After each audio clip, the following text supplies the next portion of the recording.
Kevin. It's Ellen. Hi. How are you?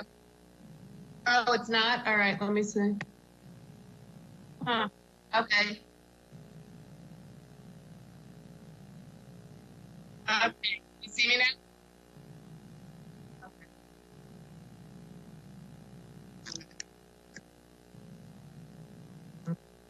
Okay. All right. In the middle of the meeting, I might be switching. I could do it on my cell phone, can I, if I have to switch over? I put it on the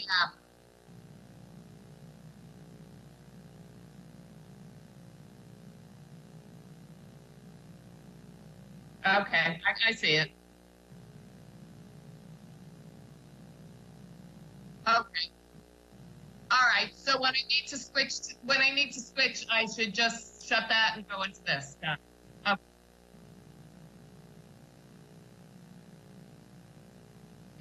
Got it. Thank you.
Good afternoon, everyone. Sorry for the delay today, but we'd like to get this hearing started. So I will ask everybody to please rise, and I'm asking Legislator Silabino to lead us in the pledge.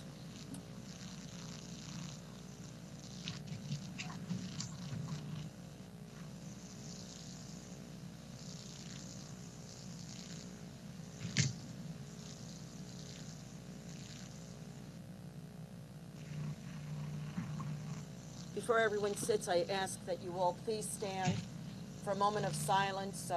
Legislator Arnie Drucker is not with us today due to the sudden death of his sister-in-law, Linda, so let us keep her in our thoughts and prayers, as well as the Drucker family.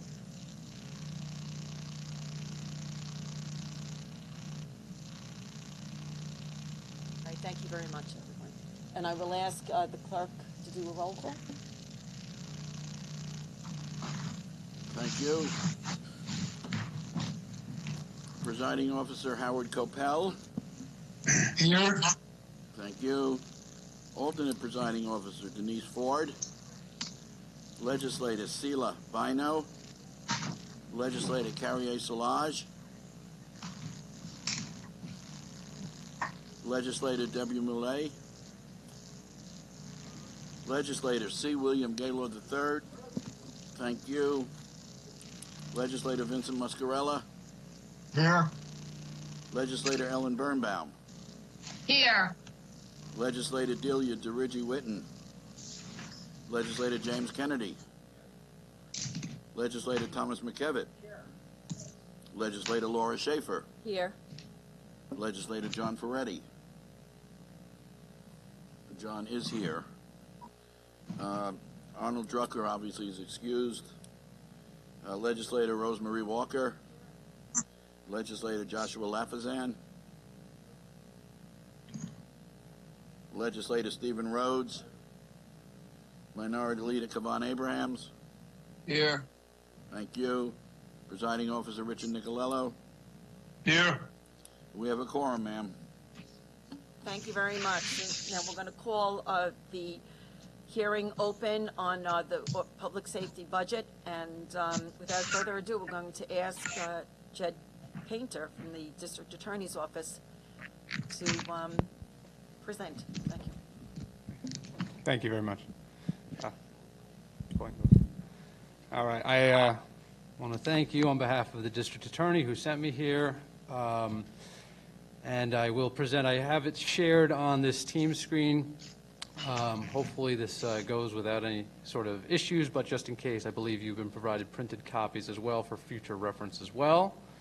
So I'm going to start at the end with the conclusions. As with last time, we have been very grateful to this body and to the county government for your support. I think you did a good job as far as the hearings in advance of the criminal justice reforms and in the aftermath of the criminal justice reforms to, of course, call representatives from DA Singas's office, the police department, probation, and all the stakeholders. So it's heartening to see the interest, and we definitely appreciate the support of the Nassau County DA's office.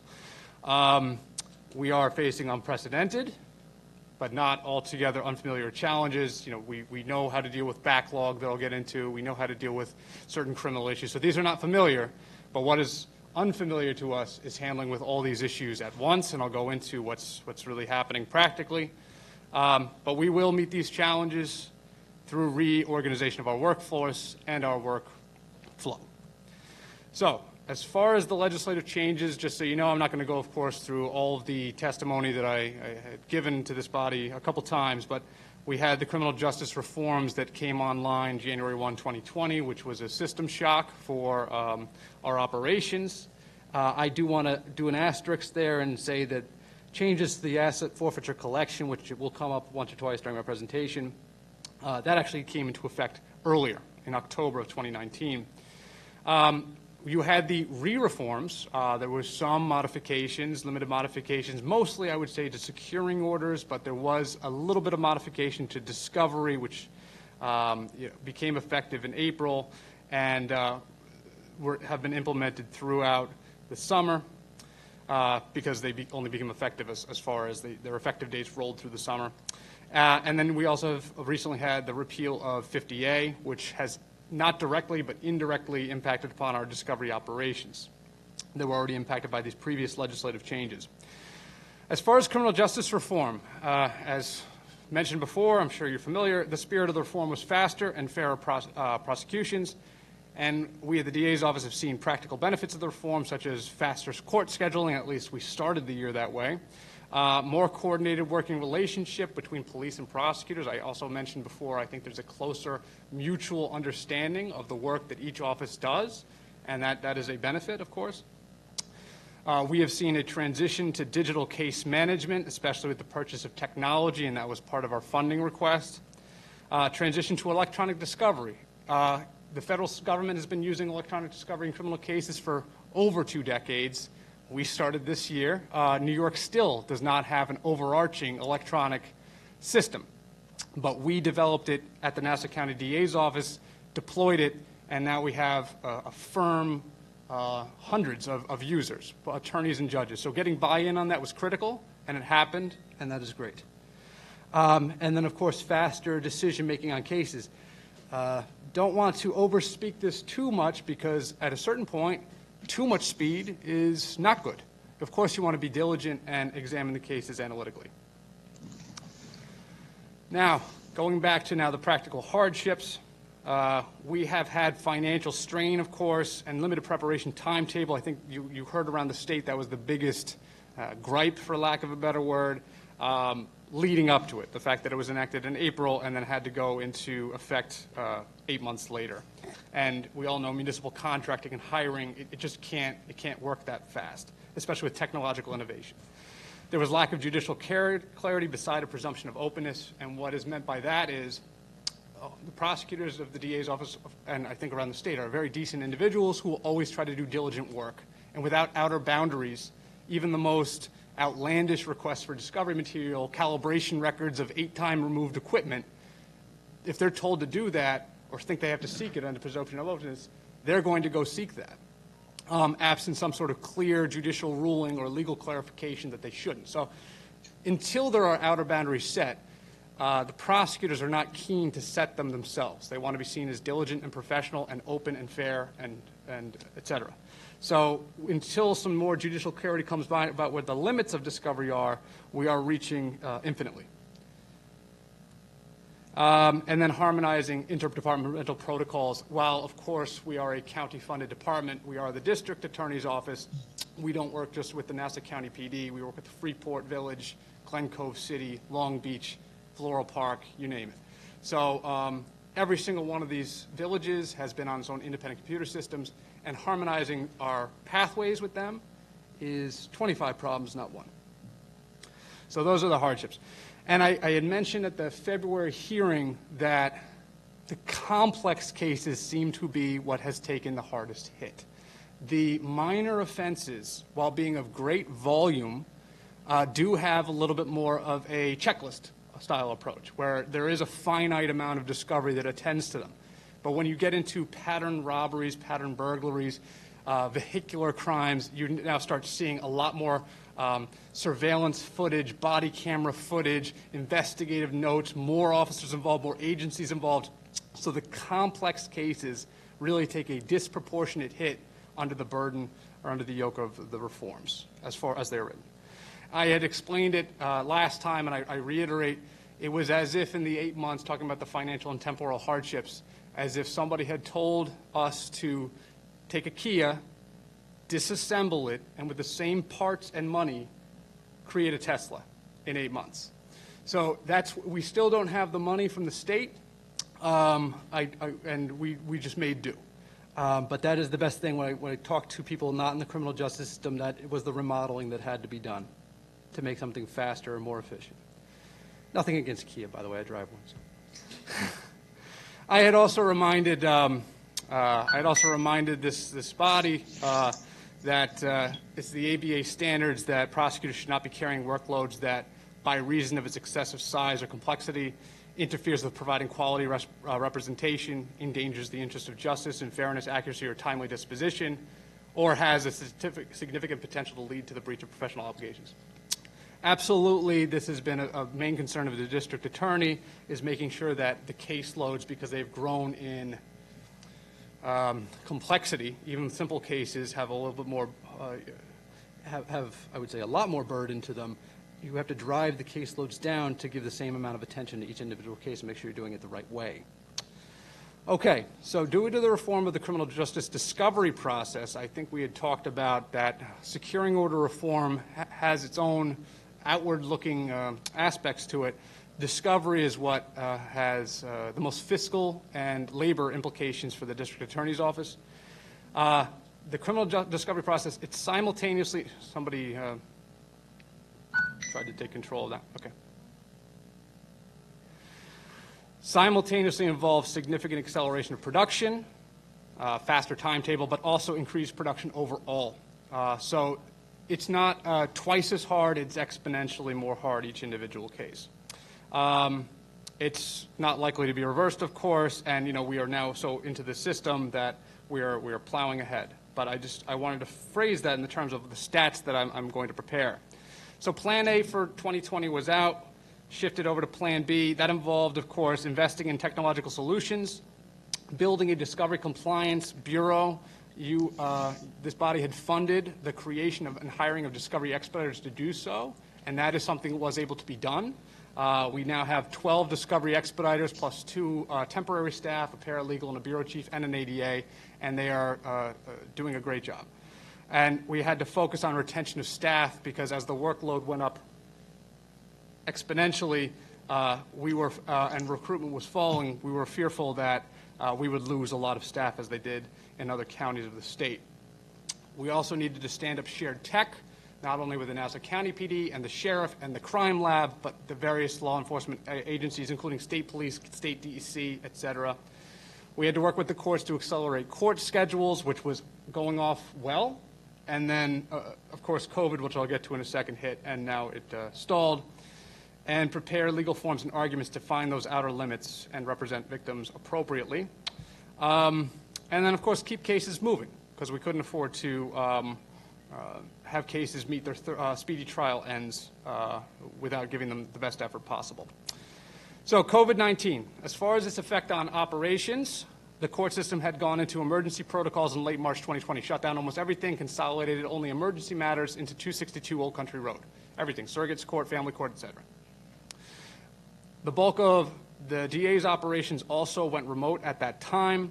Of course, we had to keep a skeleton staff up and running as far as on-site skeleton staff. And the executive orders postponed return dates on appearance tickets for minor offenses. This will be very important.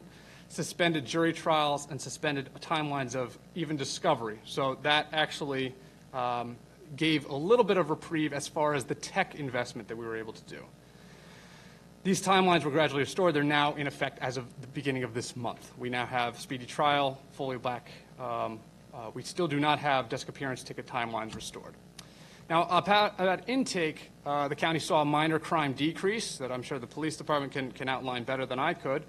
We saw most major crime categories increase, though. Burglary, felony assault, robbery, homicide, stolen vehicles all are up.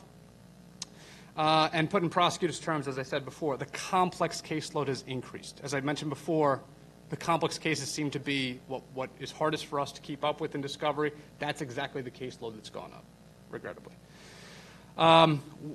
This is another important observation as far as the suspensions has created a large minor offense, what I would call a float, due to the appearance ticket suspension. So if you got arrested for something, a disorderly conduct or anything in June, your appearance ticket could float 3 months, and so a lot of these cases have not yet landed. And even if they did land, they got administrative adjournments.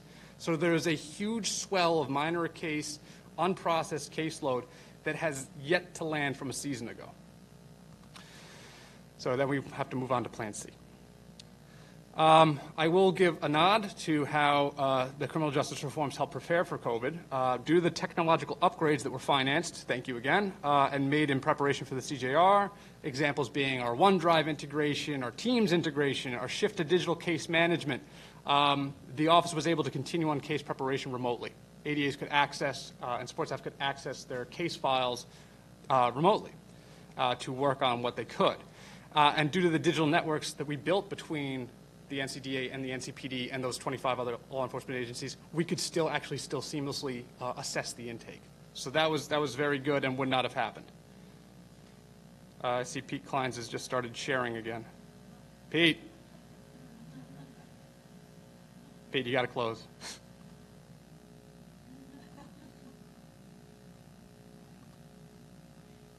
I'm going to just pull it back up 1 second, as long as Pete doesn't.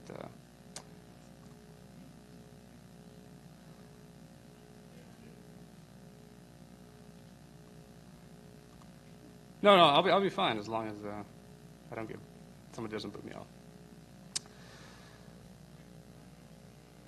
And we're back.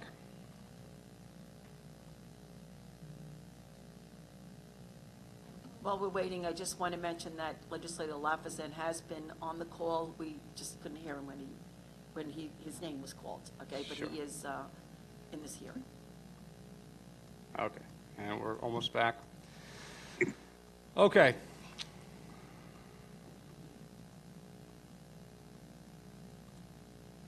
Now, this is something that I've even talked to about 30 seconds ago. The caveat here is just because we have the technology present, it doesn't mean that we were able to catch up. And I think that's a big misconception. We'd, of course, wanted all the time we could for preparation, such as buying technology, and that's where we got the time. In installing contracts, even finding independent contractors, refining our automation, and doing some background programming. But we are only as good at processing as those people who can give us information to process, hence the police forces, who provide the criminal discovery. Police forces, of course, have been doing a heroic job, not only trying to comply with criminal justice reforms, but trying to abate a pandemic. They have been had a busy year as far as how they need to redeploy all the resources in various ways throughout the year. What that means is if you are an analyst who is fitted for doing discovery, for example, you're also an analyst who could possibly track COVID-19. So we saw reassignments, which were natural. We saw staggered shifts, which were natural, and staff reductions that were natural to control COVID pandemic. So just like we had to go remote, our police department partners had to go remote as well. So as far as feeding us information, that could only happen with the labor investment they were able to muster. So it wasn't necessarily an environment where we could just get unlimited things and we could now catch up, because it's a two-party system. So the entire engine was throttled down. We're throttling it up very nicely. And as I just indicated, the way we tried to make use of that time was to improve our technology, training, purchasing, et cetera. Now, as far as moving on to an environmental analysis, I know everybody's very keen for stats. So this is what we could come up with and give. These stats that are on the screen right now and in front of you are from the Division of Criminal Justice Services, and 2019 was the last completed year. Okay? You generally see about a 1% dip in felony arrests, adult felony arrests from 2015 to 2019, and misdemeanor arrests you see is relatively flat but on a bell curve. I put a little note there that in 18 and 19, to adjust for it in your heads, that's when raise the age was coming online, so adult arrest would be naturally diminished by the number of 16 and 17-year-olds. Okay? But other than that, not anything of extreme variance. I would be remiss not to mention that these does not capture factors such as what the individual case complexity is, or what's appropriate, or labor investment into each individual case. I'm just showing blank statistics. The second thing that to point out with these stats is, of course, the DA's office doesn't prosecute things instantaneously. We prosecute things on a lag. DCJS estimates our median case disposition of a felony case about 293 days. So we're dealing with, of course, this caseload that you're looking at right now. So we estimate currently that we are 51% prior years and 49% current year for what our case breakup looks like. We were doing what I would term an excellent job as far as increasing productivity. You can see from 2015 to 2019, these are the number of dispositions we were able to take. So you see, especially misdemeanors, you see a 9,408 number in 2015. That's up to 12,000. Same thing with felonies. You see an increase. So ADAs were being very productive, despite more productive despite relatively flat numbers. Then you have, this is another chart that shows productivity. It's felony indictments or superior court information. So you can see a rise in that field as well. 2020. Very difficult to score 2020. We'll try right now, but I wanted to point out a few things. One is the best stats come from the first quarter if you want to do apples-to-apples comparisons. This is an apples-to-apples comparison date of March 3 of each date, and that was the number of docketed cases. And you can see there is a slight dip in the current year in the first quarter, but something very important to remember is that the desk appearance ticket mandate came in line for misdemeanors and e-felonies. So before you could be held on those, now they're mandatory desk appearance tickets, which creates a built-in 20-day lag. And at that time, March 3, that was a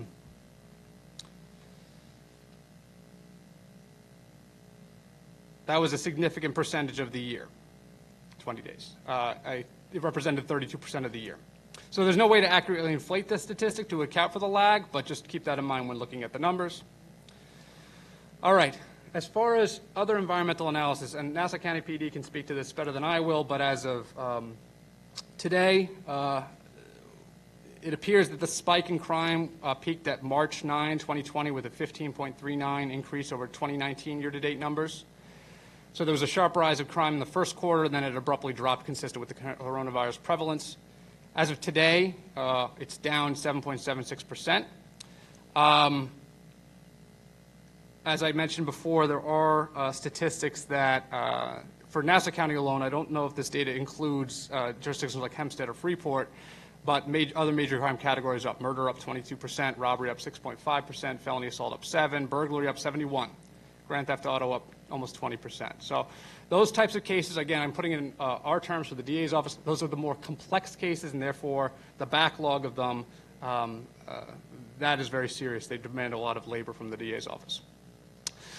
As far as DCJS numbers, the state numbers, we only have 1 quarter of reliable data before COVID hit. As far as if you want apples-to-apples comparisons, you're never going to be able to compare this year with anything, before or after, because it's just so crazy. But as far as the first quarter of reliable data, statewide crime had gone up by 9.7% in the city.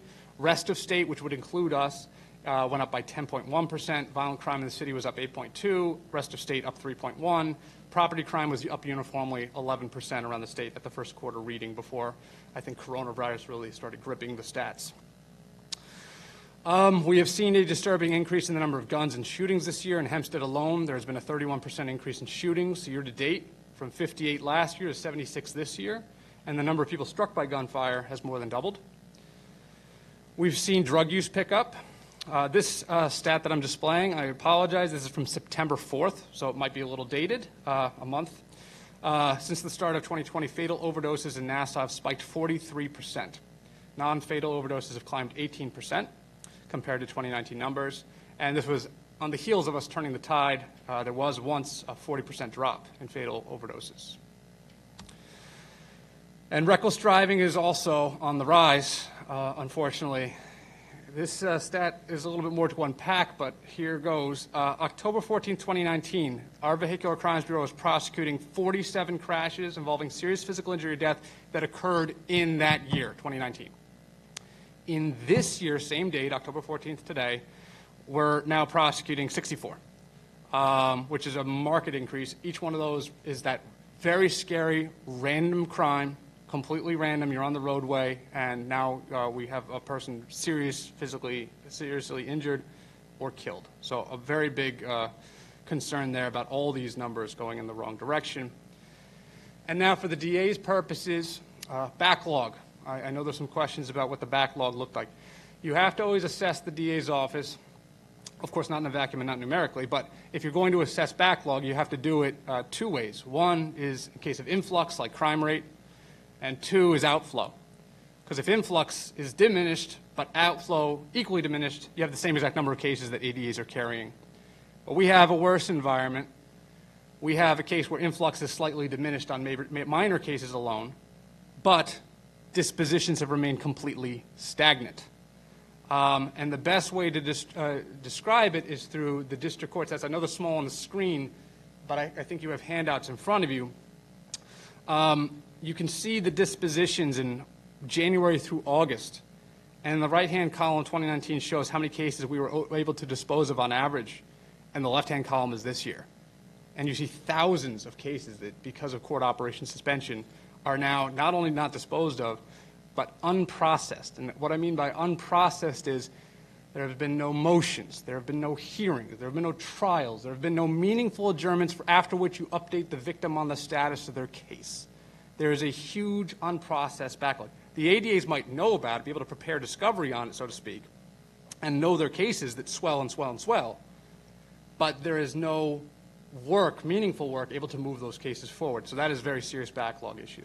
And if you aggregate it, we are 11,800 heavy today as opposed to where we were last year. Astonishing backlog. It will take years. Felonies, I could not capture all felonies. This is just County Court Trial Bureau. It is non-major cases. It doesn't include vehicular crimes. It wouldn't include sex offenses or special victims. It wouldn't include homicides. But County Court Trial Bureau, general felonies, and you can see in that area we are 137 felonies heavy this time over last year. So that's the backlog, and that is the big mission for the District Attorney's Office in 2021. And it starts today. I would be, again, remiss if I didn't mention that this is numerical appraisal. It does not incorporate the District Attorney's operating fundamentals about ensuring community trust through robust outreach, victim advocacy, diversion reentry programs, alternative sentencing, diligent misconduct and corruption investigations, conviction integrity review, ensuring utmost level of detail and attention, compliance with the criminal justice reforms and the overarching spirit behind them, and maintaining a quality and experienced staff that's able to align themselves with office goals. So numbers tell you one thing, they don't tell you what type of case it is, and definitely, I think you could see with that 11,000 heavy, we don't want to be forced into a situation where it's a fire sale that's completely without regard for the community and public safety and ethics. Cost-saving measures, because it is 2020. The DA's office, while you did graciously fund us, because we had made overtures, of course, that this was going to be a hard year on morale because of criminal justice reforms, and we had made overtures about our recruitment dwindling and the need to retain the staff we had. You had allotted us to do that by keeping the grid progressing. Despite that, because of fiscal responsibility, the DA elected not to give raises or COLAs given to legal staff in 2020. Can't imagine a worse year, but we all have to deal with this together, of course. So couldn't imagine a worse year with the workload that they're doing and the work that they have done. Second thing is senior ADA promotions were withheld. Management promotions were given without title change raises. We had some retirees due to we promoted deputies into bureau chief positions, for example, but they didn't get an attendant raise, so they're working under salary, again, out of fiscal responsibility. There was an initiative earlier this year, I think it almost came to this body, to increase the ECAB supplemental shift pay for case intake. That bill has been held back. Again, we'll come back to it when fiscally appropriate. And then here's actually one of the more bright line issues. We stopped giving community partnership and crime prevention fund grants, and this is horrible. This is at a time, in case you didn't know, the District Attorney's asset forfeiture program, pooling all federal and state resources. The DA's office gives grants to community organizations associated with the mission of public safety. So domestic violence shelters, the Safe Center, Hispanic Counseling Center. We had after-school programs in Hempstead. We had STEAM programs in Long Beach. Body camera programs. We funded Freeport to do that. All those types of things. Extra DWI enforcement out of Long Beach. These are all examples of how we would deploy those funds. Because of the October amendments, it doesn't change the way we could spend, but it absolutely hindered our way to collect. And that's collect on behalf of all the police agencies as well. So the inflow is just not there anymore. And unfortunately, I think at a time when the social moment right now is to, of course, bridge the gap, reach out to the community, try alternatives, social service alternatives, mental health alternatives, therapeutic interventions. It is a shame that simultaneously we're scaling back funding of that because we just, quite frankly, don't have the money. So if it was not an existing contract, we're not entertaining regrettably, new community partnerships. And again, it's just, again, the opposite of what you'd want. Just like it was the opposite of this year not to give raises, this is another thing that goes opposite the cultural moment. As far as 2021 planning and priorities, public safety, of course, is the biggest priority to the district attorney. Recruitment and retention is another major concern, and I'll detail that a little bit. Our recruitment numbers, I believe I flashed them on the screen last time, and I will again to illustrate the point.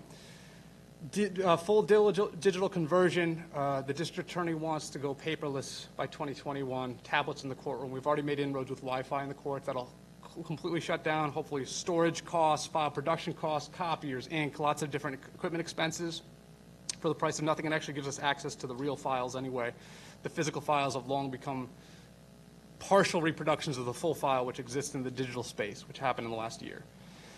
We need to finalize the contracts that you have, again, generously funded, the Premier One police systems with the NICE integration system, a contract that you had approved that's been great and will continue to be great as we bring it online more, and our own JustWare case management system and evidence management system. So integrating those and integrating them also with our villages, that's a priority, of course, making sure that we get our tech where it needs to be to fully comply with the law and never lose a case because we weren't timely.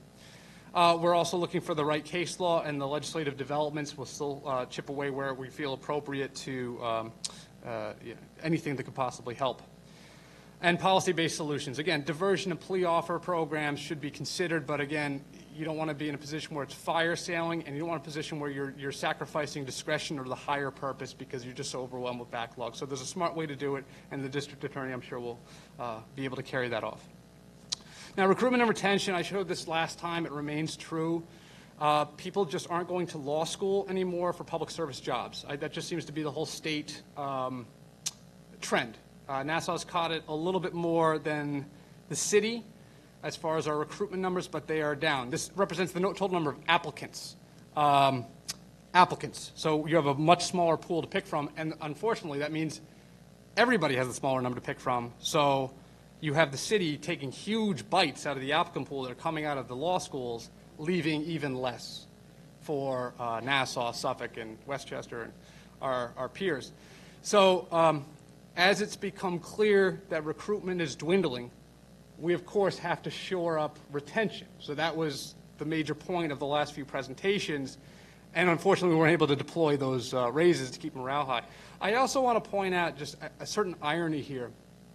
I think everybody there's a certain moment where every county workforce sort of justifies its number of staff, and then if trying to make some cost savings, you operate with some vacancies or operate somewhere under that target level.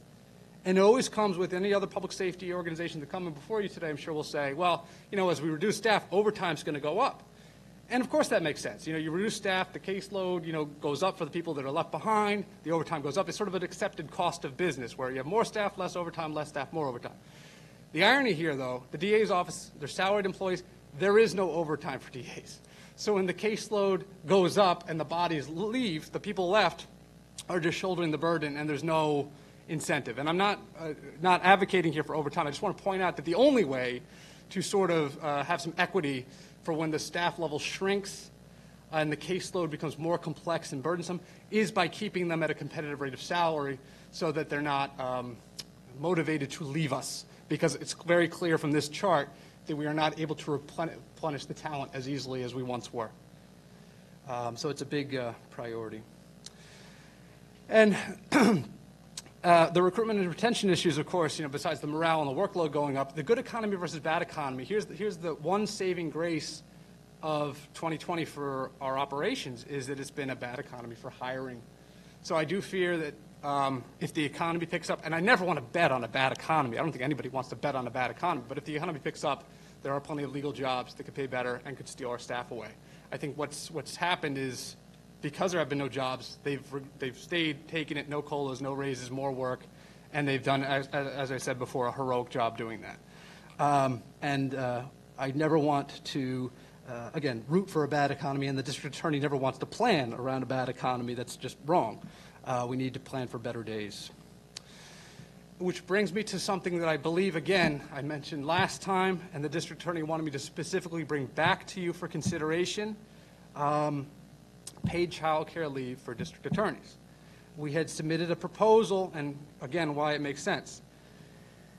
The district attorney's office houses 45% of all ordinance employees in Nassau County. The current gender spread is 65% female, 35% male. Of the female cohort, approximately 57% are between 24 and 35 years old.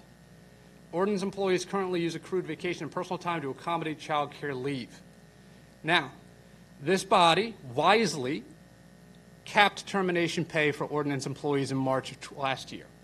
I think it was in response to, first of all, fiscal responsibility, but also in response to a lot of concerns that people were leaving with huge termination packages. So to put an end to it, the district attorney's office, if you're hired after 2019, your termination pay is capped, 30 days. And why is it relevant to this proposal? Paid child care leave costs nothing in the current budgetary year. It doesn't. We always budget for a full year's salary, whether you take vacation or personal days or not. That has no budgetary impact for you right now at all. What the budgetary impact is, hypothetically, is if you are given a certain amount of free time from the county, then you're not taking your vacation or personal, and that sits in a bank and waits for you until you leave county service. It comes with your new termination package. So the fear was if you give too much free time, then they're going to have that exact same number waiting for them at the end. But you've already solved this issue with respect to DA employees because you have capped termination pay. They cannot leave with more than 30 days. That having been said, if you change this modification, this ordinance, to allow for paid child care leave for after 2019, the district attorney's proposal was also a cost-saving measure because if you created this program, you could have DAs before 2019 opt into the program if they chose, sacrificing their pre-2019 rules and entering into a termination pay cap in exchange for paid child care leave. Okay? You actually have the potential to save termination pay packages by doing this, but your window is slipping because the longer you wait away from 2019, the less people from that age group will want to opt in, if that makes sense. I also had pointed out, and it bears repeating, that the way that new employees accrue time for the DA's office, it would take you 3 years without spending any time, taking any vacation or any personal time to accumulate enough for 2 months off of the office, okay? Usually we get people, they graduate college at 21, they graduate law school at 24. After 3 years of service, they're 27. So exactly, the mathematics are really against us in this situation. It is a benefit that is offered in New York City. We have extreme problems staying competitive with that in our hiring. And also in our lateral recruitment, if somebody has worked 3 years in the Bronx or Queens or Manhattan and now wishes to have a suburban life and come out to Nassau County, the very first thing they ask, I want to settle down and have a family or something like that. It's like, oh, you're giving up your paid child care leave to come to a place where you won't have any child care leave and won't have any vacation up front. Because we hired you, it'll take you 3 years to accrue that. This is a prime reason of why we cannot recruit laterally or initially. And it does not cost this legislature anything to consider this. And it could even save money by having pre-2019 people opt into post-2019 rules that were designed to end extraordinary termination pay caps. Okay. So in closing, the DA would submit this makes perfect moral sense. It makes fiscal sense, but only if you act relatively quickly, because the longer you delay, the more people will not choose to opt in. And I also think it makes political sense. I'm nobody's political advisor, but I do think that paid child care leave is it is accepted. It is our neighbors have all enacted it. I think Nassau's behind the times not to do it. So for those reasons, the district attorney strongly urges this to be considered. There is legislation already drafted and will be circulated to anybody who requests it.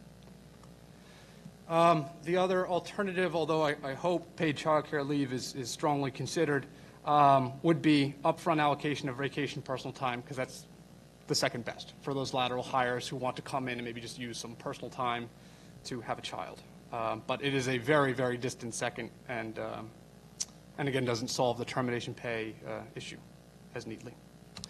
Okay, so I end exactly where I began. We have definitely appreciated the support from this body and the county executive in helping us fulfill our mandate, especially in these difficult times. They are unprecedented times, but it's nothing that we do not know how to do and handle. We just need to do it all at once. And we will absolutely meet it through reorganizing our workforce, maybe hopefully enhancing our diversion and intake efforts, and changing the way we do workflow. Evolving into a more technologically sufficient and automated office. With that having been all done, I'll now stop presenting, and if you have any questions, I'm happy. Thank you very much. Before I go further, I just want to make mention that Legislator Carrier Salage has been a participant in this hearing. I think when he responded as well, we couldn't hear that he was there, but I had actually seen him on the screen earlier. So Legislator Carrier, Legislator Salage, we know that you're there, and we know that you've been here right from the outset. So I just want to make sure that you're on the record, okay? All right, thank you very much. I guess if we have questions, you'll have to raise your hands, because I can't see all of you through this glass, just to be quiet. But wait, before we go on, in all fairness to you, I think even with the child care leave, the paid, I think that it is something that we should revisit, and we should take a look. And I hear what both you and DA Singas is saying, that especially since you have highlighted the fact that we're not getting as many candidates seeking to come to the DA's office, and the retention, sometimes it's not there, people are leaving, that I think that in all fairness that we should take another look at this and discuss with your office ways that maybe we can implement this if it's possible. So, my office is open, and I think that those of us on the Public Safety Committee would agree the same thing. And so, Chris, I guess we'll have to reach out and make sure that we set up a date so that we can visit this as soon as possible. Thank you. I guess I might be jumping all over the page or whatever, but I think what's glaring for me is that when you mentioned that there is a backlog of like 11,000 cases, is that what you were saying? That's the district court backlog, close to 12,000 cases. Those are minor offense prosecutions due to various factors, no disposition, but also that float that I had referenced of just appearance tickets being unresolved or even unarraigned. So is there any attempt to maybe extend court hours or something to be able to deal with this? Because, it's not like crime is going to stop till you clear up that backlog. You still have everything else that's going on. The district attorney's office is in constant communication with the supervising judge of district court as well as the administrative judge. I'm sure they are very aware of the situation because it's their backlog too, and we will be continuing to closely coordinate a solution there. It will be years. It will not be soon. And are you impacted by the criminal justice reform, considering that with discovery and all of these new timelines, it doesn't matter because you're not really charging the person or they don't go to court till their appearance ticket? Or So on the minor offense prosecutions, the discovery timeline would not begin to run until the arraignment. Okay. And then the 30 suspensions, the speedy trial suspensions were lifted earlier this month. Fortunately, the district attorney's staff was, of course, not sitting on our hands.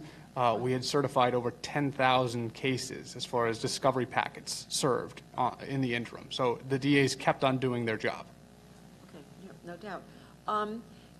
You spoke about the technology and, like, even with criminal justice reform, that the opportunity to be able to do everything online and, like everything is like you could go from computer to computer or whatever. We noticed, though, in your budget that you're reducing funding to technology. What is the reasoning? If technology is so important, why aren't you not increasing?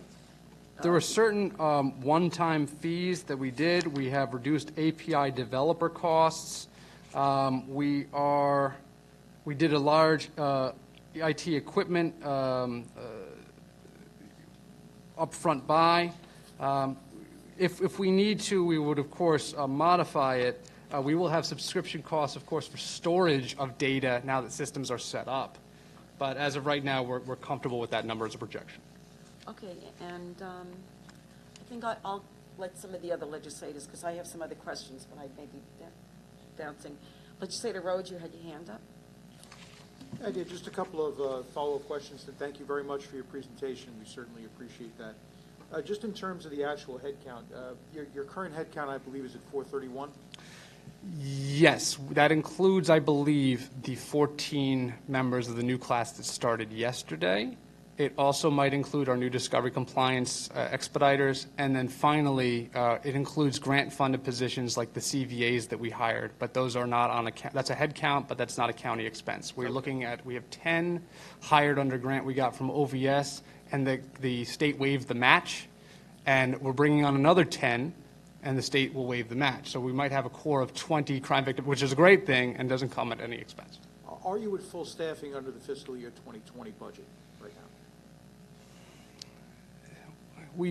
Full staffing is very difficult. We don't typically track vacancies, although I can answer anecdotally, we have tried to track what our vacancies will be and where we would be. We did not hire as many as we wanted. We were trying to hire 18. We only were able to hire 14 due to the recruiting issues that I mentioned. We are facing a slew of retirements. People are handing in their notice. We lost our Major Defense Bureau Chief recently, who resigned with over 30 years of dedicated service to the county. Has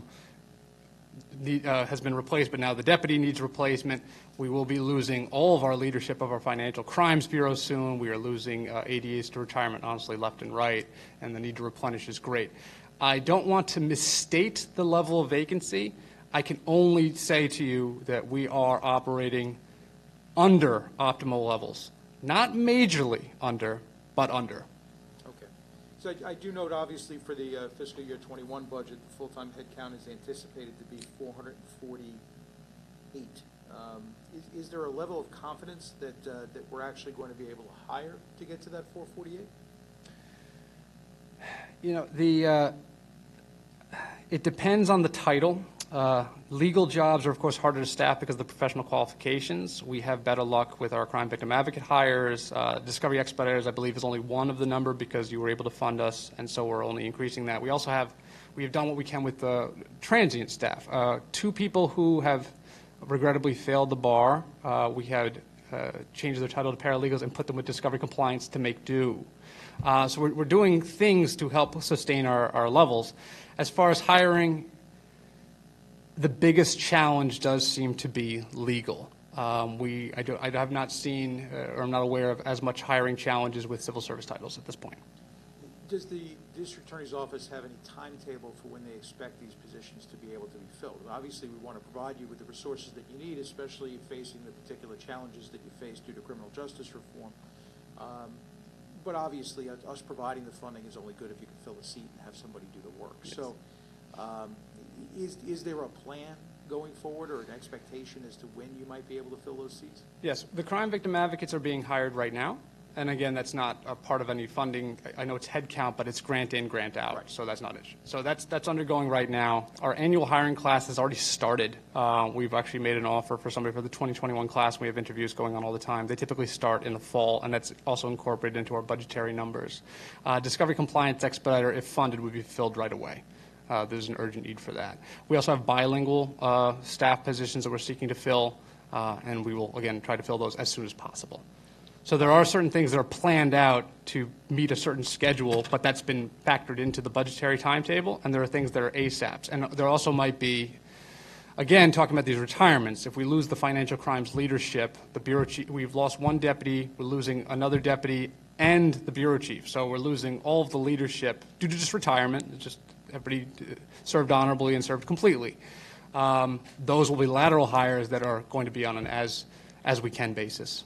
Are you looking to promote from within, or will you be bringing somebody in from the outside? Or It's a combination of both. When we just recently lost the Major Offense Bureau Chief, that was a promotion within, and that was a promotion within without a raise. So as I mentioned before, so right now there's no cost to that. And then we are now currently filling the deputy spot that was vacated by that person being elevated. Eventually, we would love to do all things in-house, but eventually you're going to run into a hole, wherever the hole is, whether it's at the very bottom or somewhere in the mid-level management. That hole needs to be filled with direct recruitment or lateral recruitment. Direct recruitment will be done as it has been at the end of the summer, early fall, whereas lateral recruitment happens on hopefully a rolling basis. Just out of curiosity, when somebody receives the promotion to a bureau chief, for example, why is there no assumption? Why is there no pay increase? In other words, when they assume the responsibilities of the higher job title, why is there no commensurate leveling off to what the job title pays? Oh, no, there absolutely should be. I was okay. pointing out as a cost-saving measure for this year, we've held up we're trying to exercise some fiscal restraint in 2020. Okay. I just wanted to see what the rationale was. Now, you indicated in the presentation that the investments that were made in technology were somewhat undercut by the fact there wasn't staff to put information into the system, right? I don't know if I'm phrasing that. No, you're phrasing that correctly, but it's to nobody's fault. No. I'm not. Yeah. I'm not assigning blame. Does the staffing increases in the budget to a headcount of 448 anticipate rectifying this problem? Yes. Okay. And with respect to asset forfeiture funds, can you just, what are asset forfeiture, are asset forfeiture funds included within the fiscal year 2021 budget for the DA's office? Do they operate outside of that budget? They operate outside, and that is the law. They cannot operate within. The rule with asset forfeiture funds, whether you're talking about the federal laws, the federal equitable sharing agreements, or the state law under the CPLR, what the rule is it can be supplemental, but it can never supplant. So if you were to cut our equipment budget and say, forfeiture, you can handle that with forfeiture, that's illegal under the state law. We are only supposed to go sort of above and beyond. We have used asset forfeiture at some occasion to fund things like overtime for investigators on surveillance details or task forces, extra equipment purchases or outfitting, but nothing in the budget would ever reflect the balance of asset forfeiture because it is not meant to contribute to the budget. Is there an accounting of asset forfeiture funds? Absolutely. So we have a civil forfeiture bureau, and that'll be available on request for anybody who sees it. And I also want to point out that for the last few years, this body has all been hand-delivered copies of the NCDA annual report. And within the annual report, it contains, which is still available online, it contains all the community investments made out of that fund. So you'll see the examples of what is being used as far as Hispanic Counseling Center, Safe Center, different rehabilitation programs like Mary Haven for heroin addiction, body camera programs, crash reconstruction training. I mean, if you want to see it, it's all there. And again, if anybody wants to specifically see it, those books are open. That's great. We appreciate that. Thank you very much.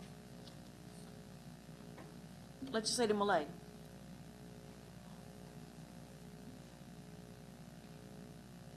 Thank you. I have a couple of follow-up questions with regards to recruitment and retention and also asset forfeiture.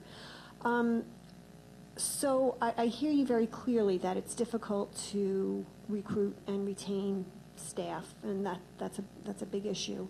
Can you tell me what the salary is for a brand new lawyer who comes into Nassau, and then how that would compare to, say, our surrounding areas? Absolutely. I'll give a pointed example of that. Right now, our starting salary as an ADA, so you have to be an admitted attorney, you'll get 67 and change, 67,258 or something like that. Versus Brooklyn, for example, one of our major competitors, it would be 69. So it's a little bit behind, but enough. And that was, the last time I checked on that was at the beginning of the year. I don't know what they've done. But one budgetary trick that we do is you do not start as an ADA. Most of the people we get in the new hiring class they've taken the bar and they can practice under what's called a practice order under the supervision of an ADA. So they can have a caseload and they can even go to court, but they're not admitted attorneys yet. That happens every year. The 14 that I mentioned we hired, and every year that we hire, most of them, almost all of them, are unadmitted attorneys. Unadmitted attorneys who start, we have kept that salary stagnant at 58 flat. So, because it's a civil service title, so you're hired at 58 flat. We have not touched that in 4 years, maybe longer. And then as sort of an incentive to please hurry up, pass the bar, get your paperwork in, do your ethical check. Once you're admitted, then you are reappointed an ADA, and you then are moved up to that 67 number I talked about. So that's the answer to the question. And do other entities do that as well? The closest one to that jump is Rockland County in New York. That's where we borrowed the idea from. It's a budgetary saving measure. Quite honestly, we should probably adjust that starting salary too, because I'm sure that dissuades people. They see the first number and they freak out, especially with all the law school loans. But that's where we got it. Again, would like to adjust it, but that's a low priority considering where we want to do is put it into the middle of the office more than anything. The city doesn't do that as much. I do believe there might be a $2,000 or $3,000 differential, but they creep up their unadmitted salary with their admitted salary a lot closer than we do, I'll admit. Okay.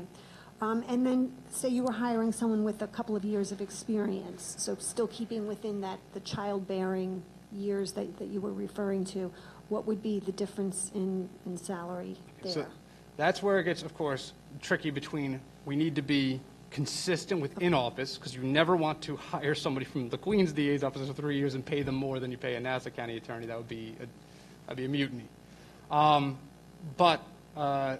So we do have an internal mechanism of what it is about the steps in between are about 4.3%. So I'd have to estimate if you're talking about a third year off the top of my head, you're now either at 79 or 82 or around there. I could be more exact Sure. later. I'm sorry. Yeah, I understand. But I can tell you the steps in between, if you did your own mathematics, are about 4.3%, which is consistent with Suffolk's steps. That's where we got that model from. Okay. And is that higher or lower than, say, a city salary? It has become lower. At the time, it was competitive. It is well behind at this point, Manhattan. Where we sort of catch up is right in the middle, because I believe the cities, they hire a little higher, have a little bit of an acceleration, but then get a little flatter until you make it management. We do a little bit more of a lower and then have a little bit more of an angled progression. But another aspect, I know you didn't ask this question, is where we come up short is management. For example, our bureau chiefs in Nassau County, I believe the lowest paid or where they start is 152. In the city, it's 185. So it's not even we can't, so if we wanted to whoever was asking that outside hire question for management, getting somebody to take a $30,000 pay cut to come over, it's not competitive. If they're going to choose a management position here or there, they're going to. And that was something of particular concern when you see changes of administration. We saw a change of administration in Suffolk that would steal some of our deputies and make them bureau chiefs. And then in Queens at the beginning of this year, there was a change of administration, and Queens was able to compensate at that level, around 185, 190 even. Okay. And when you say you catch up in the middle of your career, as you've been in a number of years, is that because you've stayed in Nassau longer, or could you come in at the higher level? You understand what I'm asking? What I'm saying is, wherever you would be, we keep you in. So if you're a seventh year, you're a seventh year prosecutor, and you're coming from Queens, we would put you as a seventh year prosecutor to be consistent, because we don't want any sort of discrepancy. Quite often, people do have to take pay cuts to come here, even on a lateral level. Okay. And then my question about asset forfeiture, you mentioned. Could you explain that to me again, because I didn't really understand why there's an issue with asset forfeiture now? Okay, so as part of the criminal justice reform package, there was modifications to 13A, Article 13A of the CPLR, which had to do with the way asset forfeiture is collected.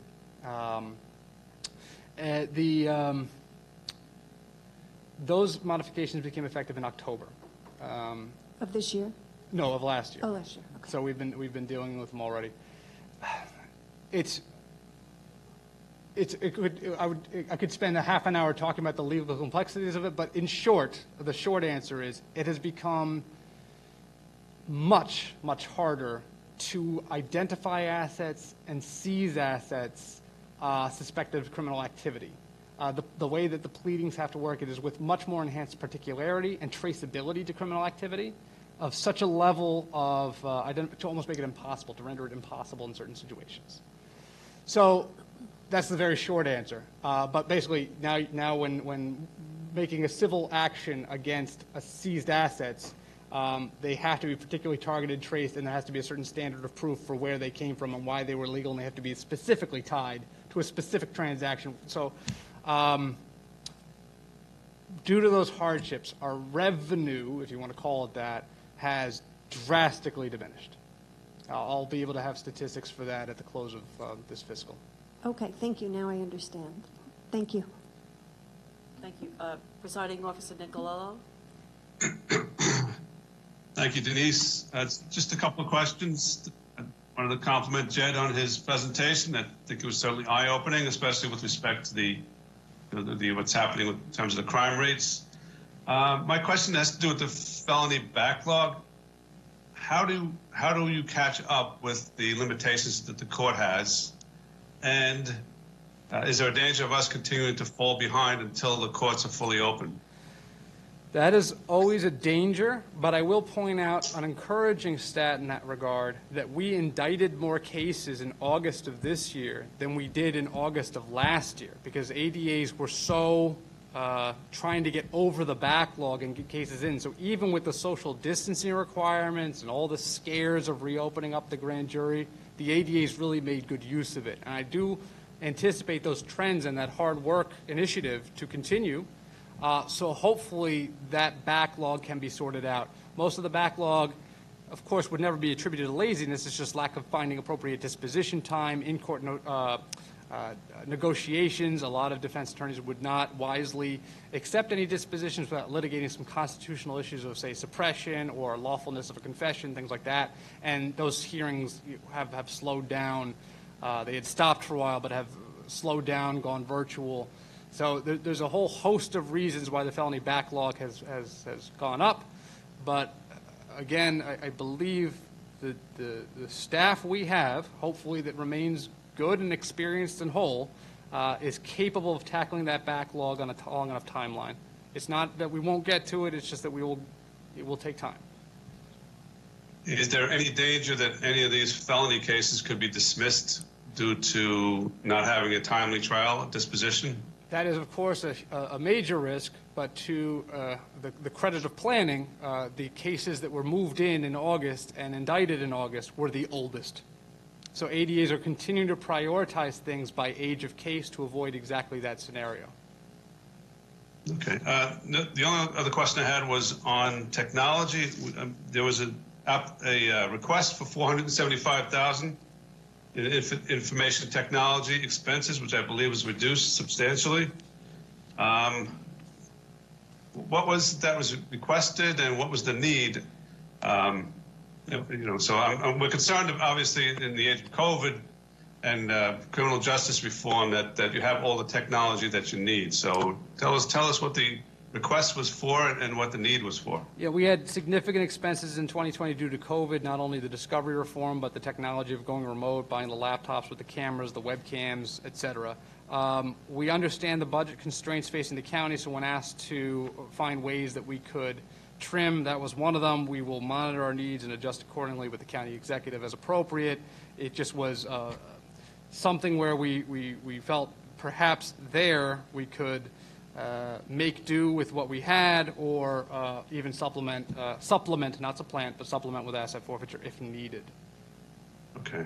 Well, so what was the specific request? Was it software? Was it hardware? That data, I'm sorry, I don't have with me. I can always respond in email later on through our Chief Administrative Officer. We appreciate that. Thank you.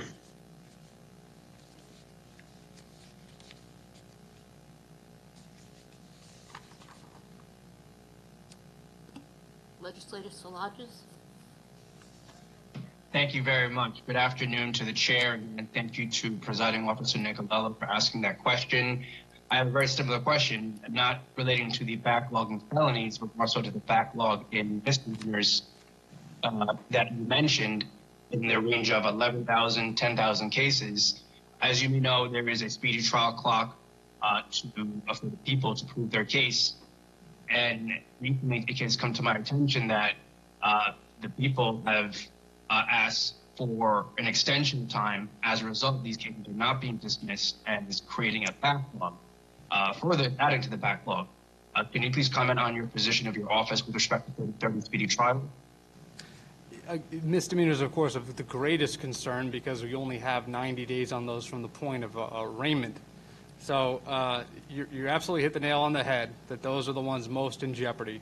Those are also, however, most likely to be entering into diversion programs or be assessed for dismissals. For one example, and I know you'll get this as a criminal practitioner, one of the policies that was formulated to deal with that is cases that would have normally been identified for ACDs, the 6-month or year dispositions, or mostly the 6-month dispositions. If you stay out of trouble, the case will be dismissed by operation of law.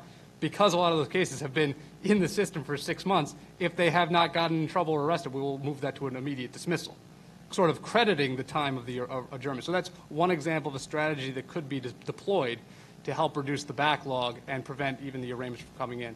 Another thing we've been working on very handily with the Nassau County Police Department and the court system is pre-arraignment diversion to prevent people from even coming in. It would be nice to siphon those off entirely. And yet a third thing we've been working on, which I'm sure you'll also appreciate as a criminal practitioner, is the trucker cases that take up a swarm of arraignment B time. We've been in constant negotiation with the county. Those cases can move under the law to the Traffic and Parking Violations Agency, allowing more revenue for the county, but also allowing more time spent in arraignments as a disposition part. One of the very first things we did at the beginning of the year was lobby the court successfully for a 7-day arraignment date, a 7-day adjournment or 14-day adjournment out of arraignments. And we had called it our B+7 initiative, where we needed to sharpen our decision making and either dispo cases at arraignment B or within 7 days thereafter. And by doing that, we were actually able to reduce the caseload in district court by 37%. So we were off to a very, very strong start, and now we've been hit by this backlog, but confident that with the advent of diversion, changing the ACD policy, possibly implementing pre-arraignment diversion, getting the trucker cases out of arraignment B, we, through our existing practices and some modification thereof, will be able to tackle that backlog again, not next week, but hopefully shorter than years. I understand, sir. Many similar and close district attorney's offices have an office of wrongful conviction. Does this district attorney have that? And are you making any efforts to create a department like that or bureau? We've had a conviction integrity unit in the Appeals Bureau since, I want to say, 2016. The person in charge of it is Executive Assistant District Attorney Cheryl Anaya, who will take any and all complaints as far as wrongful convictions or exonerations. And we have publicized 2 such reversals in our annual report that was published last year for review. One was pure exoneration. The other one was determined to be a wrongful conviction due to withholding of Brady material. So we'll look at all aspects, not just innocency, but we will also look at cases where the conviction shouldn't have happened because it wasn't just. Thank you. My last question is regarding diversity within your office. I'm very thankful to the county executive for her recent appointment for the chief of detectives as an African-American woman. And I am very thankful that we have the Nassau County police officers that serve as the bridge between police and community, because they represent diverse communities. In your interim class and in your previous interim class, could you please share with us the diversity in the interim class, the challenges you faced, and the efforts you're making to attract and to attract candidates for employment? Okay. Yes. So the district attorney, of course, has endeavored since she was elected DA to build a recruiting program that would more appropriately attract legal talent that reflects the community it serves. So the aggregate breakdown, racial breakdown for the last 3 years of hiring classes, actually, I apologize. This does not include this year because I don't have those aggregate statistics. They just started yesterday. But the last 3 years of hiring classes was 63% white, 18% black, 8% Asian, with 9% identifying Hispanic. And that is a strong showing as viewed against the Nassau population, which is 74% white. So 74% white Nassau population, last 3-year hiring class, 63%. 13% black, we were 18% black hiring. 10% Asian, we were 8% Asian hiring. 17% identifying as Hispanic, we only there had 9%, but you can see we're tracking these numbers, as you can tell by my comments here. We're tracking those numbers very closely and carefully. We had lost our director of recruitment, Melissa Lewis, who took a good position at OCA. She's been replaced by April Montgomery, who you might be familiar with, and she has very strong ties to various African-American community organizations as well as law school associations. We are, of course, looking to promote a very diverse workforce where we can, because we all benefit from it. Thank you very much for the great presentation. Thank you very much, Mr. I yield my time. Good afternoon. Thank you. I appreciate your presentation as well. Okay, I have 3 quick questions. Your count, your head count has gone up, is that correct? But yes. The salaries overall have gone down. Is that because of the salaries per position, like retirements? There's a lot of facts and things related to that salary figure. I'm not sure what you're referring to. There was matters of IPBA settlement funds that are not in our budget this year. You would have to go line by line to see exactly where the salaries are going up and down, is I guess what I'm getting at. Okay, thank you. Also, with regard to the float cases you mentioned in the backlog, do you have a general idea? Can you tell us what percentage or about how many of those cases are float? Because the float you referred to are just TIPFA, right? No. Oh, absolutely not. We don't even oversee TIPFA. TIPFA is the county executive. Where I mentioned TIPFA is a possible solution that we are trying to negotiate with the county executive. The county executive oversees TIPFA. The DA's office does not prosecute traffic cases. Okay. One thing that I was mentioning. Yeah, I meant the appearance tickets. That's what I was talking about. I apologize. The appearance ticket floats, I'm afraid I cannot estimate that. The closest I can do to estimate it, because we don't see it, they haven't landed yet.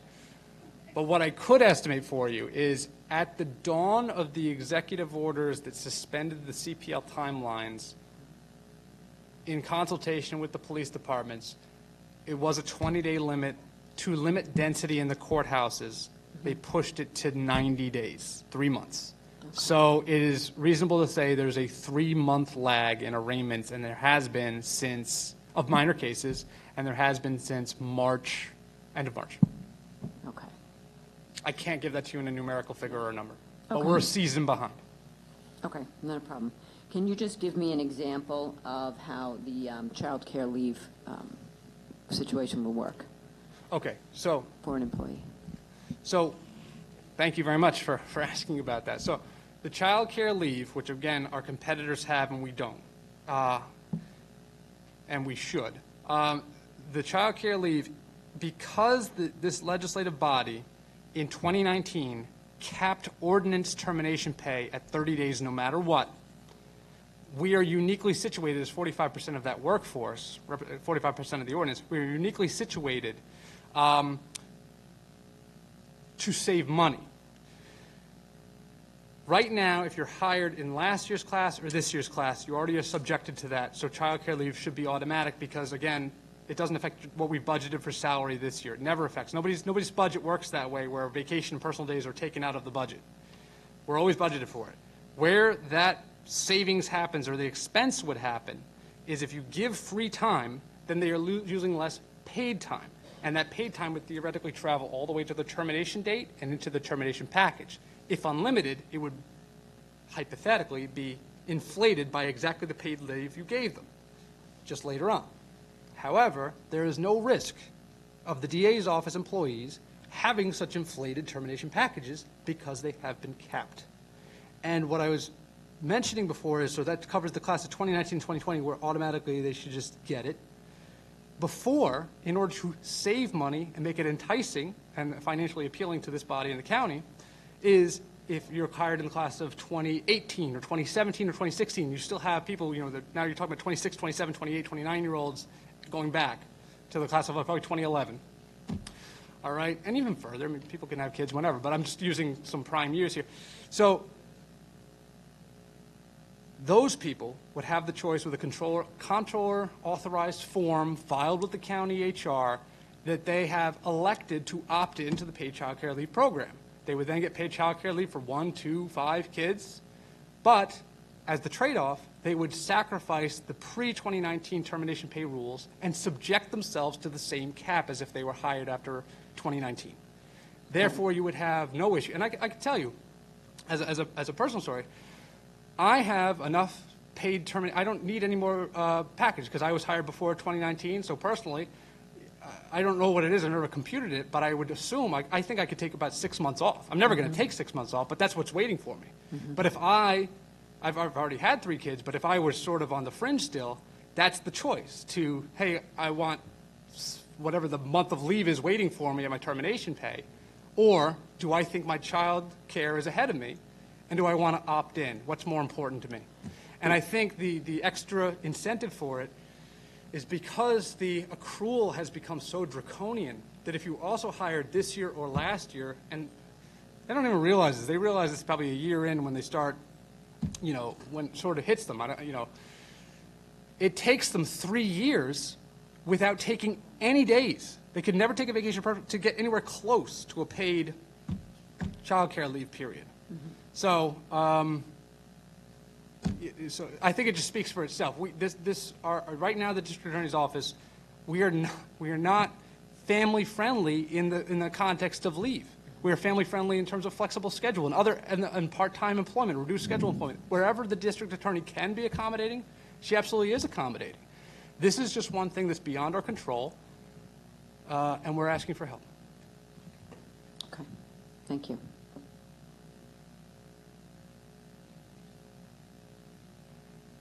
Legislator Gaylor? Thank you, Madam Chairwoman.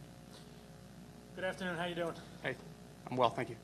Excellent presentation so far, and I appreciate the effort you put into it. I get a sense, though, out there in Nassau County that crime is on the uptick, and some of the statistics within your report seem to indicate the same. For instance, heroin fatalities are up. Crime was increased in the first quarter. Can you just expound upon what your sense is of crime, and is it on the upswing, uptick, and go from there, maybe quarter by quarter?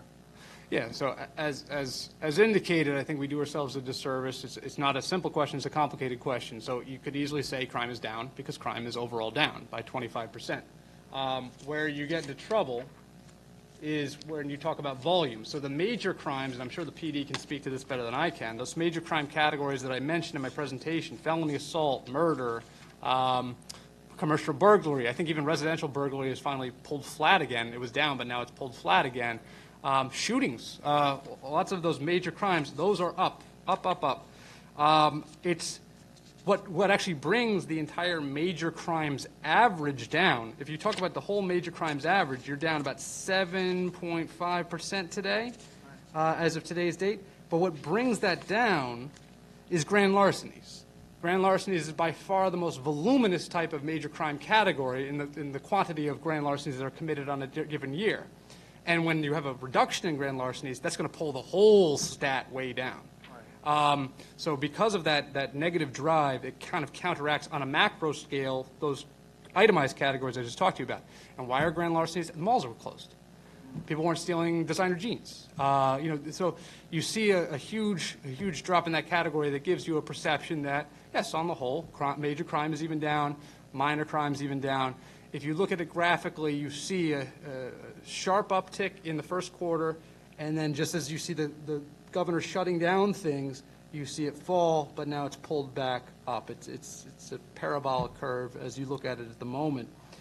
And that is, I would say, after lots of years of decline.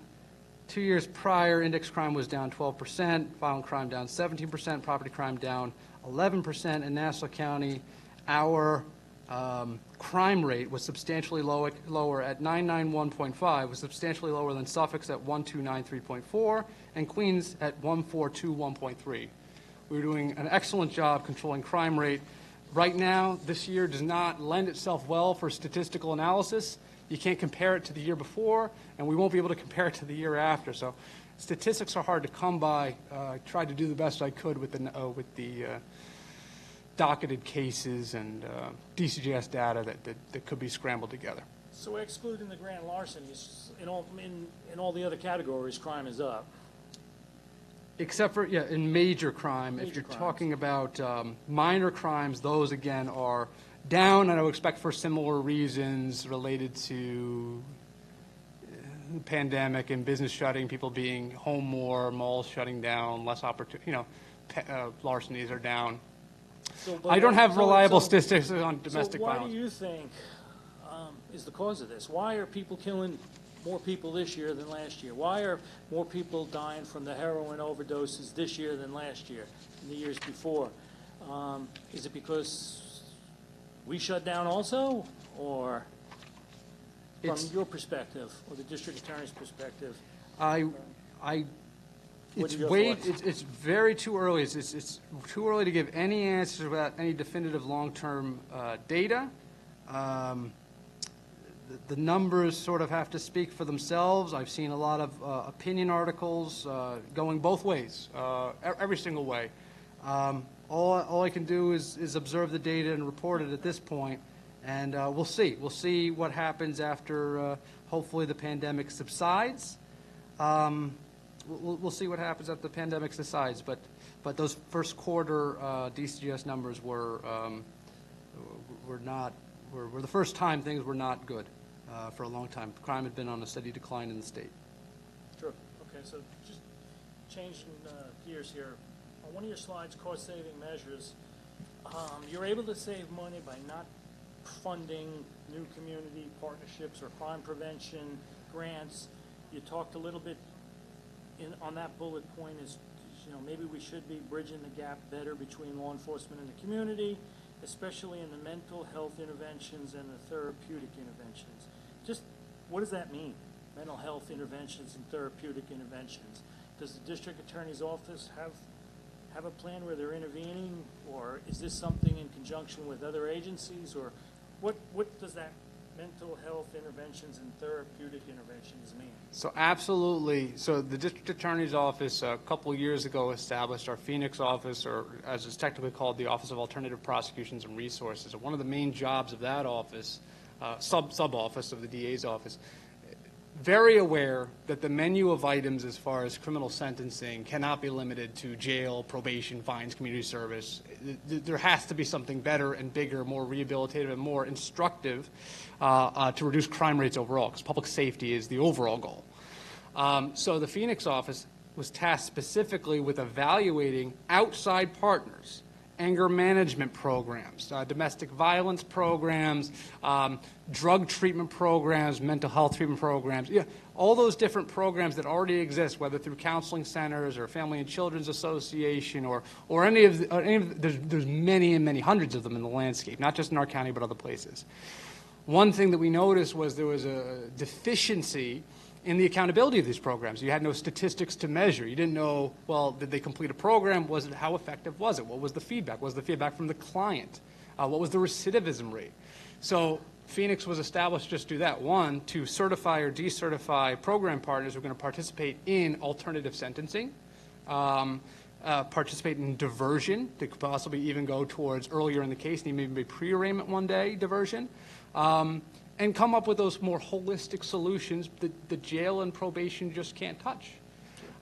So we do have a plan and an analysis of the program. We have, of course, decertified, I should mention, we have decertified organizations that do not meet our standards for what could qualify as a sentence in the criminal justice system or a diversion component in the criminal justice system. Those program partners are sometimes independently funded or grant funded, and sometimes the DA's office, through our Community Partnership and Crime Prevention Fund, derived from our asset forfeiture, has been used to seed them. A good example would be, of course, the Hispanic Counseling Center. So when you talk about the cost-saving measures, those we're not necessarily, we're happy about them. The DA feels financially responsible to the county, of course, but ideally, we didn't want to freeze salaries or prevent promotions or shut down community grants. It's just unfortunately a byproduct. And as I said in the presentation, what a horrible year with the increased workload on prosecutors' offices to this be the year that they don't get merit-based increases or promotions. And what a horrible year with everything going on as far as we want to bridge the gap and create trust in the criminal justice system, that the community outreach programs are the ones that also have to suffer through cost cuts. It's just, there's no other way to put it. It's just a shame. It's a paradoxical, ironic shame. Sure, appreciate that. And finally, there's been significant efforts by some elected officials, let's say, to reform police departments or defund police departments. What is the district attorney's position on such reforms? I would have to let the district attorney speak to that personally as far as defunding. I know the DA believes that, as I said before, and she would not have created Phoenix, she believes in having a broad menu of items as far as sentencing and the way we approach the community. She believes that the number one purpose of her role is to promote public safety, make people safer when they walk in the streets, and having the most appropriate sentencing that prevents recidivism. So if there's any capability that she can partner with social service professionals, mental health providers, drug treatment providers to make sure that every one of her prosecutions is as impactful as possible, impactful meaning it changes lives, makes our streets safer, she will absolutely do that. And she has put her money where her mouth is when it comes to that, where she will personally fund those things. And it, again, is regrettable that she is not able to fund them with the same power that she once was. Sure, and those associations would be not to replace police department resources, would they? At this moment, what the office needs, what our office needs, is ADAs to pay attention to their cases. And even if the caseload were to diminish, that's a good thing because we want more attention to each and every case for the most appropriate resolution possible. So high caseloads is bad because you cannot ethically and professionally assess each one. The entire goal is to have enough staff, enough money translates to staff so that every single case gets the best resolution for the public. Is all I can say when it comes to funding and defunding anything. You want, of course, to have the best professional staff, giving the best professional look. All right, thank you very much. Legislator Bino. Thank you, Chairwoman. I really was going to ask some of the similar questions that Legislator Gaylord just asked about the new program funding. So I'm going to skip that, but tell you that I was concerned about that being a cost-saving measure when on the very next page I see as part of a priority was more of a process for getting your office, and believe me, trust me, I run a small office that we need to be able to work remotely. So I do know that we have to invest in technology, and so rather than see no new endeavors in terms of building the bridge between your office and community, I would have liked to have seen maybe a little pullback on technology and possibly a little more investment in new partnerships. Go ahead. I just want to speak to that point. Just because one aspect of the office regrettably was financially impacted does not at all mean, and I never want to leave the misperception, that the DA has not prioritized community relations. In fact, in the last year, we're talking about things that cost nothing, is conversation and dialogue that costs nothing. And one of the things the DA is most proud of the last year is she has established 8 advisory councils to the district attorney's office through our community relations division that represents various groups from we have a Hispanic advisory council, African American advisory council, business, faith leaders, South Asian, Asian. So 8 different. I'm very much aware, but I don't think that takes the place for the entities that are in these vocations that are specialized in dealing with some of the cases that you referred to. And so I don't think that they are going to be able to supplement or even provide the level of service that you were referring to earlier. Oh, so absolutely. That was my concern. I agree. And so to have no community, no new initiatives kind of concerns me, I'm going to be honest. I would have been fine with some drastic cut maybe, and having some money in that line so that we could address the community's needs as we're in really unprecedented times, and we don't know what we see down the road, and unprecedented from the pandemic to the bail reform to, you know, everything going on. So I would have liked to have seen some money in that budget line. That does concern me. If the DA has it, I just want to close the loop on it. But I feel that you gave such a thorough response to Legislator Gaylor that I'm not as concerned as I was initially. So I thank you for providing such a thorough response. But I would like, I want to leave this out there, that if something bubbles up during the year, that we're seeing some real, we see a need for a real specialized service that we don't currently have, that there'd be some commitment from the DA's office to invest in it in so much that we can make some headway or be able to stave off some other level of a local epidemic or something. I believe, and the DA would personally completely agree with where our priorities should be with our asset forfeiture. I think she's made it clear with her past expenditures, that's where her priorities lie, is the community relations division. And in fact, some things we are still funding, of course, is our community partnership program in Hempstead, which is about $500,000 a year through FCA. So if we have it, that's where the DA's priorities lie. The issue has been we are not able to collect it, and we can, of course, not make commitments to entities to fund them that we, one, cannot continue to fund on an annual basis or even a recurring basis of any kind, and two, can't even afford in the first place. We have to make sure that we are responsible with the asset forfeiture money that we have left. There are many, many worthy projects. As of right now, because of fiscal uncertainty, that was one of the things that unfortunately had to, there's no money, there's no commitments that can be made. So I completely join you in the despair over that being a bad ancillary result of legislative changes. And hopefully, if things turn around, as has been demonstrated by the DA's track record, that's the very first place that we'll be invested in. Until then, we're going to make what we can out of our budget and our community partnership program and our community relations division through dialogue and other community partnerships that might have a lower fiscal impact.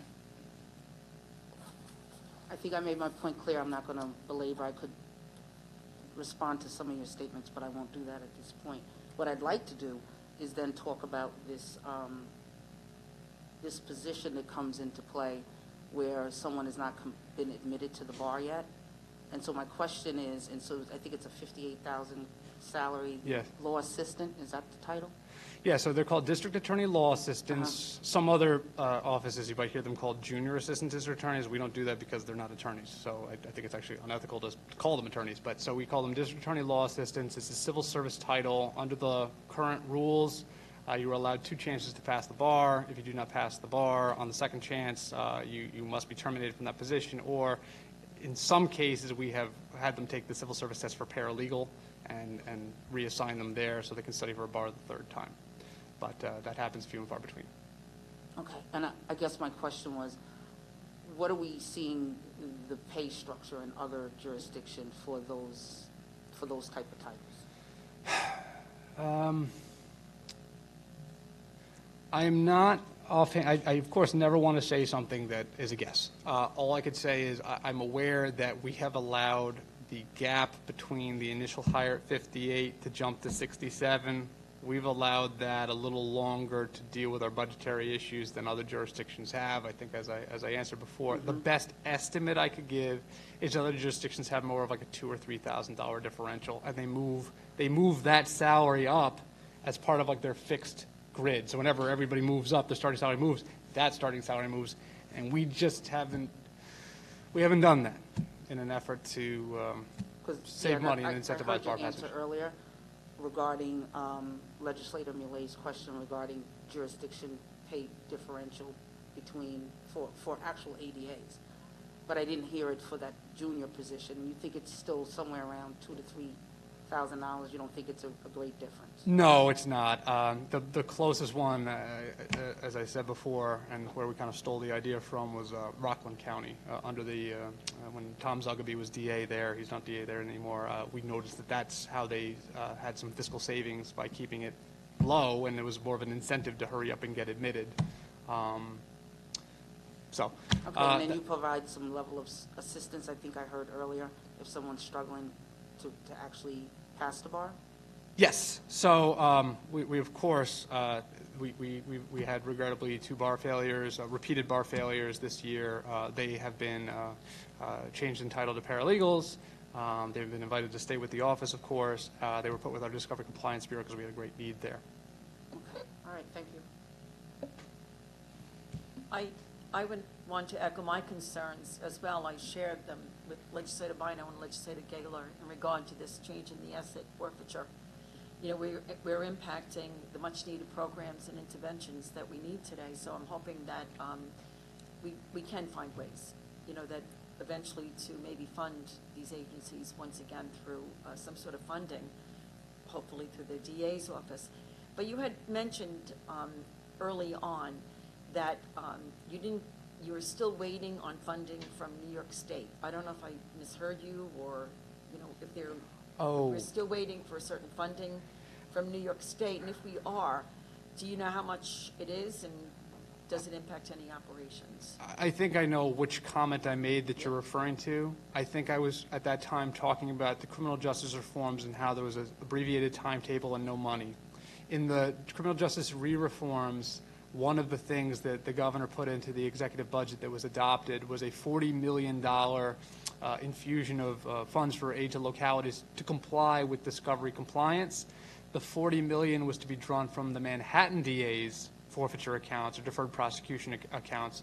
There was 2 problems with that, and the reason why it hasn't come to fruition. One is the Manhattan DA doesn't have the exact number in that specific account that was written into law. And the second reason is I believe that's ongoing litigation between the Manhattan DA and the state over that legislation. So there was $40 million appropriated for everybody in the state. God knows what, there's so many police departments and DA's offices. God knows what Nassau County's share of that would have been, but it's not going to come to fruition. Okay, all right, thank you.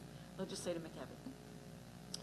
Ms. Chamter, I just noticed that in the budget you have approximately 20 or so positions for a crime victim advocate, approximately about $1 million in salary. I'm just curious what the exact jurisdiction function of that office is compared to the one that we create in the legislature for the Office of Crime Victim Advocate, if there's any type of coordination between the two. So, excellent question. Thank you very much. First of all 20 of those are not paid by county funds. Those are all 100% state funded. Even the match has been waived.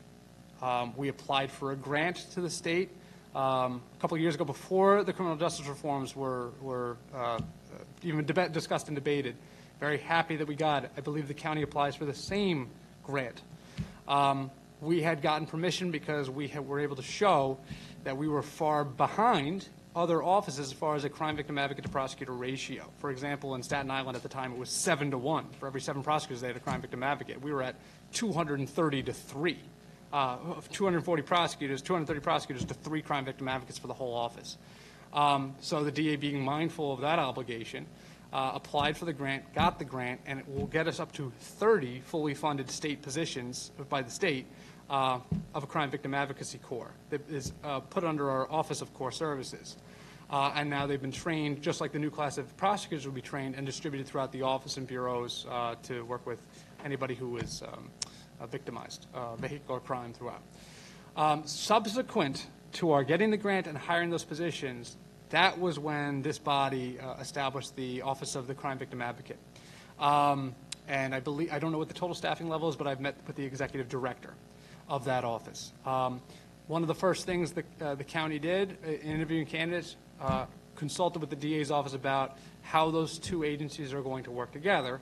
And the most specific way I could explain it is that the district attorney's crime victim advocates will consult with anybody and help anybody on a solved adult crime. What we won't touch, because we're the DA's office, we only deal with the crime that's been arrested, unsolved crime, for which there's a great amount, and juvenile crime, for which we have no jurisdiction. So there's a hole that's filled in that pathway, either through the county attorney that handles juvenile prosecutions or the police department that has to deal with victims of gunshot wounds with no arrest made or other things where there's no arrest made. So that's where, if there's a gap that you're trying to see, is the district attorney's office is well situated now to handle crime victim services for solved adult crime, but unsolved juvenile, unsolved juvenile, and unsolved adult could fall easily within the purview of the county executive's function. And just one other point that I've been hearing, that I've heard through other offices throughout the region that there's been a dramatic decrease in the number of diversion cases. People, you partake in that program. Maybe perhaps, with the bail reform, there's not an incentive to do that. I'm just wondering whether you're seeing similar types of circumstances in Nassau County. That is a fear. I regret I have prepared a lot of statistics today. I regret I don't have that one. And again, I always want to make sure I'm speaking confidently. All I can tell you is I'm aware of that fear. I'm aware that without the looming threat of a bail being imposed, there's maybe less incentive to cooperate with an alternative to incarceration program. There are ways to combat that from a judicial perspective. So all I can say is I'm aware of that sense, and I can see the logic that it's grounded in, but unfortunately I did not come prepared with statistics on what our diversion is, and also they would have very little meaning given the fact that court operations were suspended for 6 months. So when available, we would be happy to present on that. Okay, thank you. Well, thank you very much for your thorough presentation. We appreciate it, and we'll be in touch, okay? We will talk about the paid leave.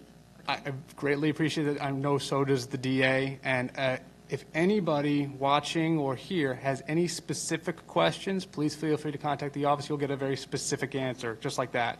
We'll do it with as much time as we can. Oh, you have a okay. Sorry, legislator. Just real quick, can you send us a copy of that legislation that Yes. you have? And also, real quick, do you think that any of the reforms that have been made to, maybe pull back the bail reform a little bit, has that helped you, like giving you 30 days to prepare, or is it still a problem? Okay. The criminal justice re-reforms that took place in April had two major components. One was securing order re-reform, and the other one was discovery reform. Securing order re-reform, I think, was the more expansive. While public safety was not considered, they did do some modifications that would allow for recidivists or reoffenders to not get a second chance. So that will be helpful.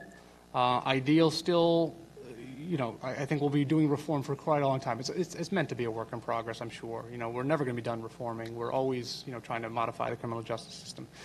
When it comes to discovery, you mentioned the time limits being extended, and does that help? And the answer actually is no. Does it hurt? No. Does it help? No. And the reason for that is very simple. We had geared our system to deliver discovery as soon as practicable, because that's the timeline of the statute, and 15 days was an outside limit.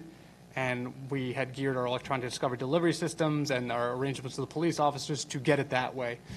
There can be some relaxation,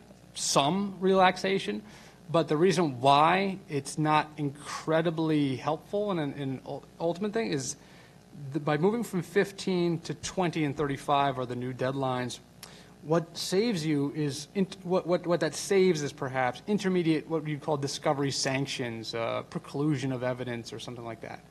But the ultimate sanction was always the main problem. The ultimate sanction is not being ready for trial on a misdemeanor case within 90 days. So if you're giving from 15 to 20 with 90 still as the backstop, you don't do yourself any favors as a prosecutor to take advantage of those other 5 days, because you can't state ready until you certify compliance with discovery. So waiting all the way to 35 days to do your discovery, you've just chewed over 33% of your speedy trial clock.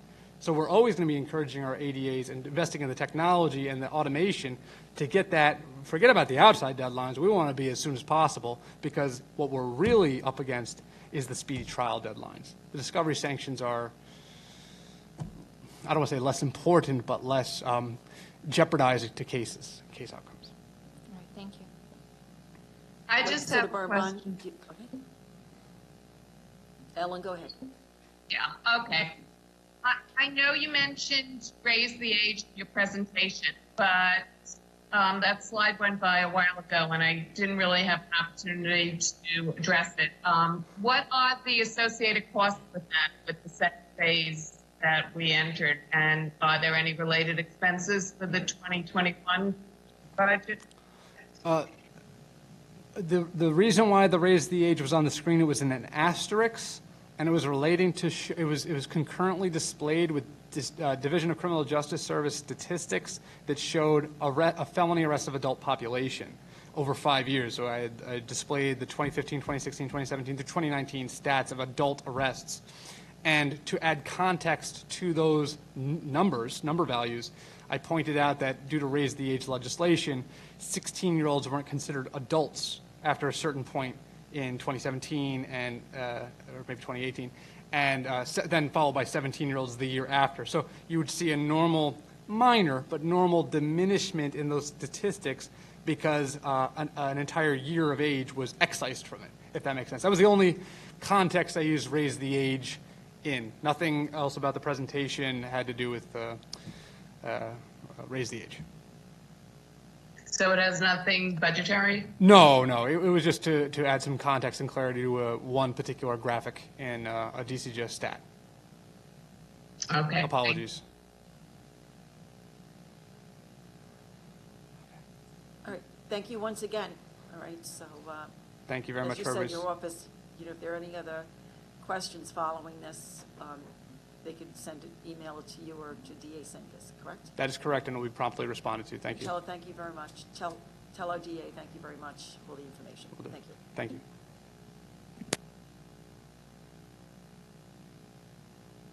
Well, we're changing places. We will be asking for the police department. They will be the next presenters. I know that I have some slips from people that want to speak. What we'll do is we'll allow the police department to make their presentation, and then you will be called up to speak, and then we'll entertain questions from the legislators. Thank you.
When I say this, I'll say this, and when I say this, I'll say this. Yep, got it.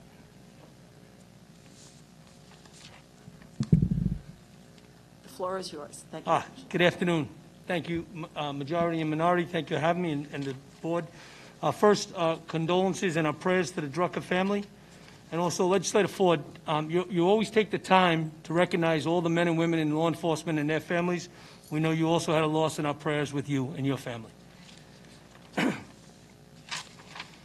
So, this has been a complicated year for the Nassau County Police Department, to say the least. We've been through everything from justice reforms to COVID, down to protest and unrest, and then now Isaias, the storm, and then of course, our police reforms. We've been able to work through our budget of last year, stay within line, stay on course, but I will go through it and you'll see the ups and downs. You saw some of the numbers that Jed Painter presented in his his presentation, but ours will be a little bit differently because the Nassau County Police Department does not police the villages. We police only the district itself, so we were focusing on the district. So you see the revenues on our first page there is the NCPD budgeted revenues. This year we'll budgeted for $889 million. That is slightly down from last year of $893 million. If you go to the next slide, which is our expenditures, we'll equal that out at again at 889.73. We have not reduced headcount in the sworn members. We have slightly reduced it in the civilian force, but there are some increases also, which I think will make some of the members happy here.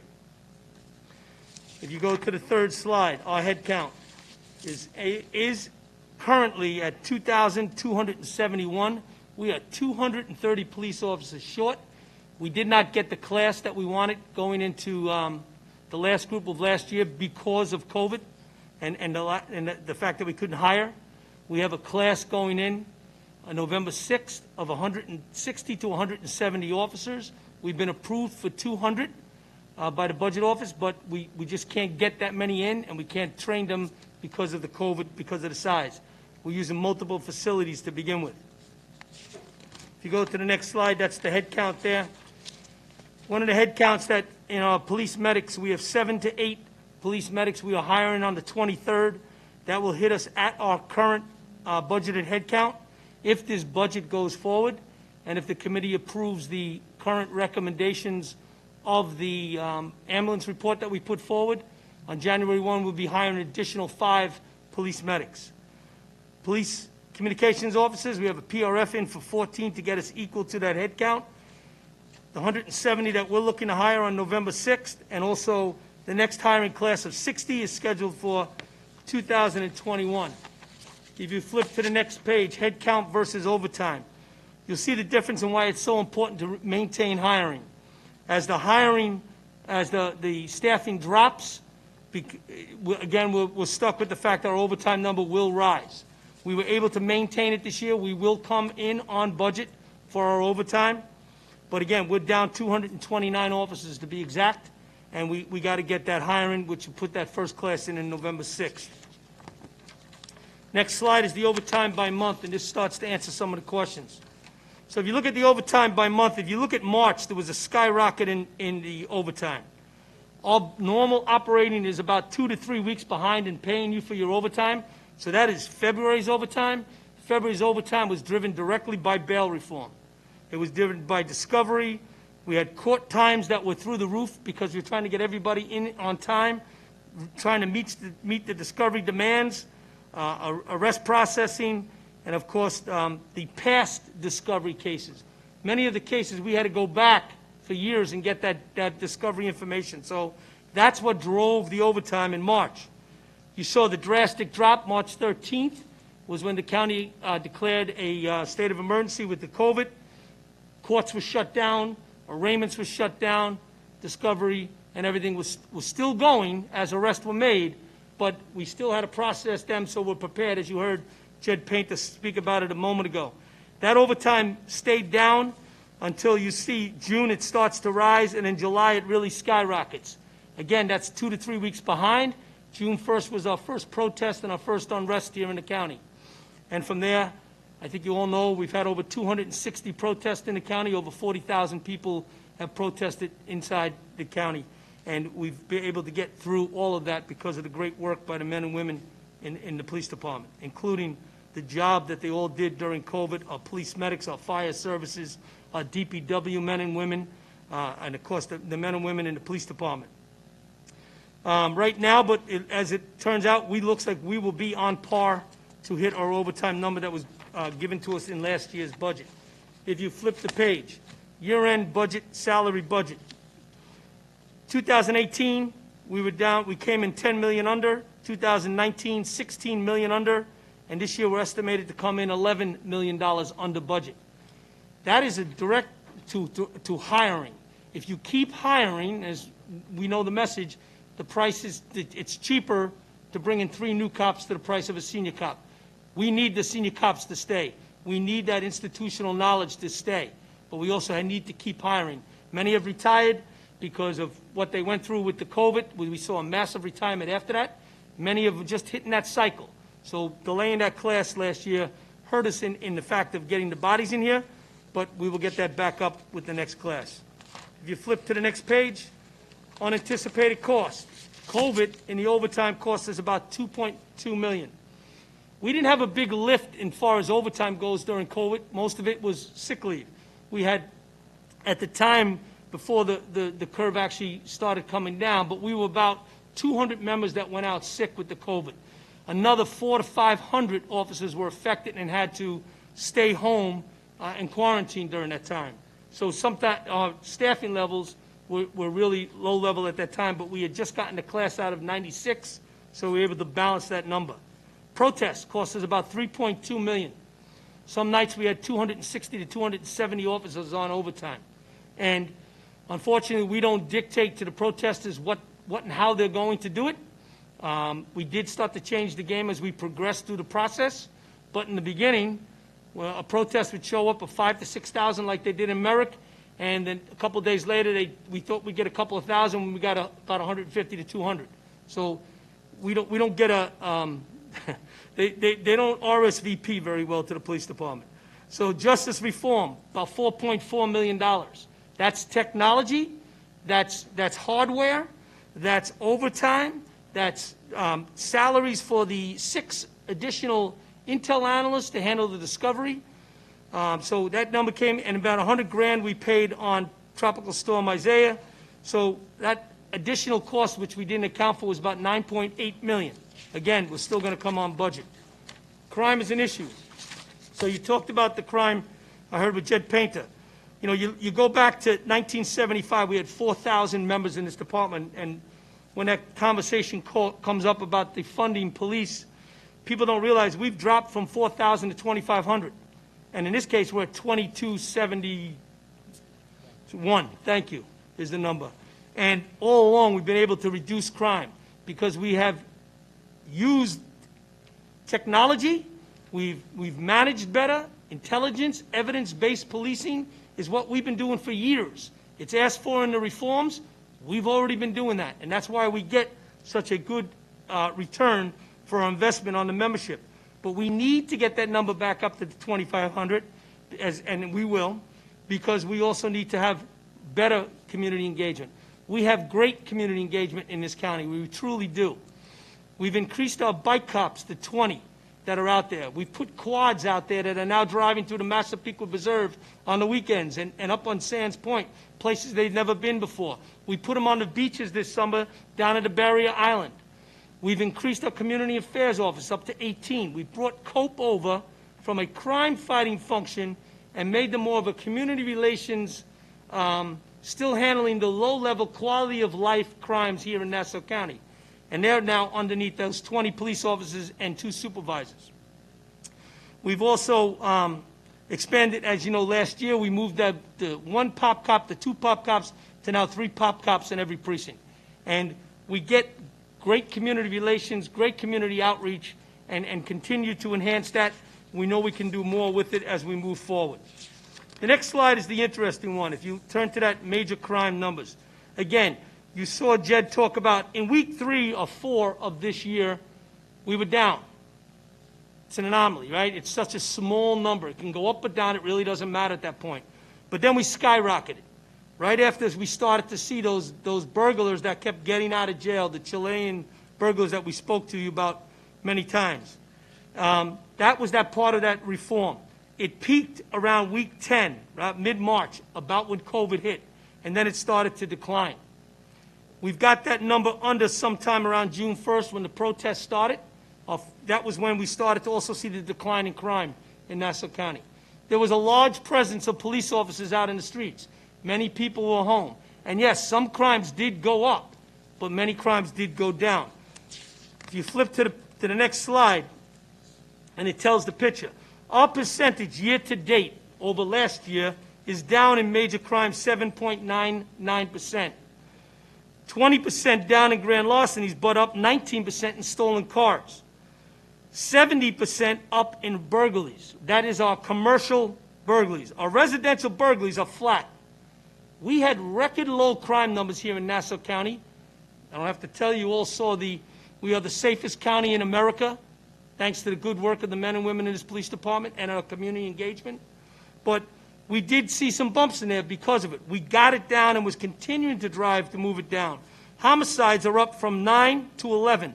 We used to average 35 to 40 homicides. But still, that jump of 3, and I believe 6 of them alone were in the 8th precinct.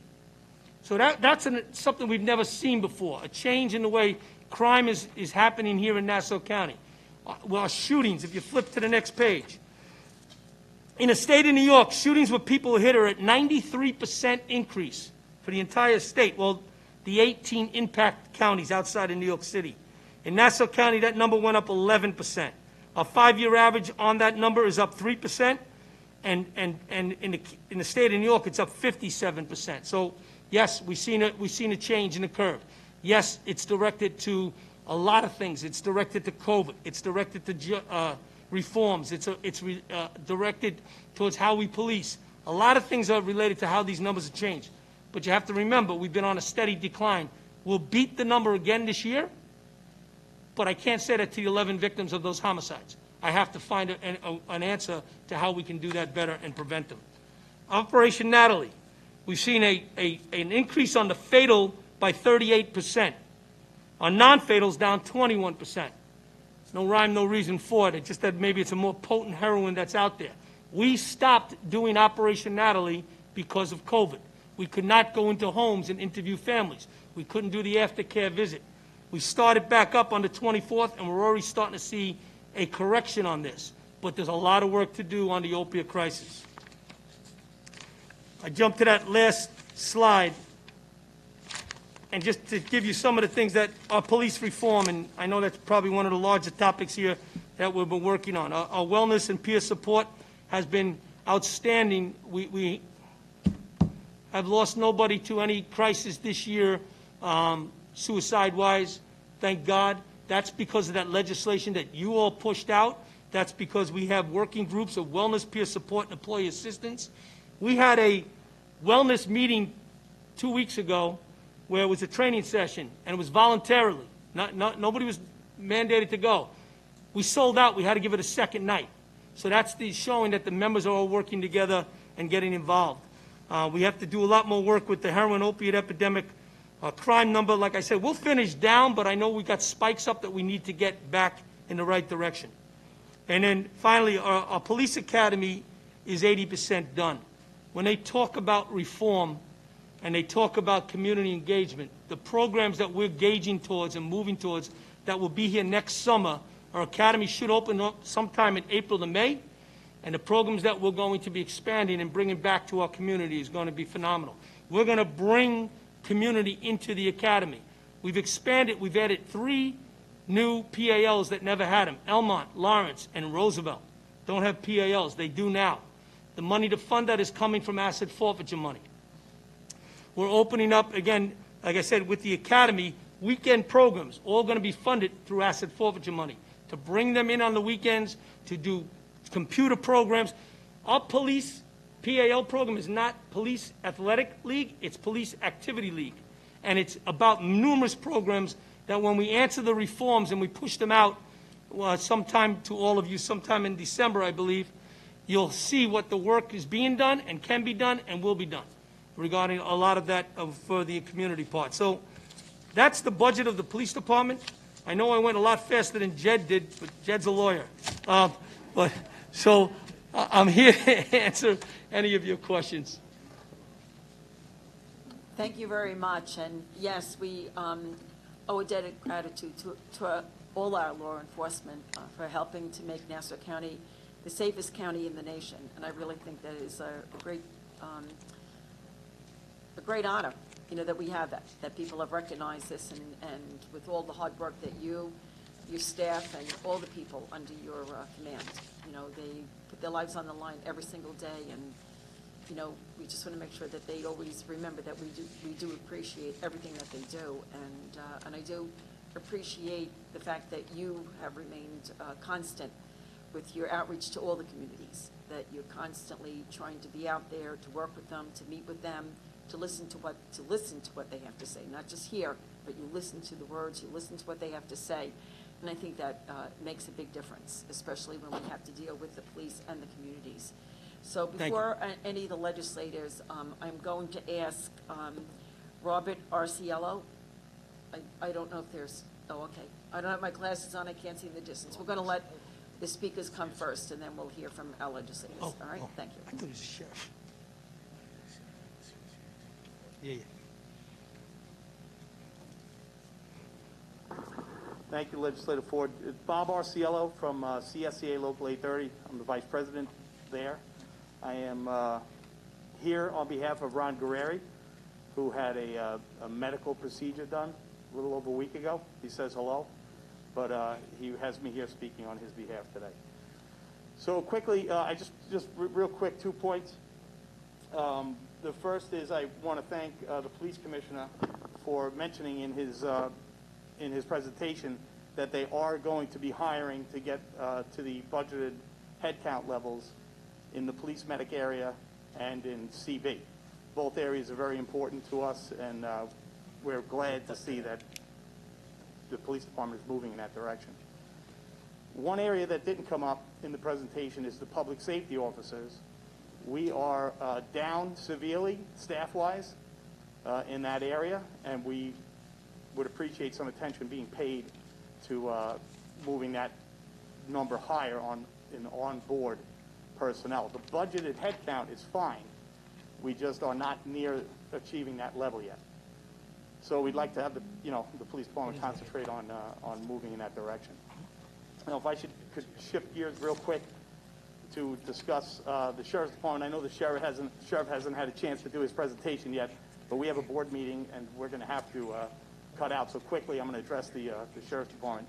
First, I want to thank Sheriff Zarenda and his administration for doing a fantastic job here in Nassau County after coming on board right as this pandemic hit.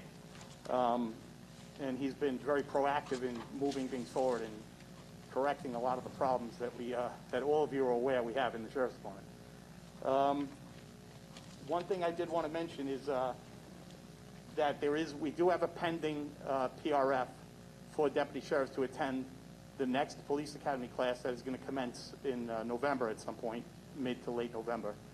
So we're hoping that will bring us closer to our budgeted headcount.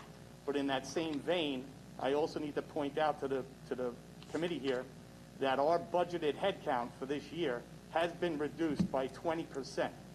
So we had a budgeted headcount of 69. We didn't have 69 on board last year, but our headcount was 69, and we were moving towards filling the spots. It has now been cut back to 59. So we are currently on board about, I think, 55. So we're going to, obviously work to get up to that 59 headcount. And the deputy sheriffs were tasked with many other jobs during this pandemic. We helped out the morgue. We have, we had a multitude of different jobs handed to us during this emergency period, which my guys all handled, and we went out there and did everything that was required of us. So I just want you guys to be aware that in the midst of this pandemic and everything else, they actually pulled back 10 bodies on our budgeted headcount. I think that's pretty much all I have. Chris Callender is the president of the police medics. So he's going to briefly speak about that area, and then we'll let you carry on. Bob, before you step away, Yes. I just have one quick question. When you talked about the deputy sheriffs, how many do you anticipate may have the ability to retire, like in the next year or two? Yeah, so I actually have a deputy resigning at the end of this month. So that's one we know about, absolutely. We have at least one sergeant who his intention is to retire at the end of this year. And, by attrition, we should have another 2 or 3 leave probably in 21. Again, the sheriff has been very proactive in replacing those bodies and moving towards, getting those spots filled. But I'd be remiss if I didn't mention the fact that OMB actually carved 10 out of our headcount. During, we play an integral role in law enforcement here in Nassau County. We're full police officers, and run a wide gamut except for answering 911 calls. And to pull back a 20% reduction in that staffing level is, in the union's opinion, severe. Very concerning. We'll look into that. Thank you. All right. Ms. Calendar? Good afternoon, everybody.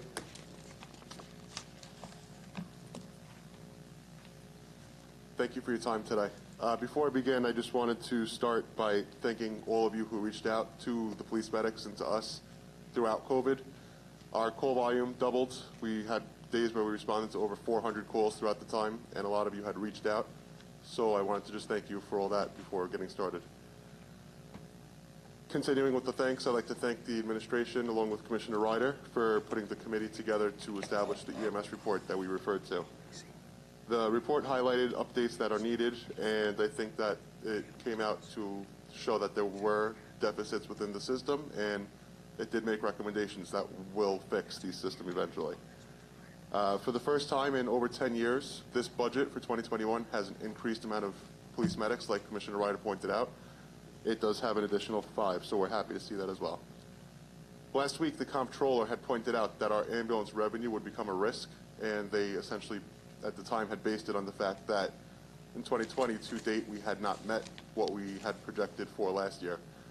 While they didn't exactly have a reason why they were here, I do want to point out that due to COVID, we did have the AMR ambulances come in, and we did not collect revenue from that. In addition to that, the amount of transports post-COVID, people are just afraid to call an ambulance to go to a hospital for your routine things. So our numbers have been down because of that. In addition to that, over the last 10 years, our call volume has steadily increased. So in my personal opinion, on behalf of the union, I don't expect it to really become a problem going forward in the future. All that being said, everything's on the up and up. I do want to just bring attention to one point that could be concerning, or actually is concerning at this point.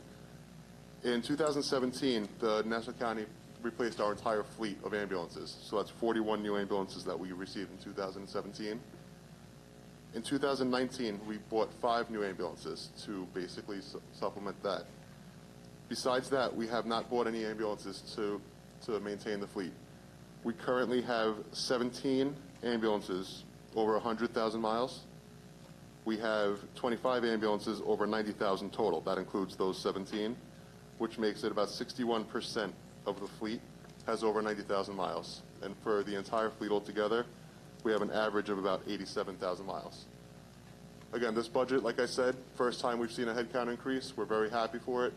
The vehicles are something that we need to pay attention to because, again, we have ambulances that respond from Bayville anywhere in the county, as far as Valley Stream. So just getting, there's a lot of wear and tear on these vehicles, and that's really something that we're hoping gets a little bit of attention during this budget. So thank you for your time today.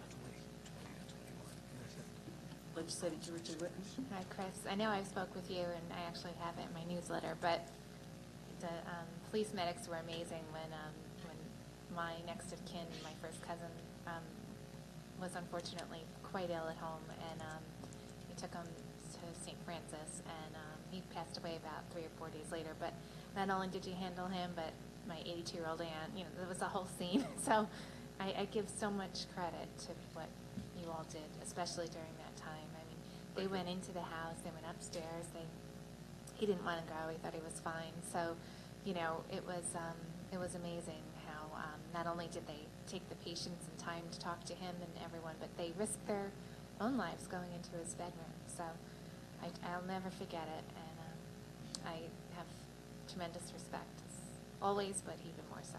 Thank you.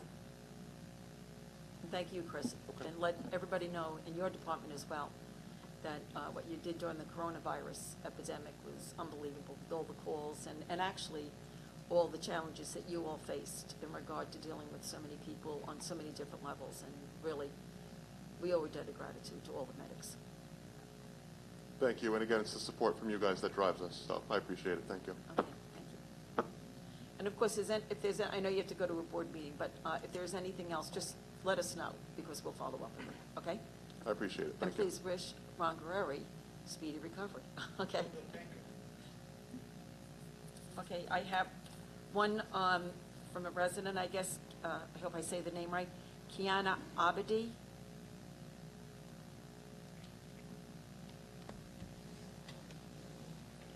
Good afternoon, just state your name and address, please.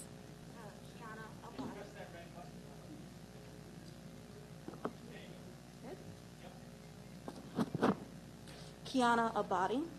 I'm a resident of Freeport. I was hoping to get to speak after the budget hearing so that I could tailor my comments based off of that. Seeing as how I won't have that chance, I will just go on ahead. Excuse me, I don't mean to interrupt you. Did you want to wait for even after the correctional center and everything? I didn't know if you wanted it with the police or if you wanted the other agencies as well. I'm here, so I'd rather do it now. Unfortunately, I'm taking time off of work to be here, so. Okay, all right. limited amount. And it's short anyways.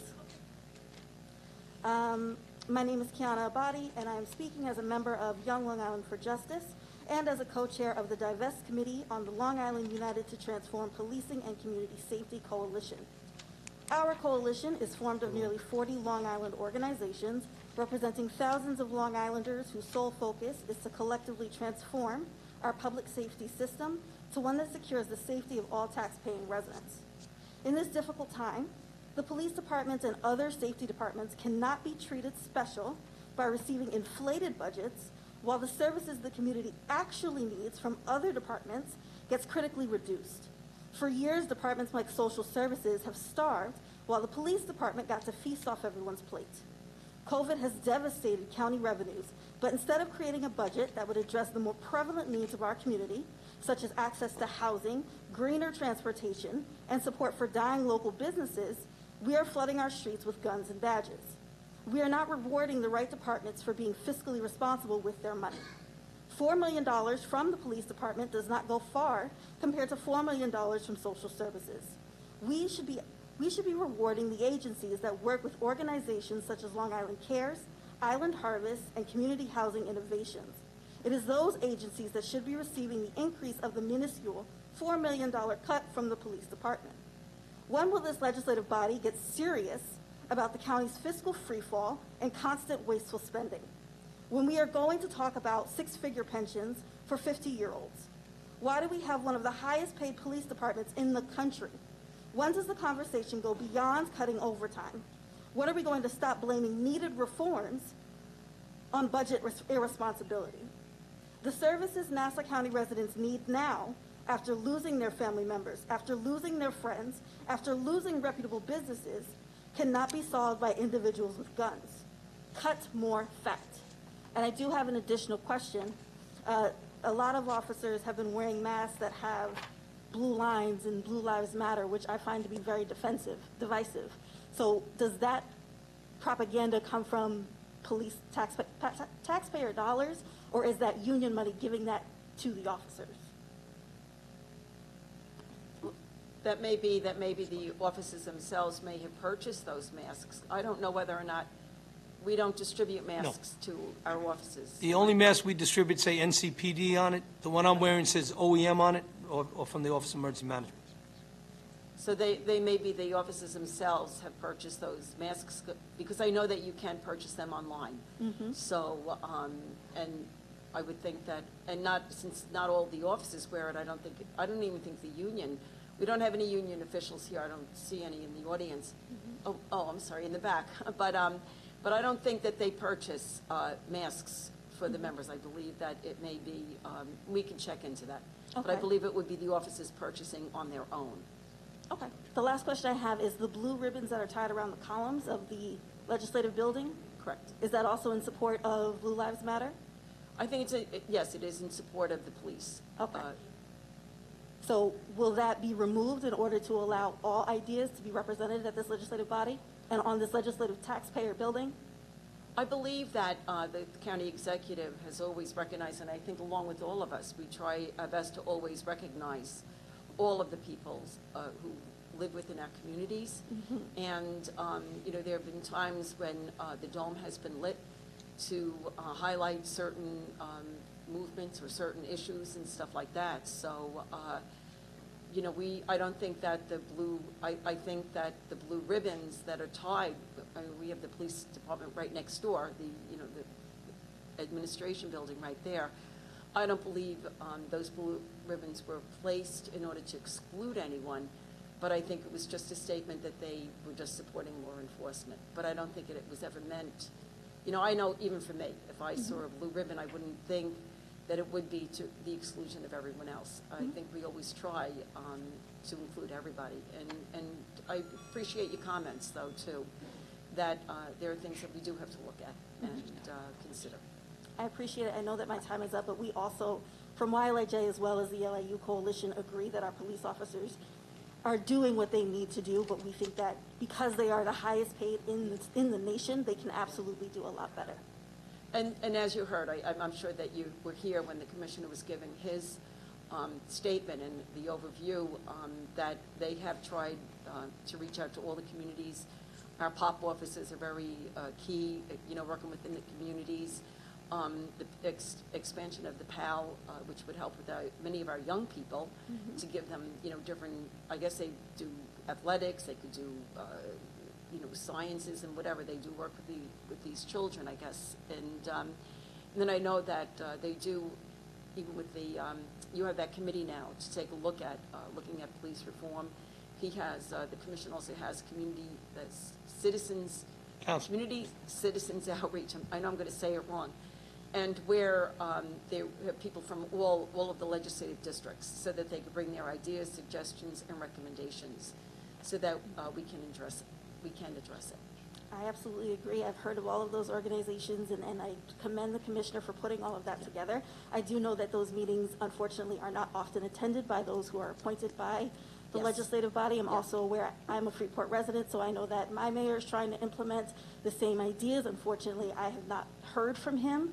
So there's only so much that these organizations and agencies and ideas can do, especially, again, we have the highest paid police in our county. And crime is going down, but we can't keep blaming state reforms on our fiscal irresponsibility.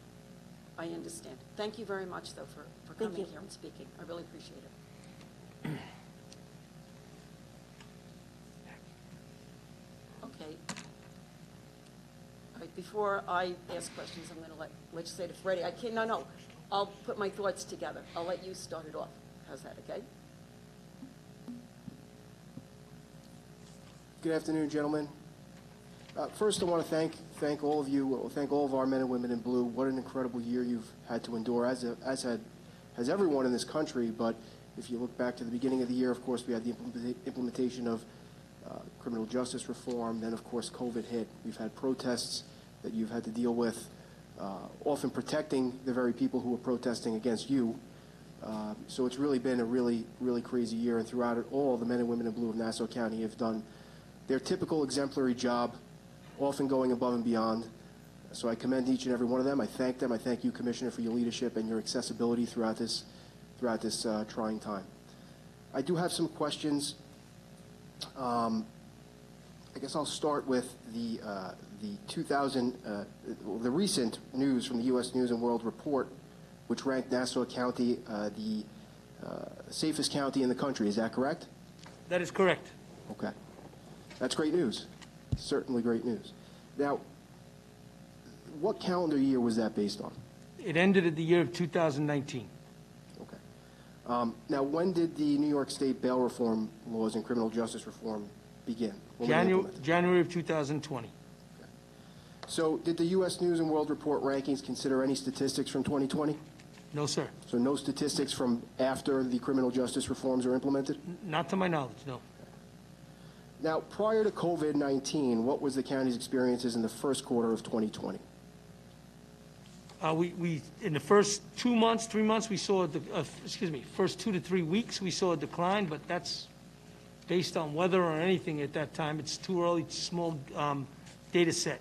Then as the year progressed, the crime numbers went way up. When you say as the year progressed, around what time of the year?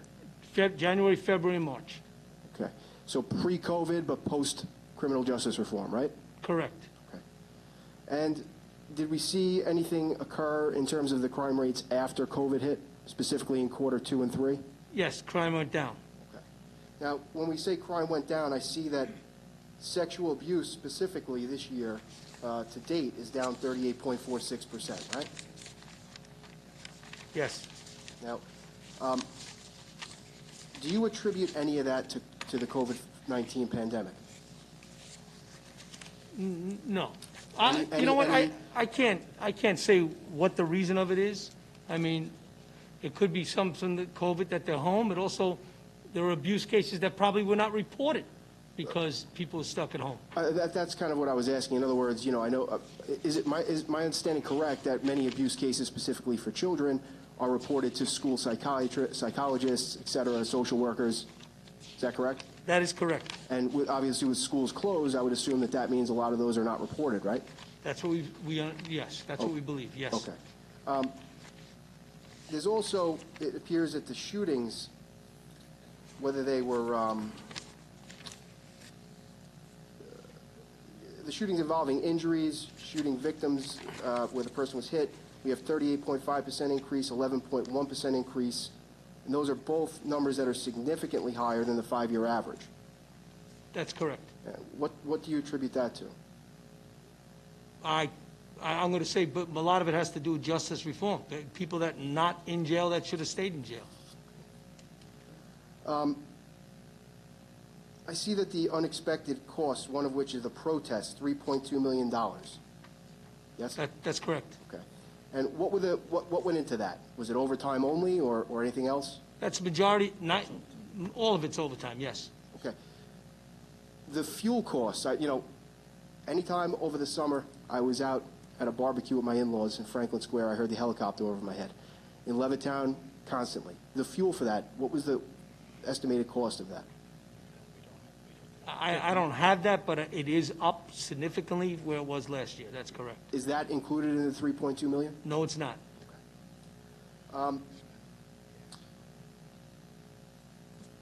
In terms of the reforms that are now being considered to the policing, how many panels are there right now that have been formed to put input into that, to give input? The county executive started the PAC, the Police and Community Trust. We're using the already existing Commissioners Community Council. There's several others that, normal community outreach that we've done. We've enhanced that and spoken to them. It's all about the listening sessions to see what we can get back from the community. Okay. Now, a few months back, I don't remember the exact month, but we had put together a panel on mental health, policing and mental health. You recall what I'm referring to? Last year or this year? It was 2020. I don't remember the exact month. Okay. Okay. Yes? Yes. What, if any, input will that panel have on any police reforms that are proposed? Are we talking about the legislative bill that was? Oh, I'm Yes. sorry. I apologize. So So that's okay. that's going to have a huge impact because we've met several times, Commissioner McCummings, Omira Perez, myself. We've had a couple of people, one from the Republican side, one from the Democratic side. We've had numerous conversations already. We're gathering data. That data is going to help us make decisions or suggestions and recommendations back to you. I believe we have to get it back in February. And that will give you the answers of what we think should be enhanced, whether it be mobile crisis. And again, I'm not going to speak for the committee because we haven't made any final recommendations, but we've made some good progress in the fact of looking to see what's going to make us better in dealing with mental health. Okay, but they will be involved in whatever recommendations, they'll have input in whatever recommendations are put forward. Absolutely. Great. Well, thank you. Again, I want to thank you for the great job you do. I look forward to seeing those recommendations. Obviously, there's always room for improvement. However, I got to just once again say what an amazing job our Nassau County law enforcement has done. And I think it's a testament to you, and it's a testament to the men and women in blue. Thank you for all you do. Thank you, sir. Legislator Walker. Thank you, Legislator Ford. I, too, want to thank you, Commissioner, certainly for all your calls that we had, our conference calls through COVID. You were the voice that we could give our questions to. You were that person that we could reach out to, you and Commissioner Eisenstein, and I can't thank you enough for that. To all your officers, to our medics, for everything you did, during COVID, during the entire year. Really what you do for us day in and day out. I know myself personally, every single time I get the chance to thank any of our officers, I do that. And I always, hope that our public does that too. I know that you said, obviously, Operation Natalie had stopped, and do you think the rise in the area of drugs, heroin, so on and so forth, do you think also because there were not programs for residents to maybe attend? I know, even like AA or any of those things, like they couldn't meet anywhere. So I guess it was just whatever they could do via phone conversations, Zooms, whatever. Many of these people aren't really in a position to be able to even go on things like that or know where to go. Do you think that attributed to the rise also? I can speak for the fact that I've had conversations both with Steve Chasman and Jeff Reynolds. They had, obviously, the turnout was very, very poor because of COVID. People trapped in the homes, the access to medication and drugs that are in the homes through the medicine cabinets. Our drug drop-offs were slowed down. People were not coming out. Drug dealers didn't recognize COVID. They still went out and dealt their drugs, and we know that. And to the credit of the men and women of Nassau County, they still went out and they did their jobs fighting crime and went out after a lot of these drug dealers. We didn't sit back. We were out there doing our job and dealing with protest and unrest. But a lot of it has to do with arraignment. It's a virtual arraignment. Nobody's being held. So you don't get that option to get in front of that judge who says, hey, diversion court, an option for your kid. You can get yourself help. And then we also didn't get a chance to go out and do the aftercare visit the next day. We knock on the door. Nassau County narcotics detectives that are out of the chart, not doing undercover work, would visit the homes of the overdose individual, and both from the victim side and the parent side, offer up what apps between like Nassau County Cares app, or a handout that we had about how to get them help, and also about going after the drug dealer, the person that usually the last 2 or 3 calls in that phone is from the drug dealer before he overdosed. So we had to stop all of that. And I think it was just a perfect storm. So and unfortunately, too many kids have already died. We made so much progress with Operation Natalie. And that, when I say we, that's myself, the DAOs, the recovery people, the community, everybody. We had numerous meetings that we went out and spoke at. You stop the education, you stop the awareness, people forget about it, and they think of something else, and then they start picking up the bottle at home, and it starts going out of course from there. Well, let's hope and pray that we can get that back in the right direction where we were before. I also have a question. I know that when we were over at the 8th Precinct, they told us that the homicides in that area had gone up. Community, a precinct that really didn't have those numbers before. What, do you think there was anything attributed to that, or? So there was 6 deaths in that community. 2 were domestic. We never understand and can stop domestics. It's in the home, usually. One was that drive-by, that poor young man stepped out of his car. It was a road rage. Those individuals had killed already in New York City. They were all arrested. It was a stabbing at a restaurant between 2 employees. One was arrested for that stabbing. There was an off-duty New York City police officer. He's obviously been arrested for his. And the only one that's open right now is the July 4th one. That occurred in Plainview, I think, of Plainview. And that one's still open, and we're still working on that one. Okay, thank you. I have other questions, but I'm sure other people do too, so I'll let them, and if they're not answered, But again, thank you for all that you do for us. Thank you. Legislator Millet. Thank you. I would like to add to what my colleagues have said in terms of what a fantastic job all of you have done, and you in particular, Commissioner, during the COVID time and during the protest time, and we did get those phone calls every day, and you gave us great information, and you let us ask every single question that we had to ask, and that was so appreciated and so important. And you're always that way anyway. I know if I call you, you're going to call back, and if you don't pick up immediately. And we are very fortunate to have you.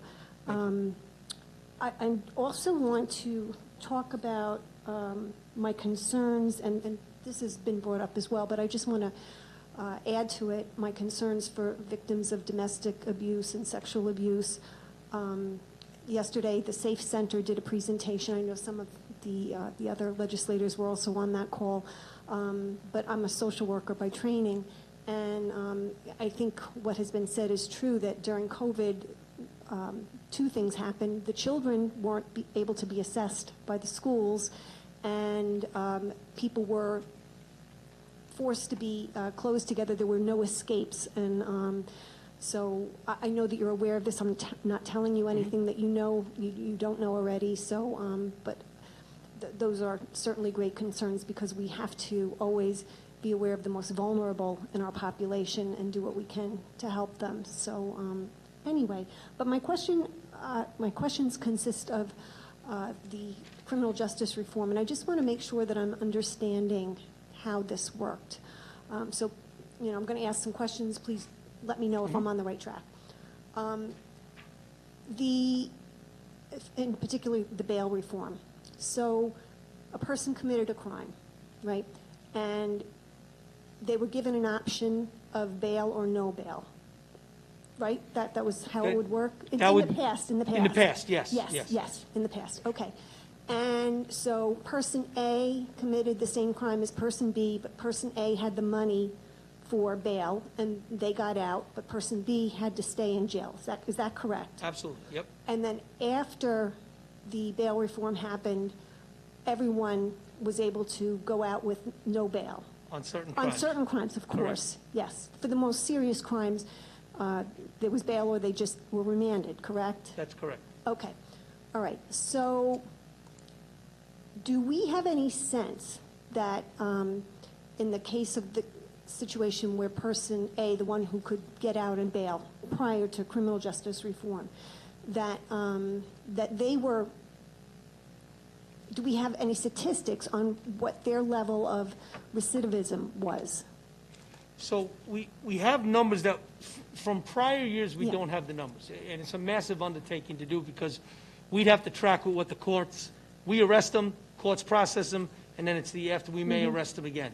So we've been tracking some of the numbers that we've been asked to track. Right, I got those. We all got those. Right. Yeah. So, but I would like to be able to compare it, because we don't know if the bail reform actually caused greater recidivism, or at least I don't, based on the information that I have, as opposed to what happened prior, right? Because yeah, so we just don't know. Right. Usually you want to have a data set to compare it to. We don't have that data set because we didn't collect it that way in years past. I right? understand. It wasn't a concern. So going forward, we would know how that is. So we look by month, right. Smaller segments. And like when I showed you the first 3 or 4 weeks, crime was down, crime skyrocketed, and then COVID, obviously involvement, brought crime way down and has stayed down. Right. And now it's stayed down because we're in that, we've kind of caught our breath a little bit, and we're still out there doing our job. But a direct relation to it was that spike in the beginning. The same direct relation to COVID was the spike downward. Sure. So that, because when people stayed home, I'll give you an example. My residential burglaries were up about 80% in the beginning in March, and then now they're flat. They're where they were last year, and last year was a record year. Commercial burglaries were up, but we didn't get them down because we couldn't get them down because in COVID, commercial burglaries, it was open season because nobody was in their businesses. So I remember you telling us that. right, so that affected that crime. Same with stolen cars, we're up 20%. Stolen cars are still, to this day, have not changed. The law has not changed on stolen cars. Stolen cars stay out. There's no bail. So that repeat offender of the stolen cars is a problem. We did make a nice arrest with New York City a couple weeks ago. Hopefully that number starts to decline. Okay.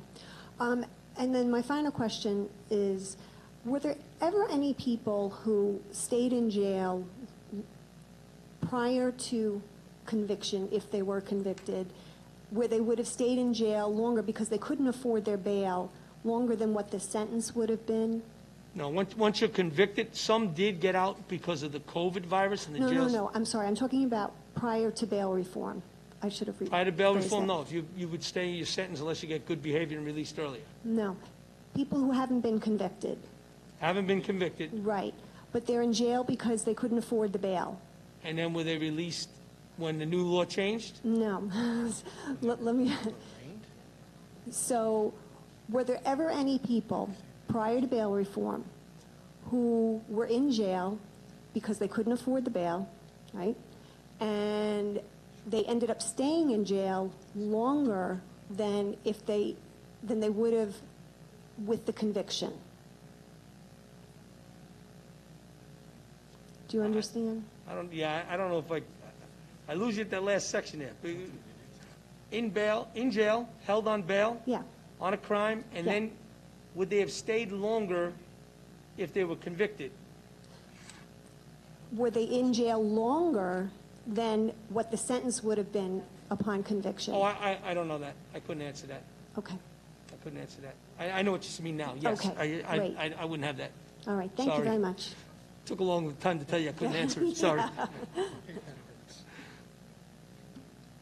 You know, I guess even with criminal justice reform, and I understand what you're talking about, because unfortunately there were people that were put in jail, and because they couldn't make bail, they languished. Yep. You know, whereas like if you were rich enough or whatever, you know, you got out and you were like walking free until you went to court. But I think though, and I think you agree, because I think so many, and this was something last year with Mr. Painter had said, that prior to the state senate passing any type of bail reform package, many of our law enforcement agencies went up and met with the Senate to ask to work with them on bail reform. But unfortunately what happened was they passed it without a lot of input from a lot of our law enforcement agencies. So I think that that's where the disconnect was, where so many people then were released and just caught us all off guard. So, but I think that it is important that if people don't go to jail unnecessarily, that's the most important thing. So, Legislator Schaefer. Thank you. How are you, Commissioner? I'm well. Thank you for your presentation. I have a variety of questions. Okay, the first one I wanted to ask, can you just define what minimum manning dictates is within the police department? So minimum manning really is minimum posts, minimum staffing. So there are 177 posts out there. Mm-hmm. They must be covered 24/7 unless there's a agreement with the unions about cars that can be laid up at certain times. Okay, thank you. I also noticed in the summary narrative that you have about, or you anticipate about 200 officers, I guess, retiring. Already gone, yes. Already, so you already, that's what I was wondering. Okay, yes. So there's already 200. Are there more that you anticipate, and can you give me an estimate of how many from, to the end of the year, essentially? On a normal attrition, we lose about 50 to 60 a year. Yeah. This year, we started the year down, I think it was 135, 140, and then the graduating class of 90 came out, but then we had a large amount of retirements this year because of obvious reasons. Right. And so we still predict there will be more leaving this year. And again, then we'll start the progression of hopefully getting back to some normalcy in retirements next year. Okay, thank you. Okay, so and you answered my next question, which is already about prior years. It's typically 50 or 60 a year? Yes. Okay. Now I just had some questions on equipment use. I know we talked in the past and probably prior budget hearings about your use of different equipment or drones, for example. That's specifically what I'm asking about. Have you needed to increase the use of drones, or have you just not needed necessarily, but decided to increase the use of drones over, like in 2020 specifically? So in 2020, we've first started to use our drones. We never had drones before. The program is still being developed. The program has to get approval from the FCC. So we're not there yet. But we tried them out during protest. Kind of doesn't work because as they move, we got to move with them, and then the batteries die, and you got to reload them. And so we're trying to figure out how the best way to move forward with that program. Okay. And then I also noticed that one of the objectives of the department is to increase the apprehension of suspects who have outstanding warrants. And do you have any idea about how many outstanding warrants there are currently? So we started a program at the beginning of the year. We enhanced members into our fugitive squad, and we were looking at getting rid of old warrants. We got warrants that people are dead. We got warrants that they're not even enforceable anymore. And and so we started working with the DA, and then COVID hit and everything got shelved because everybody had to go different directions. So we're bringing that program back. Okay. I think we somewhere, I'm going to, well over 40,000. I think it's close to 60 or 70,000. I don't know the exact number. Okay. Okay, so that'll start back up again, and you'll. Yes. Okay. And I'm sorry, with regard to the drone program, have you continued to work on that, or obviously I know a lot of things that maybe didn't seem necessary stopped during COVID? Yes, we have started to continue to work it. We placed it under our electronics bureau. They got to write procedures and policies that have to be approved. And then we also have to get approval, again, by FAA, not FCC, FAA approval, and then we can move the policy forward. Okay. Are you basing it on some other, just like where they're doing, or what other programs are like in other areas or other counties? Or? So some counties and villages out there in Long Island and around do not have approval, and they still fly it. Okay. So we're trying to do it the right way. Like I said, we did test it out during our protest, but it just wasn't feasible. We were chasing our tail. That's why we ended up using the helicopter. Using the drone over a helicopter is a lot cheaper. That's what I was. And much more effective. But the value of having those real eyes in the sky, or real helicopter pilots up there, is also a big plus to us. Okay, but part of the anticipation is that it may produce some savings down the road in using drones over potentially a helicopter or some other Yeah, use. but we bought the drones for two main reasons. One is in crime scenes and stuff, so the drone, instead of shutting down the LIE to do a graphic of the area where the auto accident is, we can do it with the drone without having to shut it down, obviously with approvals. Then on the other side of it, when we do things like we've had flooding and stuff, we can send the drones into that area. They're expendable, people are not, right? So we can't put a helicopter up when the it's called a scud is too low. They have to fly underneath it. Right. So this is other, and again, it's also for hostage negotiations. Instead of sending the cop up to the house, we can send a helicopter and look in the windows. If he shoots the drone, he shoots the drone, we can put up another one. So it's just the way that we're looking at it. It's still being in its developmental process. Okay. And are we still experiencing protests today throughout the county, and about how many would you say, if we are? Test? Protests. I thought you meant drone test. No. I'm off Right the now, drones. we've come down to about 2 to 3 a week. Okay. The showing is a lot less. Some people, we had 3 over the weekend, 19 people at one, 20 at another. So that has been, and they're staying, they're following the ground rules now. They're not, and if they do walk, they're on the sidewalk, not on the street. So it's been better. I also want to thank you for the amazing job you all did. Thank you. In the last 6 months. Thank you. Legislator Solage? Very much. I'd like to thank the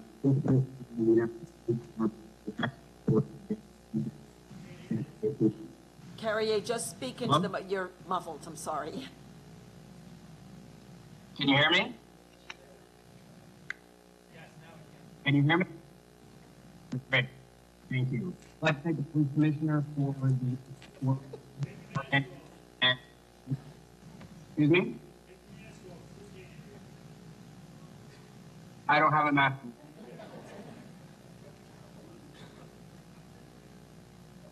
Can you hear me now?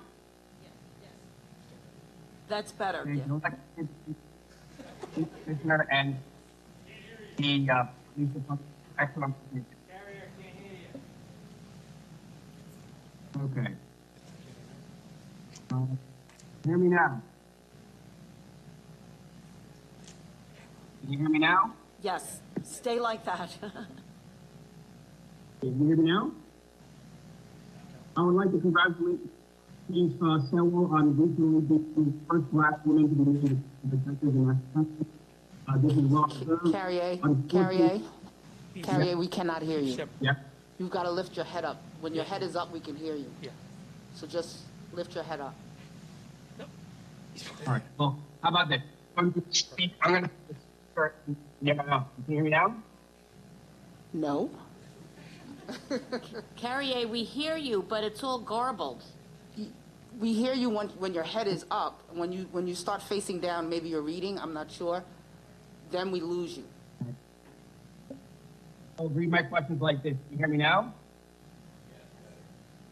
Yes. Okay, great. Thank you.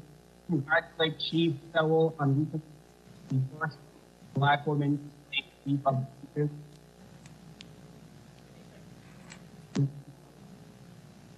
Unfortunately, however, one of the complaints I hear from residents of my community is that there are not enough minority police officers, especially in my community. Absolutely work to secure more qualified minority police.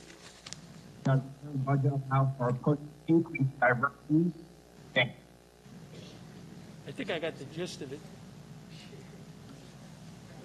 It was about hiring minority police Yes. officers, is Yeah, I that can- correct?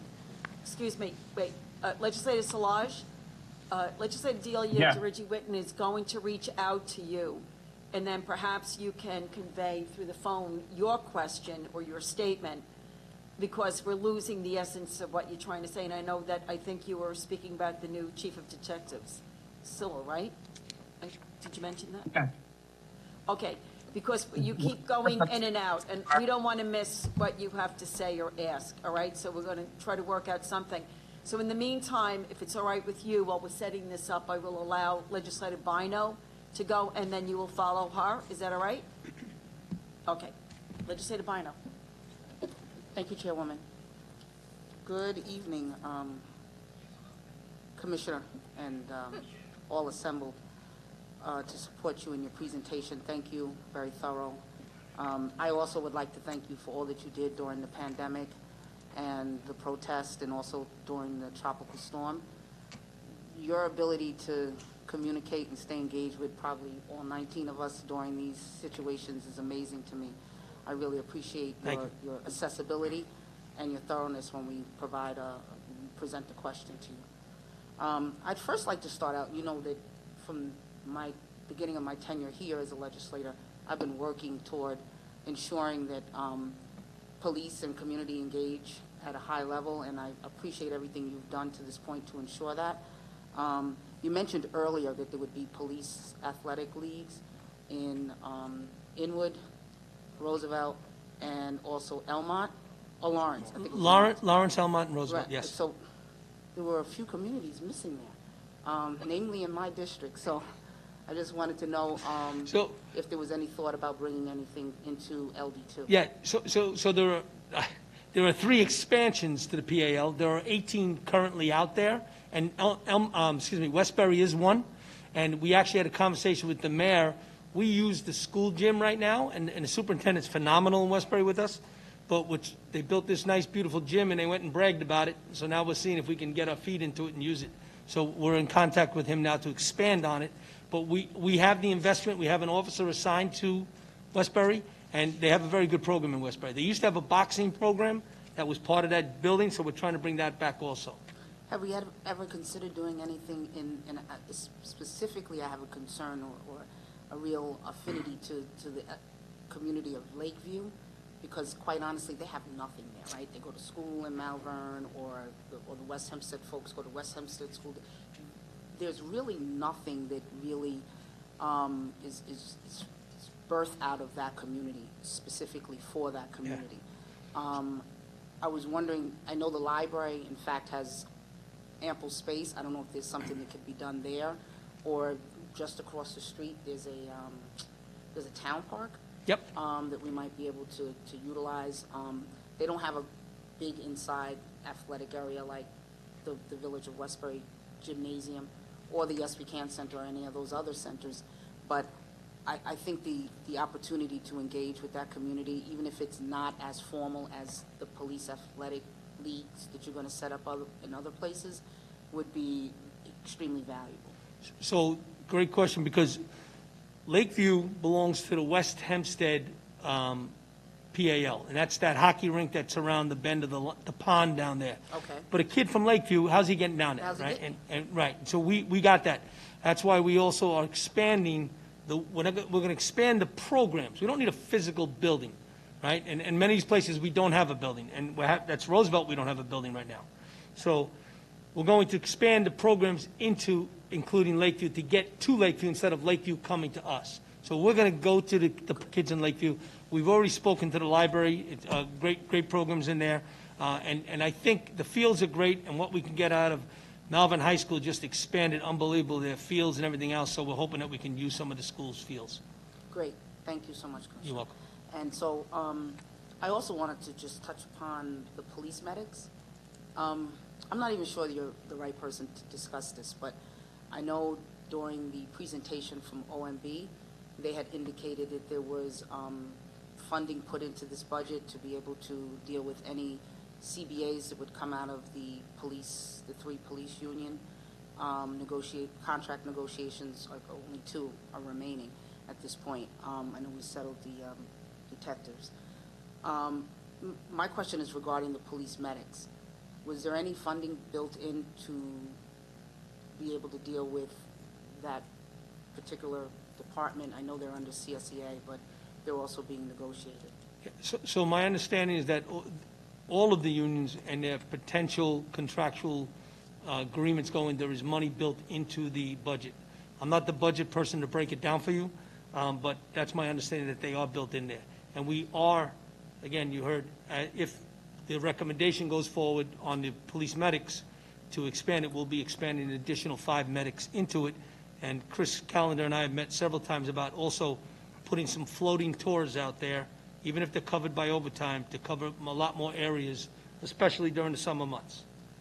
Okay, thank you. And then I was just wondering if I'm not connected into that pack at all, so I'm just interested to know if there's a timeline that you could provide to this body regarding the police reforms. I know we have an end date of April 21, according to the executive order of the governor. I was just wondering if we thought we'd be going out as far as April, or if there was a different timeline that we could be provided. So there are 13 to 16 major topics in the reform. There's another 160 suggestions or ideas that are put in the back of the reform. We're at what we call the active listening stage, and we're taking in and changes and ideas. And look, the PALs came from the community. That was one of the things about engagement. Some of the other items that we've seen regarding mental health have come from our meetings and from the community.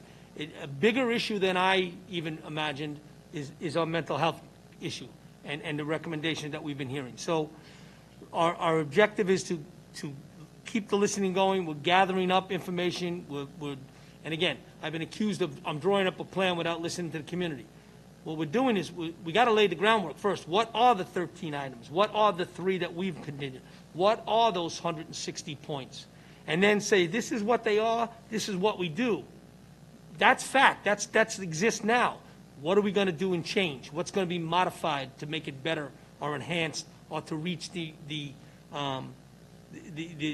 reforms that the governor is asking for? So that should be composed and put together. And again, I think the county exec is looking sometime in December to get it out to the public. We have to post it and have public comment, come back at it, and then getting it to the legislative body, because then I'm sure you're going to want to have a public hearing on it yourself, or some form of hearing. And then once that hearing is done, and if it's voted on and passed, then by April 21st, it's got to get to the governor's office.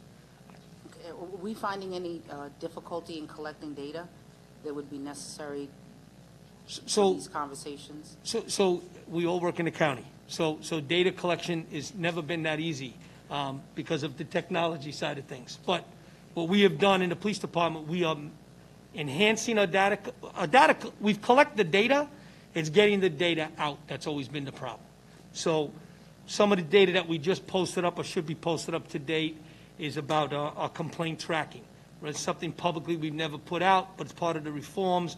We're trying to get it out so people can comment then about that data and say things. So a lot of that data is in the process of being collected. It will get to everybody. And there's much more requests about other types of data. Mental health data. Never really had to, we collect mental health data to give you the raw number, but I've never collected and broke it down in by area and by race and everything else. That's not something we've done. We're now in the process of doing that. Do we expect any additional expenditures as you move forward in There is, undertaking this task? so there's a massive amount of time being spent on the reforms, a real ton. And I'm being, look, we can go round and round about reforms and everything else and argue and stuff like that. We're trying to be as transparent as we can. We're trying to gather the right data. I would love to say, here's the number and walk away. But if that number's wrong, then it's on me. So there was a lot of resources, and these young analysts that we have doing discovery work and writing reports on other stuff are in that process. And I'm on the phone and have meetings several times a day. All of my chief of staff that are sitting behind me are all in these meetings, and we're like, hey, if you don't believe in the process, go away from the table, because we got to do it. It's got to get done. What we can do, and remembering to protect the rights of my officers at the same time, has got to be all factored in. So we come up with an idea, we throw it by legal, we got to go back and change that idea. Then we go out to the public, and the public comes back and says, we'd like to see this, we'd like to see that. Can this be done? Can we do that? It's back and forth, and it's basically consumed about the majority of our time, right, in the last, since January, since June or July, right after George Floyd. We started looking at it right away. We knew it was coming, and when the executive order was originally sent down, and then the booklet came out, and it was much more involved when the booklet got out in August. Okay, thank you. And so, again, I'm going to close. I really don't have any other questions for you in this moment. I'm sure that as the reforms start to bubble up and we become more aware, I'll address questions at that time. I just, again, wanted to thank you and the men and women of your force who have protected us through, the pandemic, straight through the tropical storm. Thank you. Be Thank well. you very much.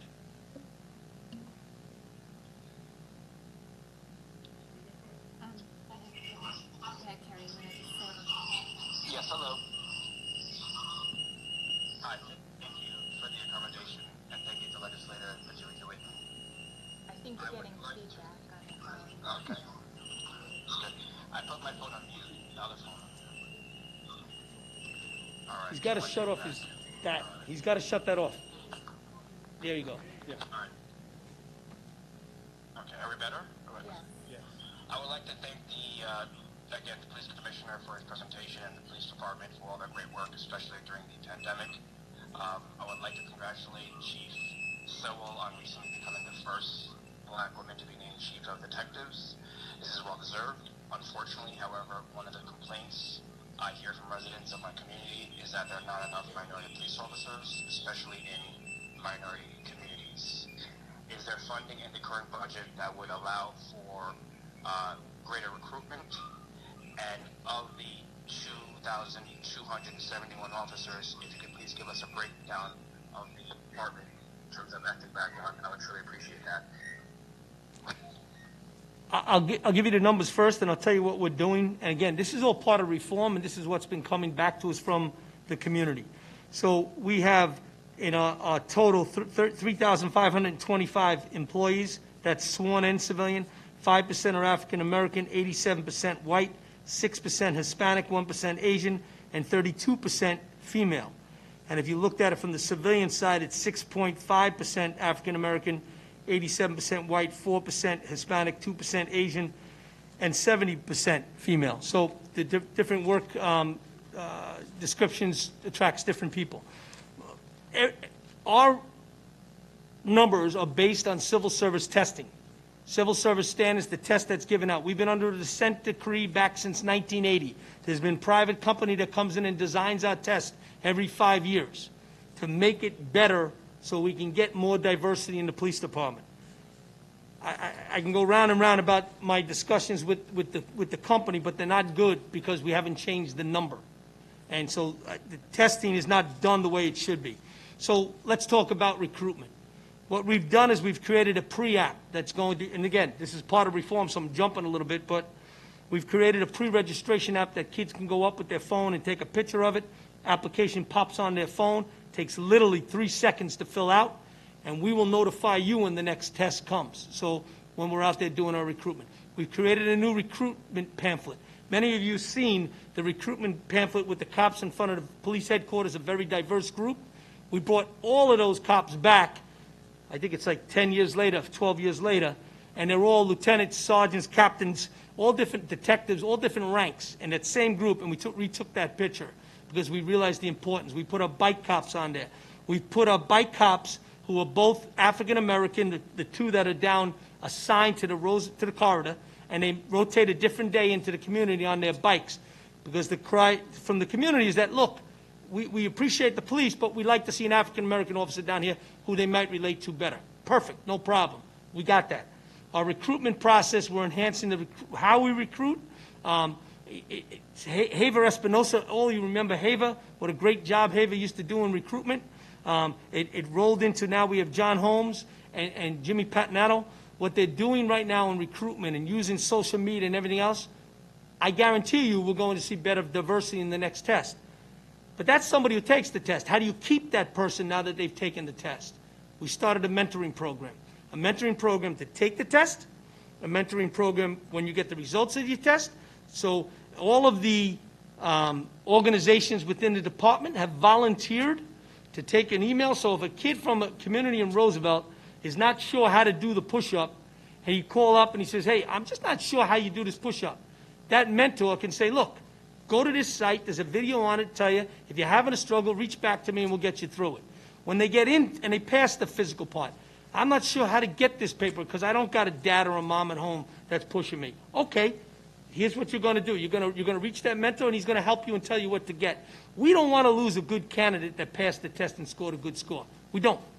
But the way the testing goes now, we say, oh, the percentage of minorities will increase if we lower the grade to 75.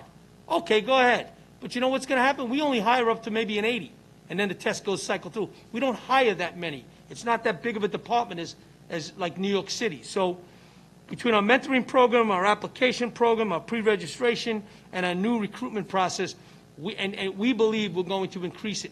But it doesn't happen overnight. It's over time. And the next test ain't for another 2 to 3 years. Understood, thank you. Unfortunately, we have all seen the horrors that have played out throughout the country during protests. I would like to thank the Commissioner and all the officers for the wonderful job they've done keeping our officers, residents, and protesters safe. What was, well, I guess I've already asked a question regarding overtime, but if these protests continue to happen, if, for example, there is another incident of an innocent person being killed, will the proposed 2021 budget provide needed funding? Should we have another increase in protests?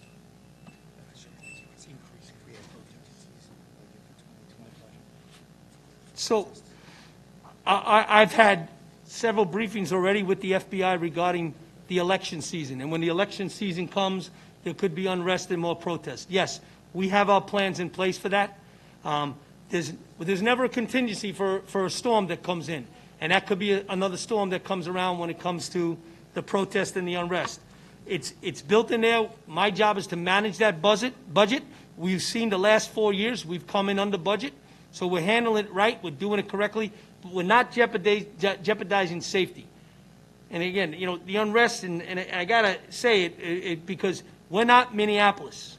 This is Nassau County. This is the greatest police department I've ever laid eyes on in the country.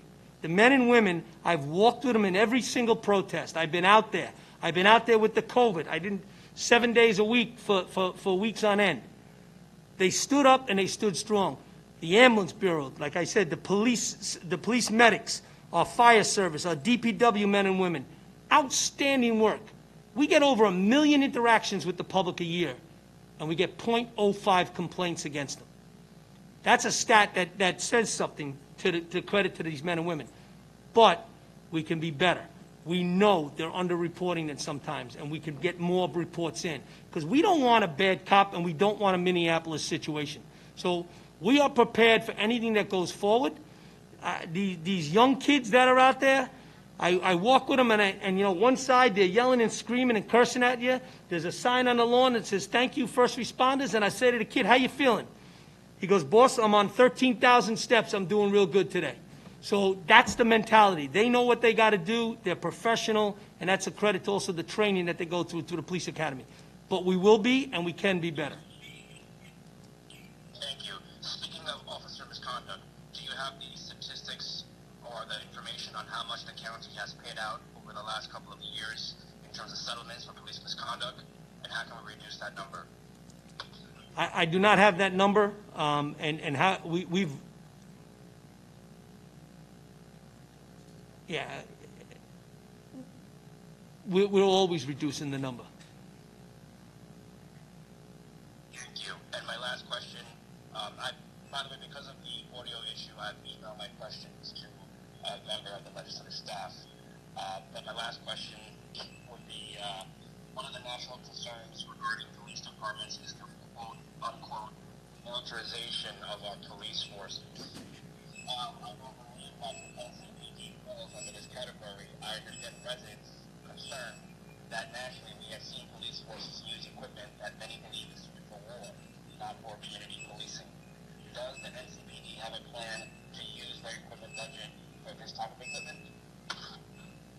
260 protests, 40,000 people, not one property damage, no violence, no fires, no looting, no cops arrested, all because of professionalism. As far as no pepper spray, nothing of that sprayed into any crowd, and the only military equipment we have is high-axle vehicles. If you want me to give it back so I don't go save the people that are out there in flood zones, I'll give it back. Not at all. Thank you very much, Commissioner, and I thank you, Legislator Dewey, for helping me. Thank you. Legislator Gaylor. Thank you, Madam Chairwoman. Good afternoon, Commissioner. How are you today? Good, sir. And congratulations on a great job that all of the police officers, male, female, all in law enforcement, our first responders do every day and have done over the course of time. Great job and keep it up. Just quickly on that military equipment, by all means you should look to the federal government for surplus military equipment because they offer a great resource at considerable cost savings, if not free, for such equipment as high-wheeled vehicles to help in the flood zones. We can't forget that we suffer hurricanes and floods and all that year after year, so the federal government's there to help us and support us, and they're a resource that should be looked at frequently. But in any case, I want to touch back on attrition and equipment replacement, the fleet vehicle replacement plan.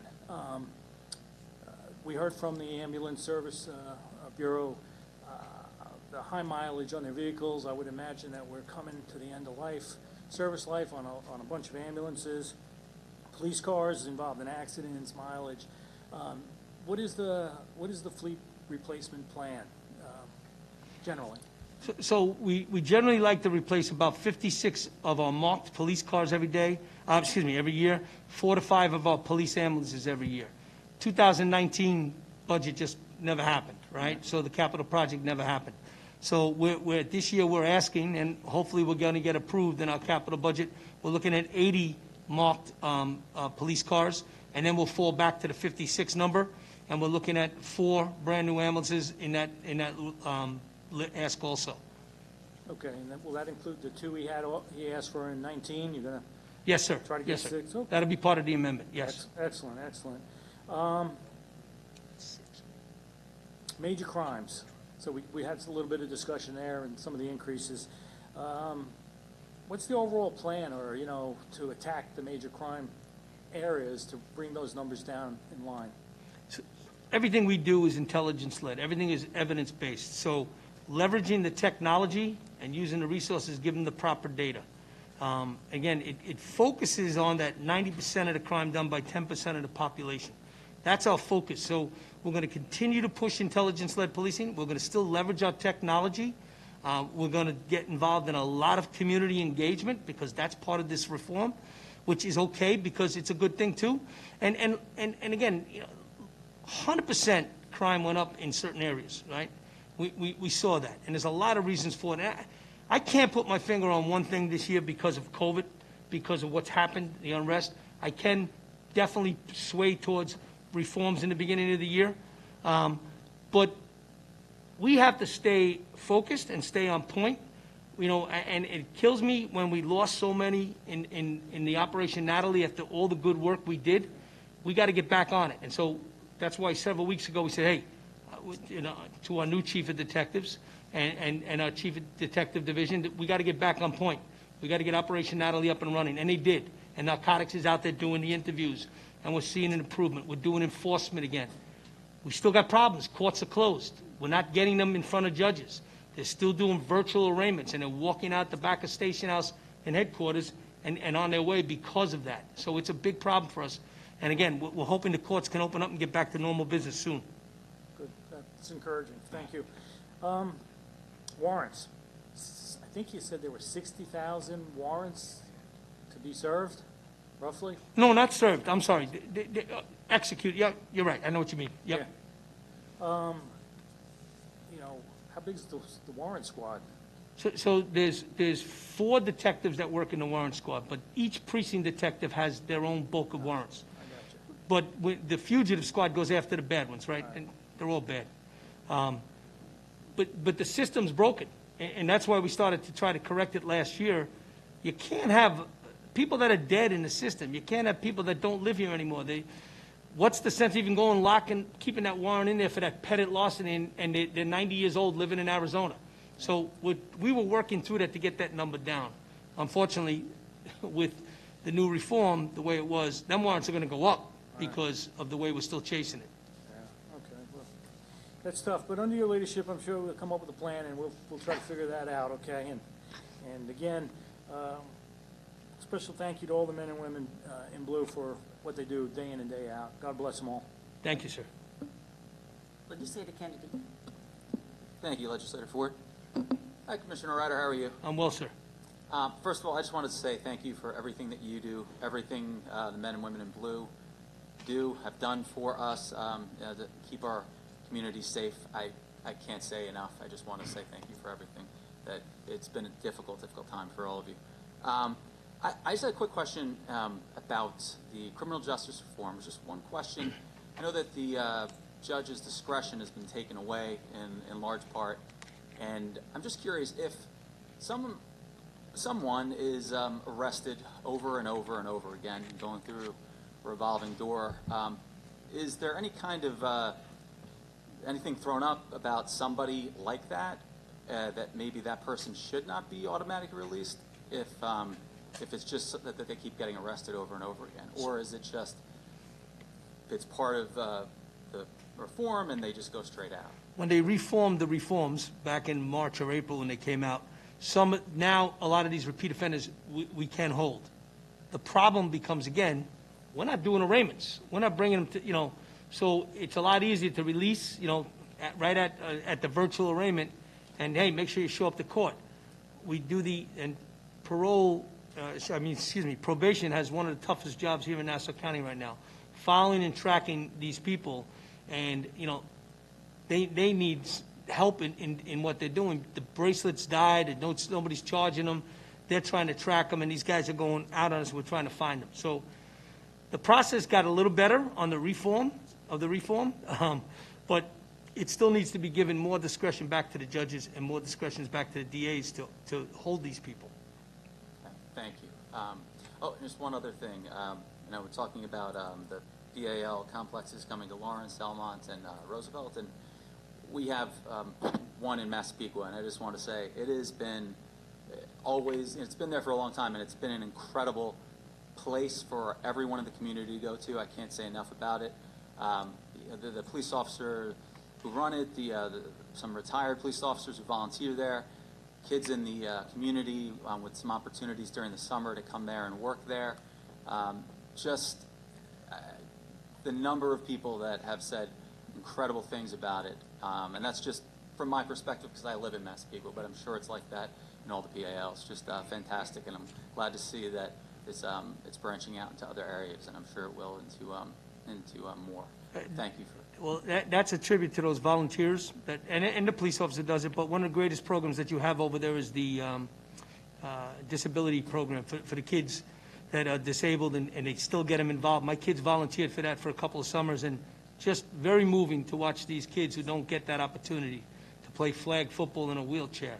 and it's just a great program. So it's a credit to the people of Massapequa. Great, thank you. That would bring tears to my eyes to see. Does to me.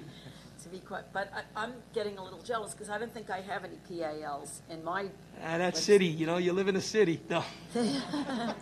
No, but I also have like Island Park, Oceanside, and East I'm Rockaway. kidding. So I think I may be reaching out to my communities and seeing if we could get a PAL established down in that area Sure. of the South Shore. Once again, thank you very much, for all our offices. But I know that you also represent a lot of CSEA workers. Yes. That maybe they're not always on the front line, but they are, a lot of times they're in the back rooms and helping out and basically supporting our police departments. And I know that they've done a phenomenal job as well. I think it was mentioned that the public safety officers, they're down. We don't have as many public safety officers as we used to. What is the reasoning behind that? So just basically through attrition and not rehiring. We have had a bigger demand than ever for the fact of using public safety officers. You have them here. Dave Beatty, by the way, is one of the best that we have. And Dave reminds me every day we need to hire more and get them more vehicles. We've been in discussions with the county exec on expanding that program. We just put out an advertisement to enhance part-timers. I know the union doesn't like the part-time thing, and we concur in a lot of these items. But there is an advertisement out to hire at $25 an hour, like the crossing guards, to bring in more of the part-timers. But we also are short 5 full-timers right now that we need to replace. Do you think that if you do this part, and you know how I feel, I think I agree with the unions on the part-timers, but I understand why you do that.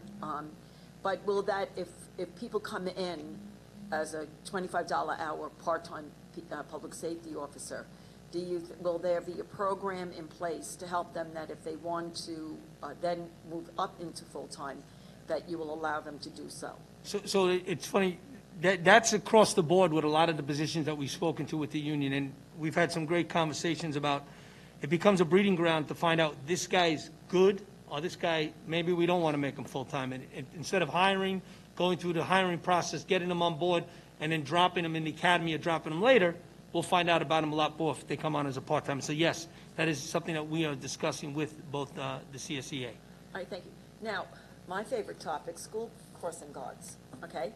So I see that it looks like we have a total of 419 according to this budget.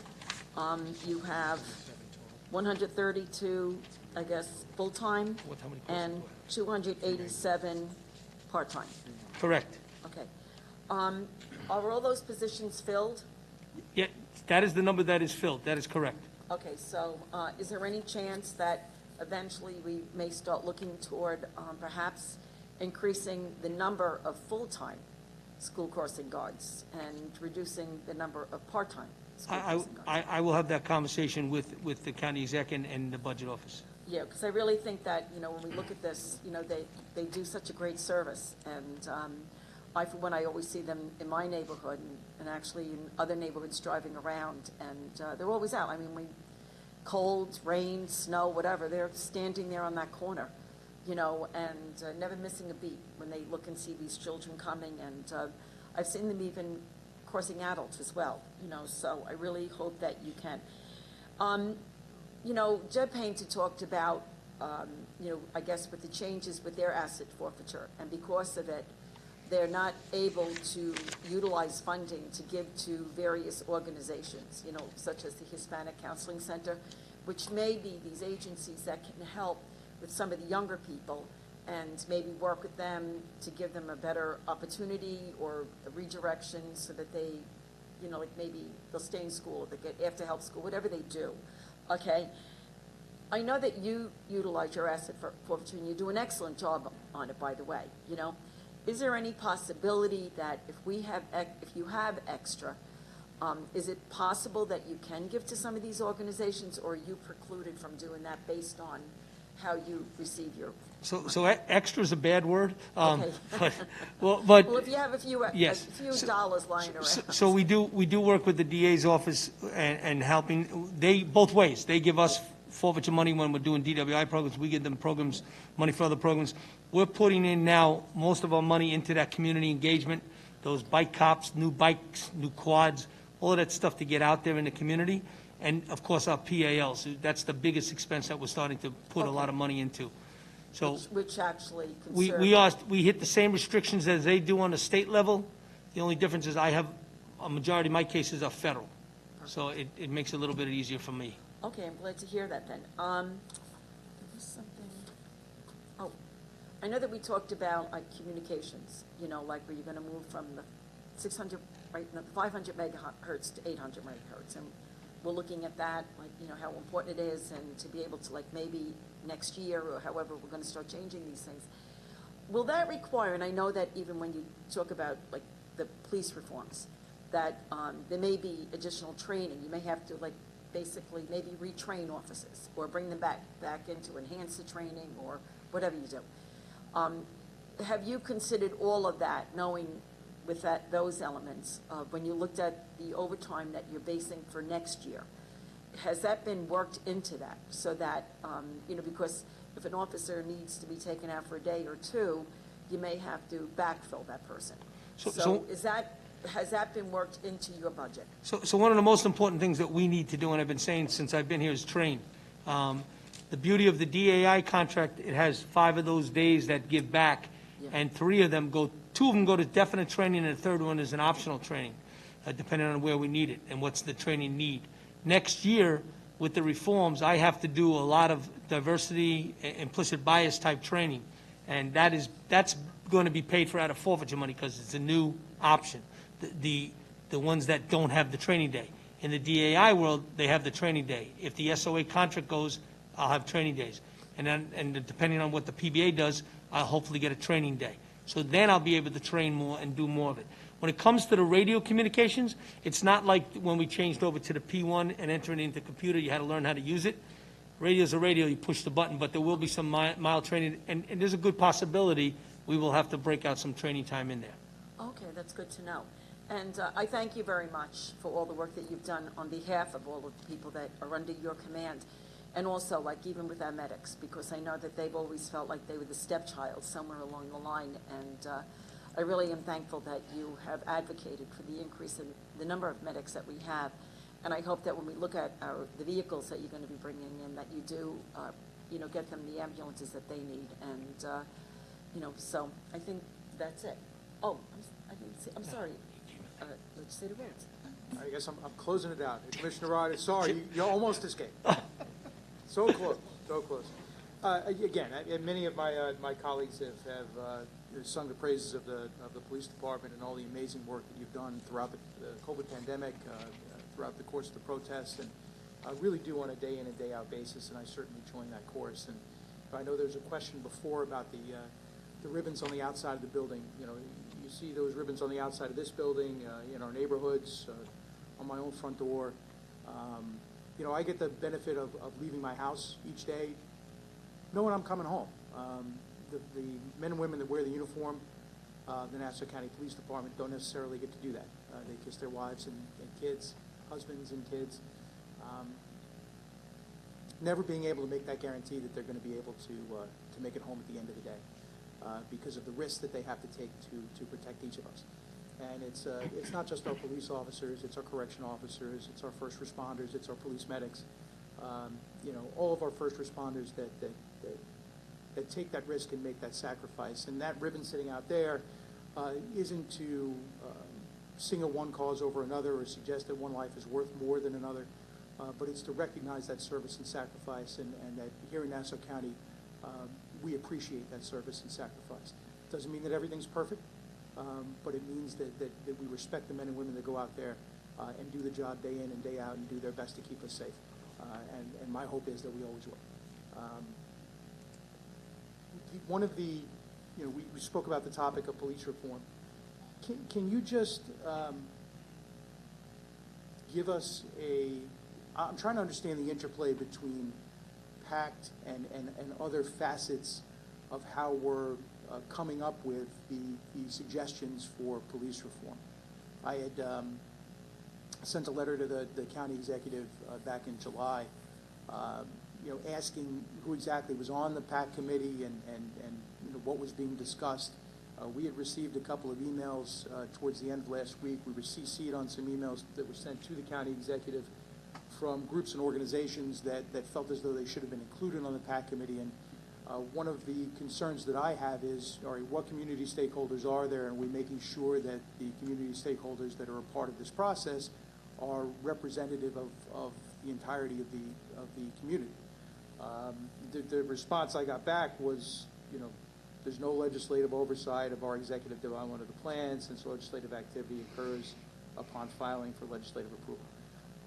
Though I get the whole separation of powers thing, but can you go through how exactly this plan is being formulated? What's the Commissioners Community Council doing? Any other organization that you may have doing? What's PAC doing? And how is that all going to coalesce in one cohesive plan? So the PAC committee is co-chaired by Mayor Prime from South Florida Park and the county exec. And Mayor Prime, just a great guy. I spent a lot of time with him. Then we bring different groups in and we have conversations. We have discussion and dialogue. We've had different groups from the county have come through, spoke about mental health, spoke about use of force. Our chief of department, Steve Palmer, came in. And then we're laying out what the book is saying, what's in there, and then we're getting the input back from the community, the listening session part of it. And many suggestions have come up from there, not just PACT, but from the CCC, from smaller groups in the CCC that we've had, town meetings, been down in Lawrence, been down in this where Elmont, we had a couple of different Zoom meetings with Elmont, Westbury, we met with the black clergy, we met with the Hispanic Association, we've met with all of the internal organizations in the police department, because they have an investment in that culture that they're from, and they want to make sure it's being done right and protecting it. So it's a listening session. That's what we're doing, and we're taking down and listening suggestions. As they come in, we start to throw stuff onto the canvas and seeing what we can work with and not. It's a living, breathing document right now, and when it's even close to being done, it goes out for more public review, and then when it comes back again, it goes to all of you for more public comment. And you'll get obviously the public side of it, but then another legislative side of it. So there's a lot of moving pieces to it right now, but we're trying to be as inclusive as we can. I think there's been over 35, 40 different type of town meetings. Tonight, we have a town hall meeting with the county exec, with the LGBTQ community. There's more CCCs. I think there's one set up for next week. I sent it out today. And there's another PAC meeting next week. And I met the other day with the black clergy down in Hempstead. So we're getting a lot of input from a lot of different people. But you have to first understand what it is, what they're asking. Many people think, not understanding what they're asking, are coming in with different ideas. Some work, some are contractual that we can't violate. It has to be a negotiation with the union. Some of it is not that easy. We have to protect the rights of the officer at the same time when it comes down to some of these issues like 50A that's out there. So it's growing and changing every day. We're gathering and listening. We're putting together. Public will have a comment. Of course, you will all have the final say if you approve or not approve of this document. But I have to tell you is that when I first read through it, and I went down and we bulleted out the first 16 without getting deep into the other 160 questions in there. We do it all. We do it all, and we do it more than the state ever required from us, whether it's training in the academy. And and I have to tell you, all our villages and cities are on the same page with the Nassau County Police Department. We're working hand in hand. They've all been in meetings where we're discussing it and trying to see what can be better. Some people in a different agency may do it slightly different. Some have their own PALs and will do it differently, but we're all working together, and that's Kenny Jackson, who heads up the Chiefs Association. But also I look at the document, and I can't turn around and face the community and say, hey, we're good, we check all the boxes, because I know we can do better, and I know we can be better. And I think we all want that for the service of the people here in Nassau County. So we take it, we listen, and numerous hours have been invested in this already. I don't think I slept since January 1, but the idea of it is that we're getting this stuff together, and we're going to give it back, and the community is going to have real engagement and real input on it. Some of the input, unfortunately, may end up on the floor of the room when we're all done because of union contracts, because of just the way the law is written, or just because it doesn't work. It can't work with us. So, but we have to listen, we have to create the document, and we have to give that public comment. No, of course, and that's an important part of it. And I guess my issue with it is, I know that we were going to receive the finished product, but the opportunity for us to be able to observe some of the things that don't make it into the final document helps us in our evaluation of that final document, whether we approve it or not. And being excluded in a way from that process, you know, we received the invitation to the Commissioners Community Council. You know, for your last Commissioners Community Council meeting that you had, presentation that you had, I think it was capped at 100, and I didn't make that first 100, so I didn't. It's being expanded. I apologize. Yeah, no, and I mean, it's, you know, it is what it is. Like, This technology has technology is not limits. me. But would it be possible for us to receive, as legislators, or at least the Minority Affairs Committee, to receive some sort of briefing as to where you are, what's being bantied about, and Yeah. you know, just how everything's going? I don't think the county exec would have an objection to that. I'll bring it back, and we'll have that discussion, because it's about all of us. It's all of us Right. have to have input. And so we're just, it gets thrown at you, and you got to go quick. But people don't understand, it's a massive amount of work that's getting done, and it, just to lay out the blueprint. And then we have to add the modifications and the input and the meetings, and still deal with COVID and protest and everything else that goes on. So I will bring that. I don't think that, and I think we can work that out. We definitely can give you a briefing on it. But again, it's the county execs to approve. I also look at, like, the CCCs tomorrow. The CCC meeting will be more involved. The PACs are getting more involved. Now we're getting into the real, what the nuts and bolts of this document is. Great. I appreciate that. Thanks. And you know, with respect to police medics, I know you certainly have been an advocate of increasing the number of medics that we have. You know, ideally, I would love to see more buses actually out on the road. You know, it's one of the, from a public service standpoint, you know, I think having more ambulances out there certainly takes the pressure off the volunteer fire service, certainly, which ends up responding to, as we've spoken about at prior hearings, ends up responding to a lot of the police 911 calls that would ordinarily come in.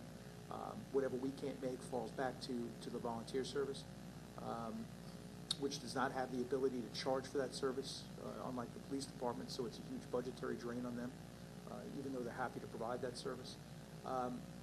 But also from our own financial standpoint, since we do have the ability to charge for it, it's one of the few areas of the county where we have an opportunity to actually make money for providing that service. So putting more ambulances on the road, hiring more police medics, is good not only from a public service standpoint, but is good from a financial standpoint for the county. So we appreciate the fact that we're hiring 5 additional medics, but I would love to see if there's a way that we might be able to do more in the future to provide even better service to the residents of Nassau County and take care of their medical needs. Last question I have is just with respect to the major crime numbers. And I know that major crimes overall are down. I know you've answered a number of questions about that. But it seems to be that the primary driver for the decrease in major crimes over the course of the year in total, obviously in the first quarter there was a spike in every area, but then as COVID hit and activity ceased and businesses were closed and people were staying home, obviously the numbers came down. But the primary driver seems to be the decrease in grand larcenies. You know, so for example, you know, murders are up 22%, rape is up 25%, robberies are up 7%, felony assaults are up 6%, burglaries, other burglaries, I guess, non-residential burglaries are up 7%. Stolen vehicles are up 20%. Stolen vehicles are up 20%. The grand larceny number has dropped by 20%, but that accounts for about 500 decrease in overall crimes. Do we know why it is that those other numbers are increasing? And it's not just here in Nassau County, that's a nationwide trend, I think. So I got to emphasize, and look, there's no hiding the numbers. I'm always transparent with the numbers and what they are. They're up in some categories and they're down in others. And we know they're down in grand larcenies because people are home and the malls are closed. So that drives that number down. But stolen cars went up and people are home. So I kind of have a problem with the stolen car issue. But again, we did make a great arrest in that. So when you look at the numbers, in the beginning, it's definitely related to reform. And then the dive, definitely related to COVID. The sustainability, directly related to good police work and good presence out there. We finished last year in historical lows. We finished historical lows in 2018. Then we did it again, we beat it again in 19. And then this year, if you look at the total number of crime across the board, our quality of life in Nassau County, that's down 20%. So yeah, it doesn't help me, though, that my commercial burglaries spiked as high as they did. But it was like Sandy all over again. Nobody was home, and they had their way. Our cops made some great arrests during the COVID on some good burglary cases, and made a great arrest at the expense of an injury, but a great arrest on a burglar that was out and had stolen a bunch of cars on top of it. They kept doing their job. COVID has a part of it. Justice reform has a big part of it. Next year will be the telltale. Hopefully, we're back to normal. And if the numbers next year can beat, we're going to beat these numbers in a lot of different directions because of the change. But if we beat the 2019 numbers, that'll be the telltale if we're still trending down and going in the right direction. It's hard to compare to this year. It really is. I can't make heads or tails of it, and we've had numerous conversations. It's don't know, and we're very good at doing what we do. The men and women do a great job, including the civilians. And again, I complimented a lot of people, and I left off my communications operators. Heroes, what they dealt with on handling suicide calls and people that are overdosing and handling that every day on the phones. They do a great job. So I hope to tell you next year that we got a lot better numbers and we're still going in the right direction. Thanks for your answers, Commissioner. Thank you, Madam Chairman. Thank you. Are there any other, I know we have many legislators that are on remote. Are there any questions from any of you? Okay, no. Commissioner, thank you very much. Keep up the good work, and everybody, please stay safe. Thank you all for your support. We really do appreciate it. Thank you. Frank, do you need a break? No, you sure? Nah, you don't need a break, right?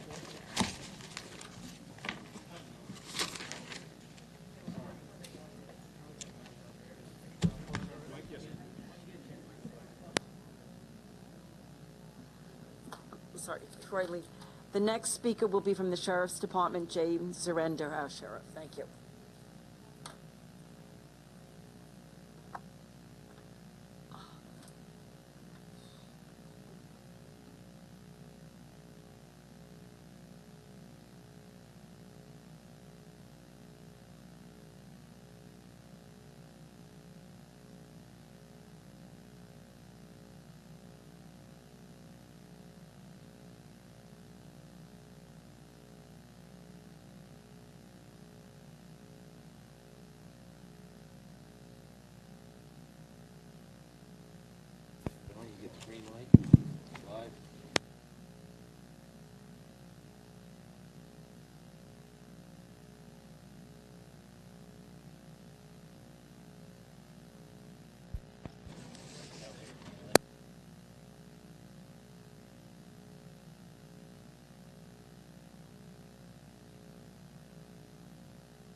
Good afternoon, sir, and welcome, and we'll allow you to take the floor and give us your presentation.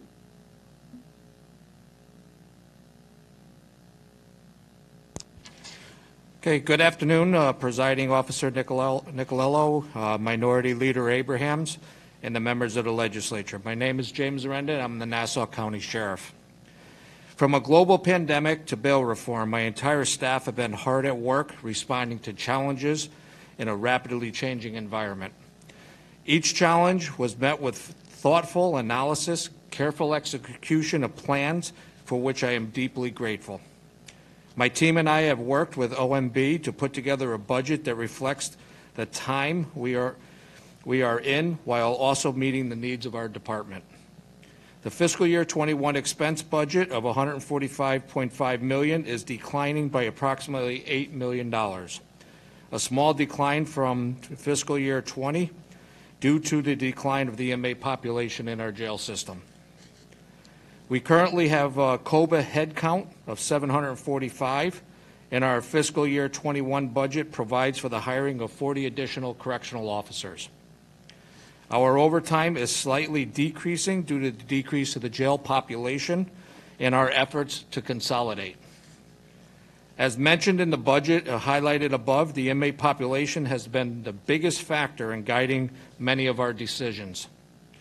This area has also required careful monitoring and continuing assessment as multiple fluctuations in our jail population numbers and needs have occurred. Our inmate population numbers were as high as 791 in January and as low as 557 in August of this year alone. The average stay per inmate population in 2019 was 47 days, as compared to the current length of stay of 83 days today. The past 2 months, however, have been a slight increase in the population numbers. We believe this is due to the postponement of over 60 trials that are due to the COVID-19 and the reduction of the number of inmates that the State Department of Correction will accept from all the counties at this time. We are predicting that the state and the courts return to normal. When it does return to normal operations, the current numbers will again change. We are also predicting that further changes to bail reform may also result in the increase in our population. While it is difficult to predict what our correctional system will look like in the next month or two or even a year, my team continues to monitor the above-mentioned fluctuations, and we will remain ready to do everything we can to continue to operate our jail efficiently. Some of the department highlights that we have accomplished or are in the process of introducing are replacing several fleet vehicles. We received 4 Explorers, a flatbed tow truck, a handicap wheelchair accessible van for transport, and this has enabled us to remove several rusted old Crown Victoria sedans from service. We are also expecting 6 Explorers, one of which is outfitted with special metal food tray racks for our food services unit. And we are also awaiting 6 new vans and a new bus for our transportation unit. This will increase the safety of our officers and inmates by having a more reliable and efficient vehicles on the road. A new CERT van will replace the old bread truck that was previously used. 3 replacement canine vehicles were recently ordered using asset forfeiture funds. I plan on continuing updating the remaining aged vehicle fleet as the resources become available. We increased staff training. I have begun a robust portfolio of staff training that includes topics such as racial and gender sensitivity, peer support, jail administrator, canine drug detection, and CERT. CERT team was just a few weeks ago, was trained alongside our counterparts of staff, our counterparts at the Rikers Island, where they learned about current techniques aimed at reducing staff and inmate injuries during emergencies. Developing plans to use better technology for the purpose of increasing safety and efficiency. We are introducing body scanners that will be better able to prevent smuggling of weapons and drugs into our facility. With new jail management systems that will allow us to recognize tension and prevent violence and violent inmates among other inmates. And new telephone system paired with program devices. Reviewing and developing new methods of incarceration. Post-bail reform, we are housing inmates charged with more serious crime for nearly twice the previous number of days. This underscored the need to modify the old systems of incarceration. Thus, we have begun to tailor our inmate programs within our housing units. We have counselors mentoring inmates on how to live in a community-based environment, and while taking personal responsibility to live a life that is free of substance use and crime. Finally, we have been assisting and working with DPW in developing a capital project planning for the correctional facility. Working closely with the Budget Office, I am confident that we will have strong and robust levels of assignments to carry out our mission, as well as reducing overtime costs. I thank you for your time, and I'm now open for any questions you may have. Thank you very much, sir. But before we go to the legislators, Brian Sullivan is here to speak.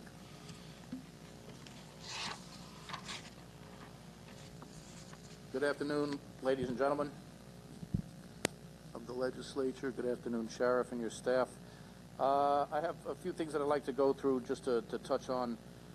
First off, there was a lot of talk earlier when the commissioner was here, and I want to thank the commissioner. I don't know if he's still in the back. In the beginning of the year, before COVID hit, myself and Police Commissioner Ryder did several town hall meetings regarding bail reform, and a lot of it was very, very informational, and I was very happy that he did those with us, and I'd like to thank him for it.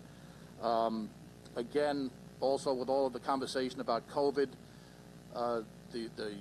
just to touch on what happened here over the course of COVID, just a little bit over 100 correction officers got COVID, and you can imagine what the idea was like working in a correctional facility with COVID. I don't know the exact number. Maybe the sheriff would know, 50 or 60 inmates. I think it's gone up a little bit since then, came down with COVID. But the people, obviously, that held this place together, I think the sheriff actually did a very good job of managing this place during COVID with the quarantines, with a lot of stuff that we did. And I think that we did much better than a lot of our other counterparts in Rikers Island. It was a disaster what went on in there. They actually had to sue for PPE and masks and things like that because their administration wouldn't let them have it. I think that's absurd. But we did very well here, and I think the overwhelming bulk of the congratulations goes to the men and women that are the correction officers in this place that came to work every day under very, very dire and extreme circumstances. I can't thank them enough, and they were really put through a lot. You know, we had a fight with OEM. Everybody knows there wasn't a lot of PPE coming through because everybody wanted it. We had to go outside and buy some of our own, and we finally got a stockpile of it in there with the help of God. There won't be much of a resurgence on this. The sheriff also talked, and I'm very hopeful about some of the things that the plans that he has in place. He did implement a few of these training regimens, but I'm going to get into training in a second. They did do a training for our CERT team. There was some peer training in the city. There's a lot of other stuff that is in the hopper, but and things like the body scanners. I've been here before talking about those TSA body scanners. This is a little bit different, and I'm very hopeful we're going to get them in soon. They're still in the pipeline. Body scanners. There's a new inmate telephone system that the sheriff spoke about.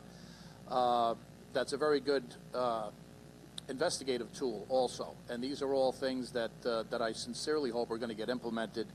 But you know, I'm here, and you know, I've been here many, many years in the past, and I have to get into the nitty-gritty about what goes on. We have the police department up here for 2 hours talking about a lot of stuff, and then we kind of have to divert our attention to the black hole that's over in East Meadow. Pardon me with the mask. I hope nobody gets offended. My glasses on. As I've stated here on numerous times in previous budget hearings, I usually submit what amounts to a photocopy of my previous year's comments. This year obviously is different given the COVID pandemic, bail reform and discovery reform. Budgets and philosophies are being put to the test this year, and obviously criminal justice is a major component of the upcoming elections. I could speak a lot about bail reform and all this stuff. I know the commissioner got into it before, but that's really a whole different issue here about what's gone on. I'll touch on some of it in what I'm going to speak of. Some issues have improved since last year, and I thank the sheriff again for it. He was able to help us. The HVAC issues in the buildings that have been now resolved after 3 years of wrangling. That project is finally completed. We were able to get the air conditioners done in the 832 building. 3 years to get air conditioning done in the 832 building. As the sheriff spoke about, the vehicle issue has also improved, but we still have numerous issues with vehicles, and particularly proper maintenance. We need more people to, I saw the police department posted for a job in vehicle maintenance. We could certainly use more staff in our vehicle maintenance here. And the sheriff did speak about his, the fleet plan coming up, but I would like to see going down the road what the rolling plan is going to be for the fleet replacement, much like they talked about in the police department. Other issues continue to dog us. even though we talked about some of the training here, training remains abysmal in this department, and I'm certainly hoping it's going to change under this new administration, because we only have 2 days of in-service training compared to other municipalities and other correctional departments where a 40-hour yearly annual in-service training regimen is the norm. We still have only 2 days here. There's conversations going on about how to get it done in either collective bargaining, things like that, but it's not the union's job to train officers, it's the county's job to train officers. Again, as I stated last year, in this proposed budget summary, under goals, it states that the department shall create policies and procedures designed to maintain officer safety, maintain or increase the current level of training in those policies and procedures, and hold officers accountable for their understanding and implementation of them. To be clear, and once again for the record, we have almost, I'm not going to say almost no training, but we have very little and abysmal training that's been going on here for the longest time. And our Policies and Procedures Unit was disbanded under former Sheriff Sposato. It remains disbanded today with the hopes of being restaffed under our new sheriff. But until that's done, again, what exactly our officers are expected to understand and be held accountable for if they're not properly trained as we believe they should be, and I'm hoping that this sheriff agrees with me. Once again, and for the record, I recently toured the new training facility that's being built over by the college and the Coliseum with the sheriff. With our change of administration here, I sincerely hope that what was promised under former Sheriff Flood is that we're going to have full use of this new training facility with all of its amenities as was explained to us during former Flood's tenure. Now, as for what's proposed in this department's budget, I would like to compare, as I do every year under the public safety umbrella, some comparisons between us at our end of the criminal justice system as compared to the front end with our, say, cousins in the police department. In this budget, and Commissioner Ryder spoke before, and the numbers aren't exact, but I'm going to go by the numbers that are in the budget, because that's exactly what we're talking about today. Whether or not they get 200 or they get 180 cadets, things like that going in, just bear with me. Commencing with this new budget will be the building of a new property building facility in Mineola. The current storage building, this is all written in the budget, is aging and in need of capital investment. An additional police officer, a POP officer, has been added to each precinct. PAL is being increased from 6 officers to 12 officers. Community Affairs has added 2 additional officers. Promotions in the last couple of weeks in the PD, they promoted 20 sergeants, 14 lieutenants, and several others between the rank and up of deputy inspectors and things like that. So there was probably 30 or 40 promotions that were done in the PD in the last couple of weeks. PD continues to leverage technology and equipment improvements to enhance services. Unmanned aerial surveillance drone program, like the Commissioner spoke about, radio infrastructure rebuilds, ATVs, virtual computer systems, and due to recent retirements, the PD will start a new class in the budget, and I know the Commissioner was a little bit lower in his projections, a new class of budgeted 200 recruits in November of 2020, and 2 additional classes of 75 each in 2021. God bless them. They deserve every bit of it. Everything that's gone on here in the last year with bail reform, discovery reform, and all of the anti-police rhetoric, God bless them. I hope they get every bit of it. In our department, over the last few months, just some of the things that I want to touch on, we had 1 essential security post was cut. I don't want to identify that on the record here, but it was cut, and I'm still in conversations with the department about putting it back. 1 desk lieutenant position in each of 3 security platoons was eliminated, and in our opinion violates a clause in our contract. We're in arbitration over that now. Under former Sheriff Flood, we replaced a 44-year-old computer mainframe with a 10-year-old one that's still in use now, whose user interface is so cumbersome it poses a legitimate security risk and has caused some security problems, and continues to do it on a daily basis.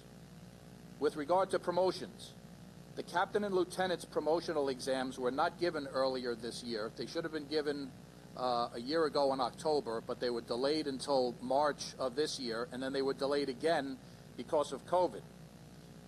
They weren't given earlier this year, and they've all expired. We're still waiting on makeup dates, but currently we have no eligible list for either lieutenant or captain in this department, and they haven't even given the test yet, and we don't have a new date. The current corporal list, which is our first promotion, is set to expire, and over the past 4 years, we have not had one promotion to corporal off that list, and we had a total of 2 sergeants promoted off that list that is also due to soon expire. A little bit different than what's in the budget about glaring deficiencies in chains of command and things like that, and saving money to promote people. You have 40 promotions in the PD, we've had none here. And then we talked about in the budget, it also talks about the deputies promoting people into different jobs because it helps with supervision and it helps with overtime. We have, and this, I'm not blaming this on the current sheriff because this goes back to when Spizzato was here. We have to rebuild this department. But when I look at this budget, it really infuriates me that I don't see the same attention being paid to these issues as I see in other departments. Hiring.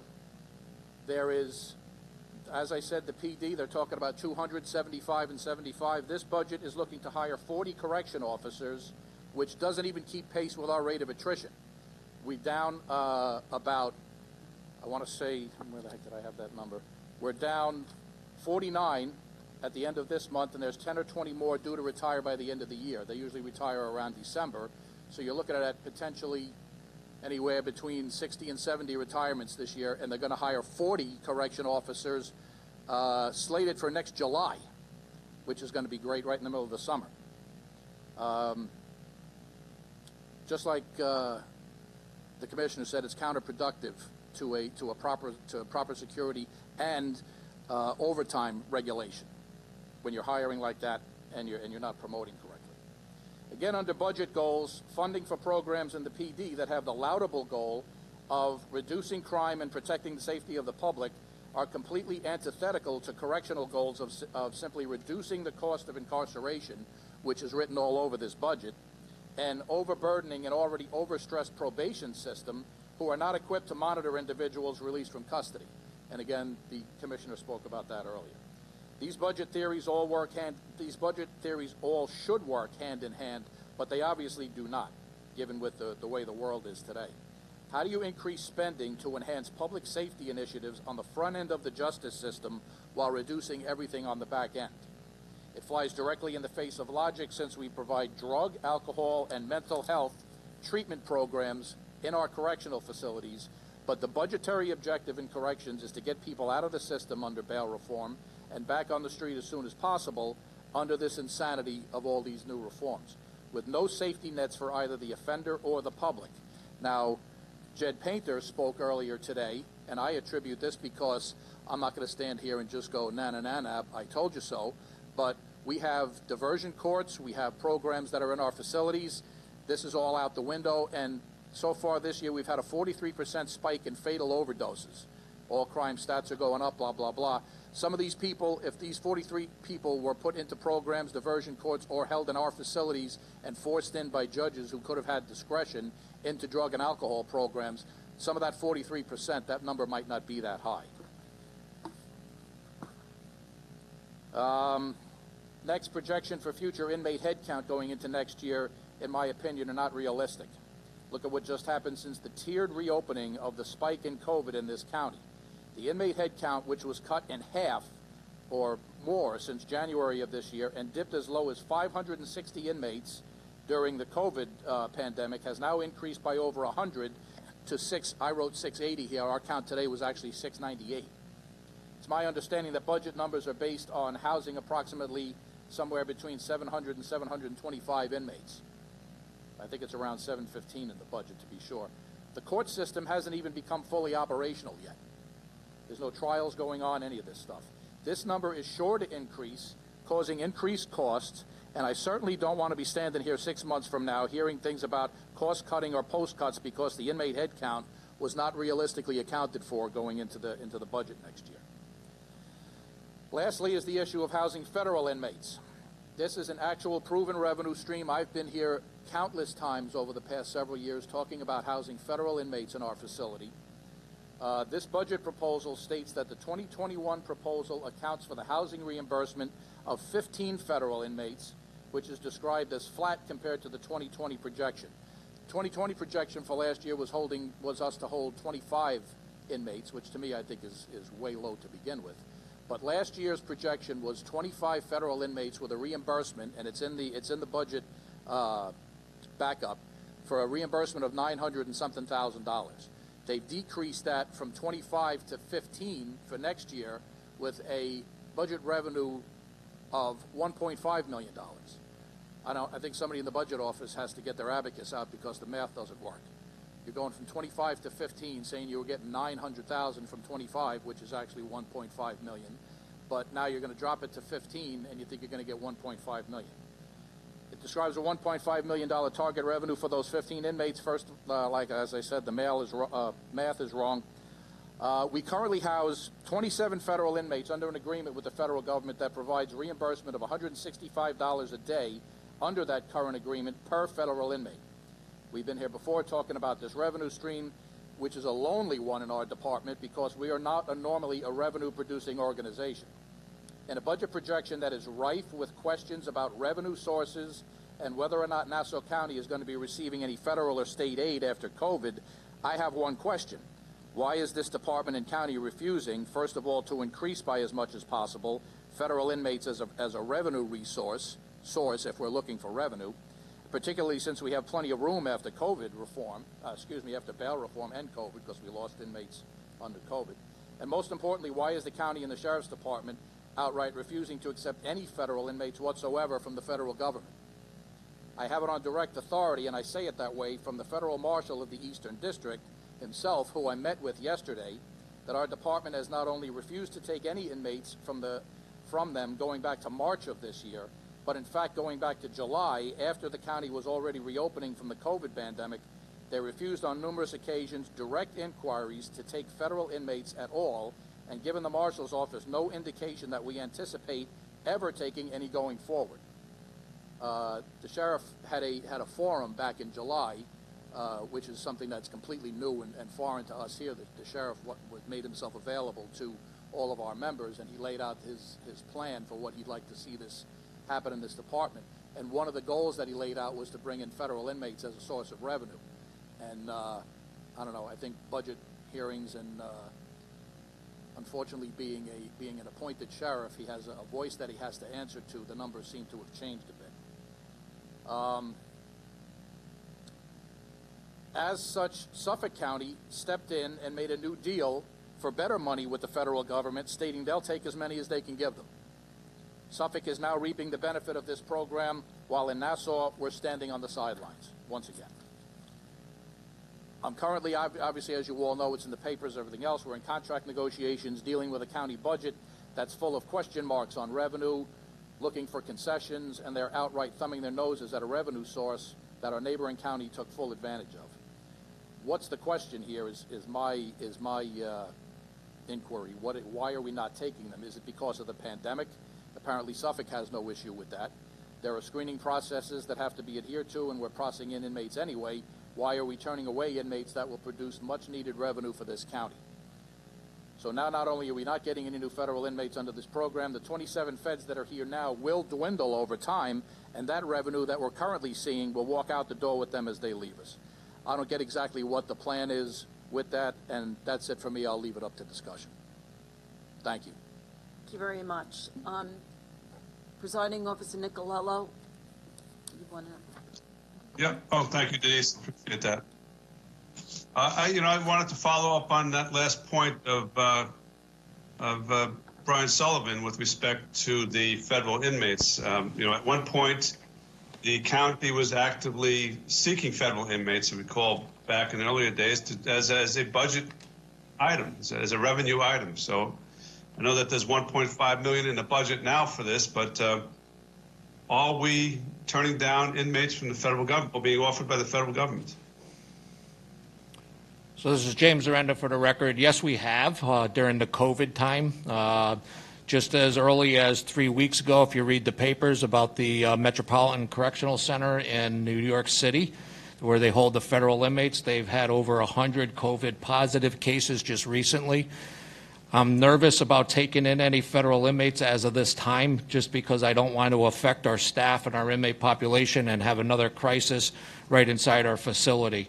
I do think it's a better plan to plan for the future of taking federal inmates, and I agree with Brian Sullivan that there should be some type of even unlimited, depending on how our space is and our situations at the time.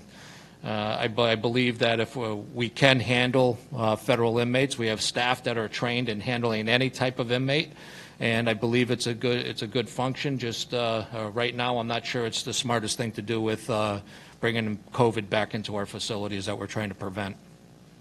Okay. Is there anything obviously that's a general concern that we all have, but is there anything that indicates to you that any federal prisoners coming over from, federal detention are more likely to have COVID than inmates who are being, admitted to Nassau County Jail because of state crimes or alleged state crimes? Sure. James Arenda for the record. Well, if you look at our population today that's in our correctional facility, we test every single inmate coming into our system. We still do, even as of today. Something happens in some of the federal systems that I don't know how their procedures are with protecting the staff and the other inmates, how they separate, how they social distance. To me, it shows a big flaw in their system. When you could have that many just one city away from us, to affect it so quickly over a week. If I remember the article, over a week span, went from 0 to 100 that quick because of the way they were managing. I don't trust what they're doing. I only trust how we're managing because I can watch and I can deal with it myself. And I'm not, like I said, I'm not comfortable with affecting my staff and my inmates, and then all of a sudden now we have a crisis going back into our community.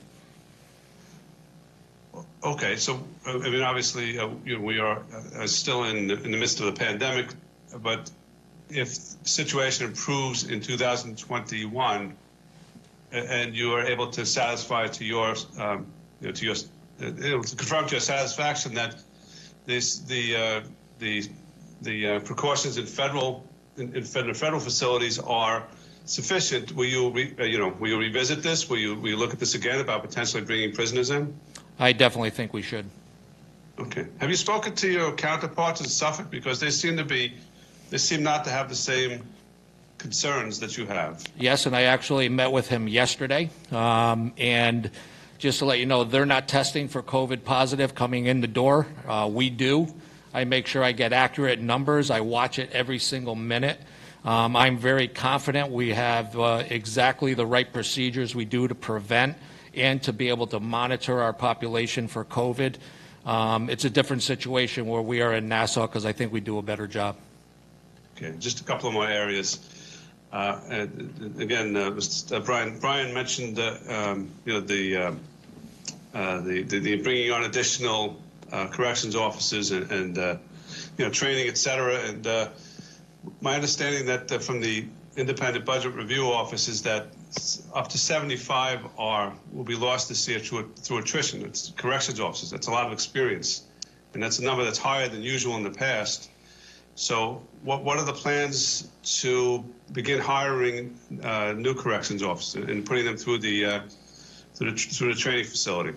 I agree with you. That is alarming. I know we have to monitor it. I did meet with OMB yesterday, and they did assure me that we will revisit as we have to.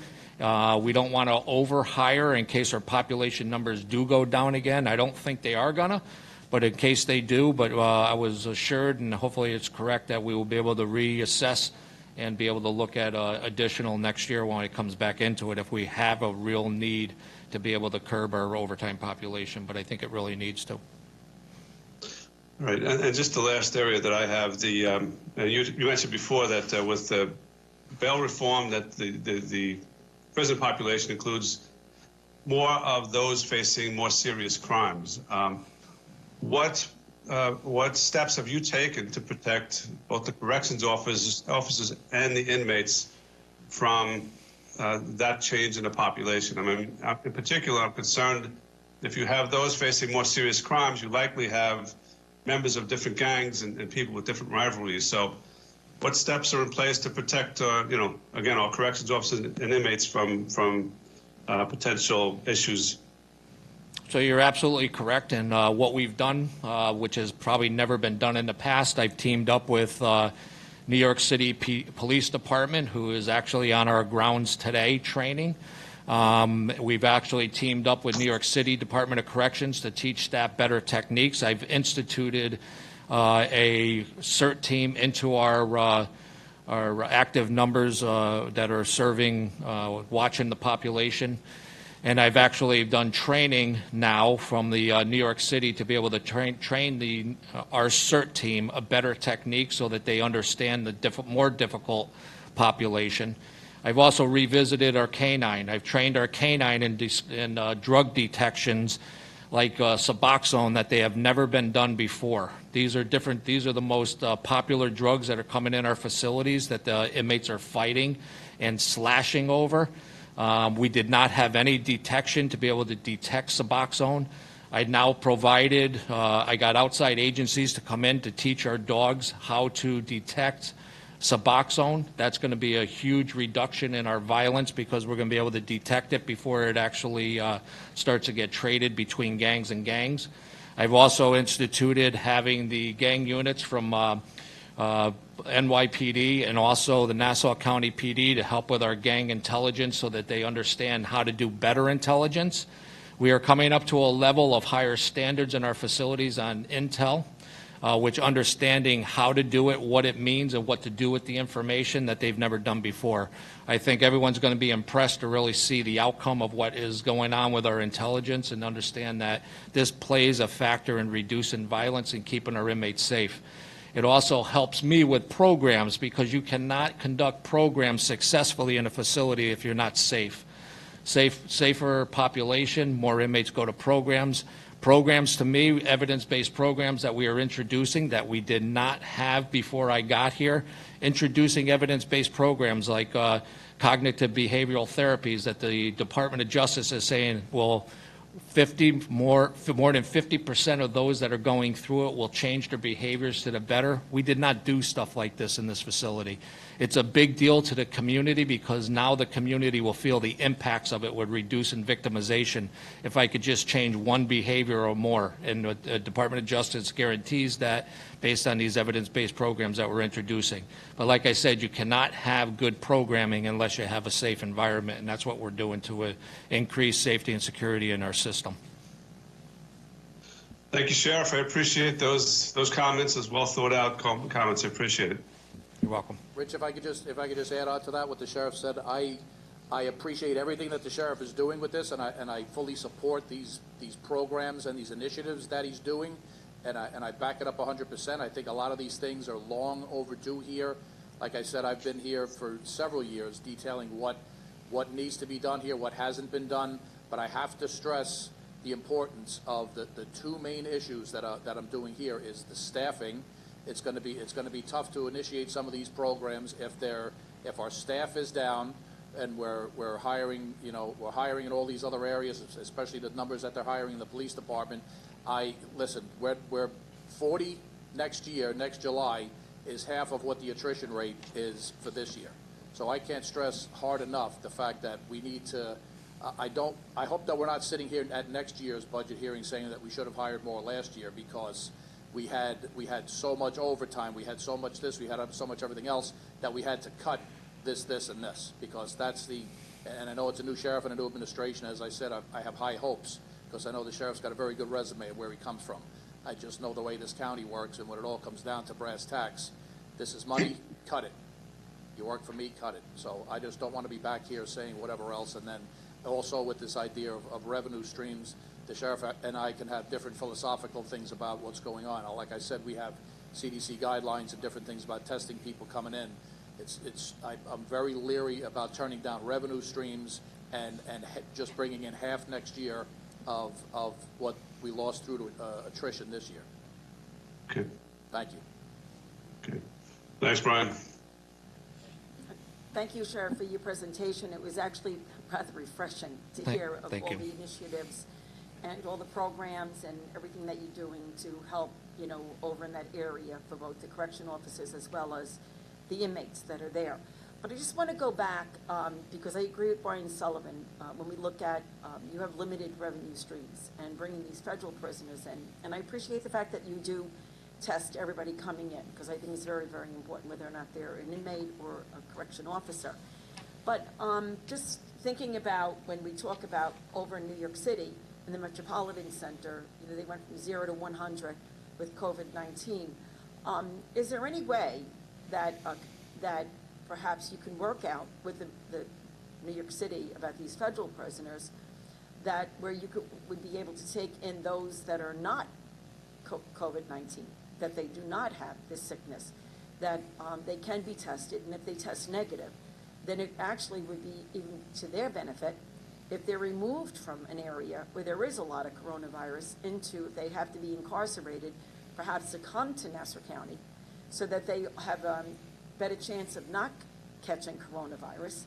We can test them to make sure that they're coronavirus negative, you know, and then we'll be able to then get the funding that the federal government gives to the facility for housing these inmates. Have you thought about something like that? This is James Arenda for the record, and I will, as I get direction from the county executive office, I'll do what we have to do because we do things well and we'll be able to do it. My concern isn't really getting inmates in from the federal population saying that they're negative. It's they still have to go to court in the city. They still have the marshals come and pick up and they mix them back in the population, right back into the city, going into the courthouse, mixed with thousands of inmates in there. Then they come back to our facility, then we're in trouble. And even if I separate them from the regular population, I still have staff that have to work in those areas that can contract the virus. So I'm just concerned about it. I mean, I'll go in any direction we have to and make sure we do the best we could. But to me, I'm just trying to reduce the amount of problems we could have with staff and then getting it back into our community. So then I guess it's very alarming to me that in New York City, they're not taking any measures to protect those people from getting coronavirus. The fact is that if they don't have isolation rooms, so that if you are negative, that you have a greater potential of catching this sickness, you know, just despite the fact that we're all trying to keep a lid on it. So, I mean, it's a shame then that they can't be moved here, those that are not positive, and maybe do a virtual hearing with the city from our facilities so that they don't catch coronavirus. You know, it just seems odd that James Arenda, for the record, I completely agree with you. Inmates or their correction officers. So, but it is scary when you're looking next door, especially in New York City Department of Correction, how many staff and inmates died from coronavirus. We were so successful because we were so careful and so planned at what we do. I don't want to ruin those statistics. Living on the city border, it scares me anyway, looking at the city, just going to say that. Now, you had mentioned that you currently have 745 correction officers, right? James Arenda, for the record, that's correct. I was trying to write that down. And that you're planning on hiring 40 more to bring it up to 785? That is correct. In the book here, it says that we have 751, and that department requests 704, and recommended by the county executive is 684. Why the discrepancy? James Arenda, for the record, when this was actually submitted, we still have some that are in the pipeline that were submitted for more retirements. So those are out there that were not counted. They haven't left yet. They're in the by the end of the month, they will be gone. So those numbers adjusted even since yesterday. But our accurate number is 745, but for the end of the month. Right here, so that the total with all of it, the 745, you're going to have 625 correction officers, 56 corporals, 36 sergeants, 20 lieutenants, and 8 captains. That comes to a total of 745 for COBA, not the total correctional facility. All right, so that's at the end of the month. I thought you meant it was just correction officers. So I'm sorry. You're right. So then, actually, so currently though, you don't have 745 of the correction officers in all the offices, because according to the schedule here, we've given 751, and then you have 62 corporals, 40 sergeants, and 23 lieutenants and 9 captains. So that comes to well more than 751 or 745. 668, 840.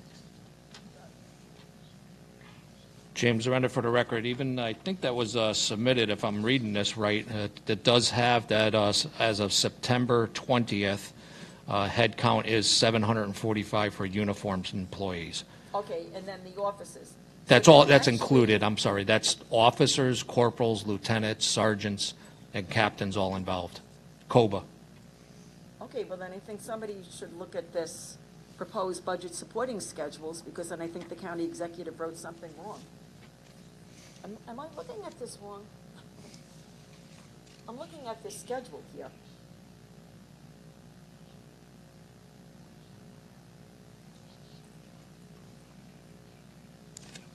Because you're saying it's a total of 745. James And I'm Renner for the looking record, and at- that is correct, that's accurate. All right, total. But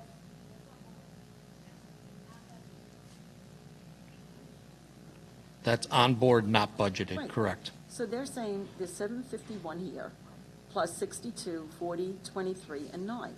He's saying, the sheriff, I should say, is saying that there's a total of 745.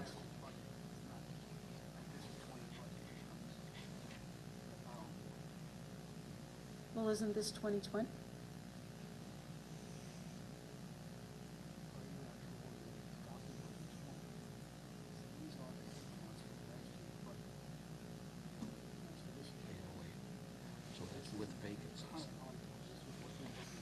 James Arenda for the record, I think what number you're coming up with is that 808 is actually if we had everything filled. 745's that's filled, 808 is actually if it was all filled, budgeted, filled. So then, okay, all right. That's the But way it I read it, but doesn't- I'm not sure. But, so this doesn't, even what he's saying though, but it's not, okay, all right, just seems odd to me that it doesn't, something doesn't add up. 704, 36, Yeah, if you add them up, it comes to 808. it's 828, all right. Or 828. All right, we could, I'm gonna ask, I will reach out to the county executive and, Yeah, I'm Deputy sorry County about that. Executive Tatum for an explanation, because this doesn't add up with what you're saying and what's in this book, and so if they're wrong on that, I wonder what else they can be wrong with this budget. So we need to have accurate information, especially when we're looking at our budget. It was, so then I guess the deputy sheriffs, okay? They fall under your jurisdiction? That is correct. Okay, so currently, we're going down from 69 to 59, and we're only budgeting for 55, correct? That is correct. Okay, so why is it so low, and why are we reducing it? Because this was brought up by their union president.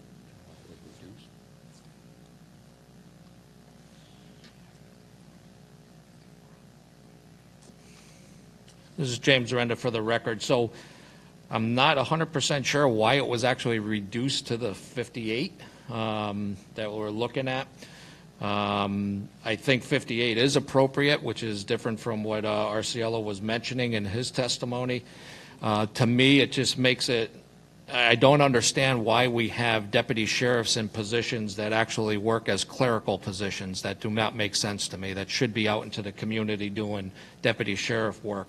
And I think a lot of that is a restructuring what the deputy sheriffs are actually doing over there. I think you'll get more people out in the community doing deputy sheriff work, and you'll find you don't need all those people anyway. But I'm not sure what the real reason behind the reduction from 69 to 59 or 59 to 58. But I think 58 is appropriate. All right, so all right, because he said there may be some retirements, which would then bring it down to even lower. Like It would, 53. yes. So, all right, we'll take a look at that. Just going back once again then with the correction officers for next year. You know, considering that with coronavirus, say all of a sudden a vaccine appears on the horizon, December, okay, January, February, okay? And it's effective. So now all of a sudden they could do these federal inmates, and all of a sudden we can get 300 federal inmates overnight. And then say now that the courts are back up, everything, you know, is changing, more and more people then are incarcerated. I think the president, Brian Sullivan, brought up that how fast can we boost the numbers of correction officers so that we can adequately protect everybody who is in our jail. So James Arenda for the record. So why are we waiting then till in the middle of the year to give a class? So James Render, for the record, it's because we can't predict that. If we over hire, we're going to be looking at possibly laying off or doing some restructuring. I was told, like I said yesterday, by OMB that they would reassess if we needed to. If it looked like our numbers were going up, if we did take in federal inmates, that increases our numbers, we would look at reintroducing more correctional staff into the academy. How fast we can do it, I hope I'm wrong, but I think it's going to be difficult with recruiting. It's going to be the same thing that we're recruiting at the same time as the police. They're going to be offering more money and better retirement or better benefit packages. It's going to be difficult. And we have to come up with reasons and better recruiting ideas to be able to do a lot quicker, like you said, and I'm not sure we can really do that right now. And but our lists currently are not, some of them have expired, correct? James Renner, for the record, the correctional officers list we do have. It's not been updated, so I have no idea if these individuals on the list have found other jobs or gone, no longer interested, moved. I have no idea. Hopefully we'll be able to get enough to fill the 40. What Brian Sullivan was talking about with the list for the promotions, the civil service does that for the state. I don't control that, and he is correct. There is no list out there, and every time they schedule for an exam, they cancel it. Okay, so that you will reach out to civil service? We have many times, ma'am. I hope, and if we can send a letter to them as well to make sure. But I also think that with this climate of people, businesses going under, people not getting the jobs, that you might find that you might have a larger pool of people that may be willing, even if it's not the police department, it may not be as glamorous, so you say, as being a police officer, you may find people will still want to be correction officers. So I think that might be me. So I think I'll let Legislator Ferretti ask. Thank you. Good evening, Sheriff. Thank you for all your work. Thank you to the corrections officers for what they've done throughout this pandemic. And I appreciate you treating this pandemic the way you have, very seriously, going above and beyond to ensure that we keep it out of our correction facility. And I applaud your strict adherence to the CDC guidelines. But that being said, just diving a little bit further into the federal inmate issue, I don't quite understand the justification for not increasing the amount of federal inmates. I certainly understand the severity of the virus and taking every possible precaution to prevent it from entering our correctional facility. But I don't understand the difference between federal inmates versus state inmates. In other words, I think what you said was we don't want to increase the amount of federal inmates because we don't know where they've been, essentially, right? But how do we know where state inmates have been prior to entering the jail? So James Arenda, for the record, so the state inmates that we do technically really only go out. They don't come back in. Once an inmate's state-readied inmate and sentenced, we send them out and they stay out. They go to the state system. All of our inmates now that we deal with our arrests that are in the county, they stay in the county. So we know where they're going to court. If they're not, we're doing video with the court. I know how to separate them when we do our transportation. They don't do that with the federal inmates. They don't separate them like we do. We don't have the communication with the city federal system to be able to even coordinate in the federal system how to separate them there. We do with our department inside our county. That's once they enter the correctional facility. That is correct. But we don't know where they were prior to entering the correctional facility. That is correct. That's why we test them on the way in. And can't we test federal inmates on the way in? Yes, we could, but they keep going back to court. Okay. Now, when you say they keep going back to court, I assume you mean New York City, right? That is correct. Now, New York City, roughly over the last 2 or 3 months, has had the same positivity rate as Nassau County. Isn't that right? James Arenda, for the record, I'm not sure they count the federal inmates into their numbers because if you read the papers, just 100, I think it was, I'm just getting close, but if you read it, I think it was 192 positive in 1 week at the federal facility, the metropolitan facility in Manhattan. Well, that's a facility. That's not the courts, right? Those are the federal inmates that are going back and forth to the courts that could infect ours. Okay. Now, is it possible? I mean, we live in a state where, and we live in a county where if you're a Nassau County resident who's not accused of a crime and you travel to about 35 other states in this country, you have to come home and lock yourself in the house for 2 weeks. isn't it possible to quarantine these federal inmates until the court process is complete, and then another 14 days, and then they can integrate into the population? James Arenda, for the record, if we get one to go to court, we can quarantine that one. I mean, we can open up a housing unit for 1 or 2 inmates. We can do that. It has to be staffed, which I don't think will be cost effective in our revenue. But also, you still have staff that have to work around them. You still have staff that could potentially be assaulted, spit on, or fluid thrown on that can actually catch other things too. And the COVID, I'm just really scared about it because I've seen what it did in New York City Department of Correction with the officers dying. They had over 15 correctional staff members die.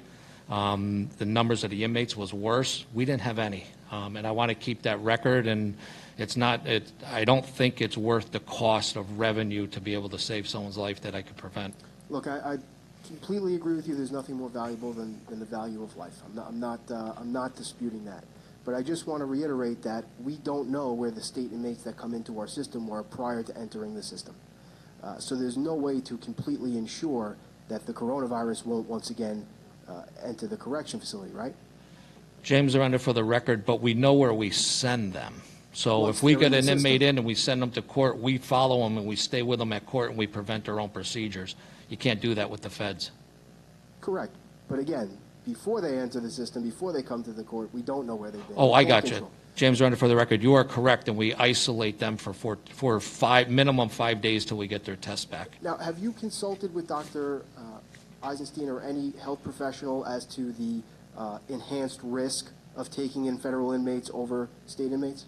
James Arenda, for the record, not on that specific issue, no. Okay. To the budget line, the budget line federal program revenue, is that the budget line for the federal inmate revenue?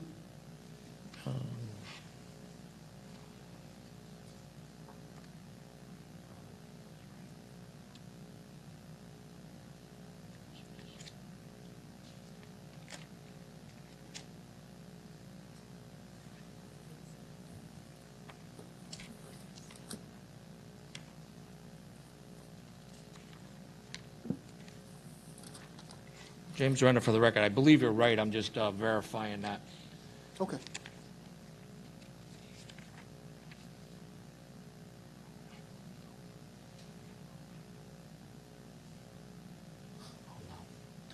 James Arenda, for the record, I'm not sure if you're talking about SCAP, that's something different. That's SCAP program, that's the federal program housing, that's different. I'm not sure if that's what you were looking at. Well, but SCAP is different. That's reporting of illegal aliens and where they're coming from, that we had them in our system at one point. What was the projected revenue for the federal inmates for 2020? So if you calculate it, we bill $165 per day per inmate. So it depends on our numbers of inmates. Today, actually, we're over 25. We're at 27. Depending on the numbers, it would just be multiplied by 165 per day every time we hold them. But do you have the actual... The calculation? Well, not the calculation. Do you have the actual budget with the 2020? For 2020 was $2.4 million, but that's if we stayed at exactly 15 the entire time. Right. Oh, I'm sorry, James Arenda, for the record, that was based on the 25 number. Okay, so the projected revenue was $2.4 million for 2020? Yes, on the 25 number. Okay, and what's the projected revenue for 2021? James Arenda, for the record, $903,000 with some change. I may be looking at something different than what you're looking at. I'm seeing the projected revenue for 2020 as $903,375. Is that yes, correct? James Arenda, that's what I said. So I think I might have just said it wrong, but that's what I... So what's the $2.4 million number?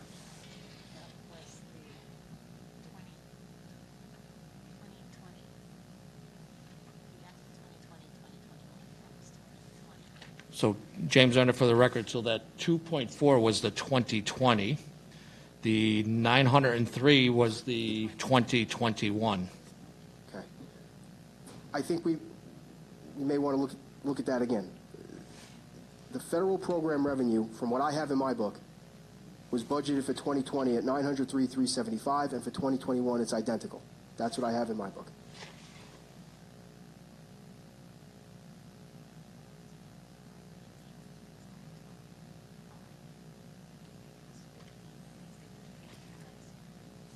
James Renner, for the record, if what you're saying is correct, that means they calculated 15 on last year, which is not correct. Okay, well, that was going to be my question. Yeah. If we have 25 or 27 in 2020, and we projected revenue at 903,375, why are we projecting the same revenue with less federal inmates? James Renner, for the record, you're correct. It wouldn't be the same. Okay. I know Mr. Sullivan brought up promotions. Now, I understand we're going through a global pandemic. Obviously, we have financial issues, but it is concerning that, reportedly the chain of command and the structure is not in place at the correctional facility. Is it true that in the last year there have been 0 promotions?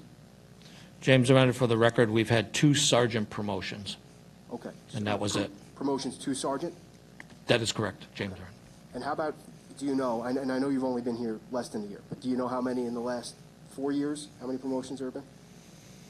James Renner, for the record, I don't have that with me, but I can provide it to the committee. Thank you. Almost done. Now, I know Mr. Sullivan had indicated that the numbers in the budget were based on a projected inmate total of 715 inmates in 2021. Is that correct? James Renner, for the record, that's correct. And how many inmates are currently at the facility? James Renner, for the record, I believe this morning it was 696. Okay. So that would be another 19 inmates if my elementary math is correct over the, projected. Do you agree with that projection of 715 inmates? James in light of Renner. the fact that the courts are not really open right now? James Renner, for the record, so you got some philosophies going on here. If we open up those 60 trials that are pending that we have postponed, those are potential 60 inmates that we'll lose to the state. The state right now also is not taking inmates. We have inmates that are still waiting in our housing units, waiting to go, state-readied inmates to go up. It's very difficult to get even our state inmates out of the facility that should be in the State Department of Correction. So once those, like I said, once those COVID numbers start to pass, and when this COVID goes away and we come back to normal operations, our numbers are going to dip again just on losing state-readied inmates and getting an easier system to bring people up to the state and also getting the courts back on track. But then you look at the bail reform. If the bail reform changes, we could look at a potential increase. All I could say is that it's very unpredictable. I don't know if we're going up. I don't know if we're going down. And nobody does, and nobody can predict that because there's so many factors in there right now that are playing in the game that can go up and down at any time. 715 it could be low. However, it's a fair and safe number because if it goes down again, or the number could even go lower than 715 on the average. I don't know. Okay. And just lastly, and I'm sorry to go back to it, but in the event, and I think this is kind of piggybacking on, I think something that Legislator Ford asked you about. Hypothetically, a vaccine comes out tomorrow, COVID-19 is no longer an issue. Is the correction facility staffed adequately to house 200 federal inmates? James Renner, for the record, we could manage it, but the overtime will go way up. We don't have enough staff to be able to monitor and do that, but we can. How many could you house, assuming COVID was a non-issue, without increasing overtime? So, James Renner, for the record, if I look at the numbers in our housing units that are open, if we fix cells and get some help with putting cells back online, we could probably do 50 or 60 inmates and not even feel an increase in overtime because they could be absorbed. And do you have the dormitory capacity for that as well? If we open up new dormitories, we do, but just the overtime goes up, correct. Thank you Without overtime, we can do about 50, 60, I believe. Thank you very much. Legislator Rhodes? Thank you. Just a couple of follow-up questions. I certainly understand and respect your rationale behind not taking in the federal prisoners. I know that there's an additional risk, particularly going into the city. However, our inmates aren't only tried in the city, correct? There are inmates that are tried in Central Islip in the federal courthouse? James Renner, for the record, it's correct. Could we not at least explore the possibility of taking in inmates that are having their trials in the Central Islip facility? James Renner for the record. Yes, we could.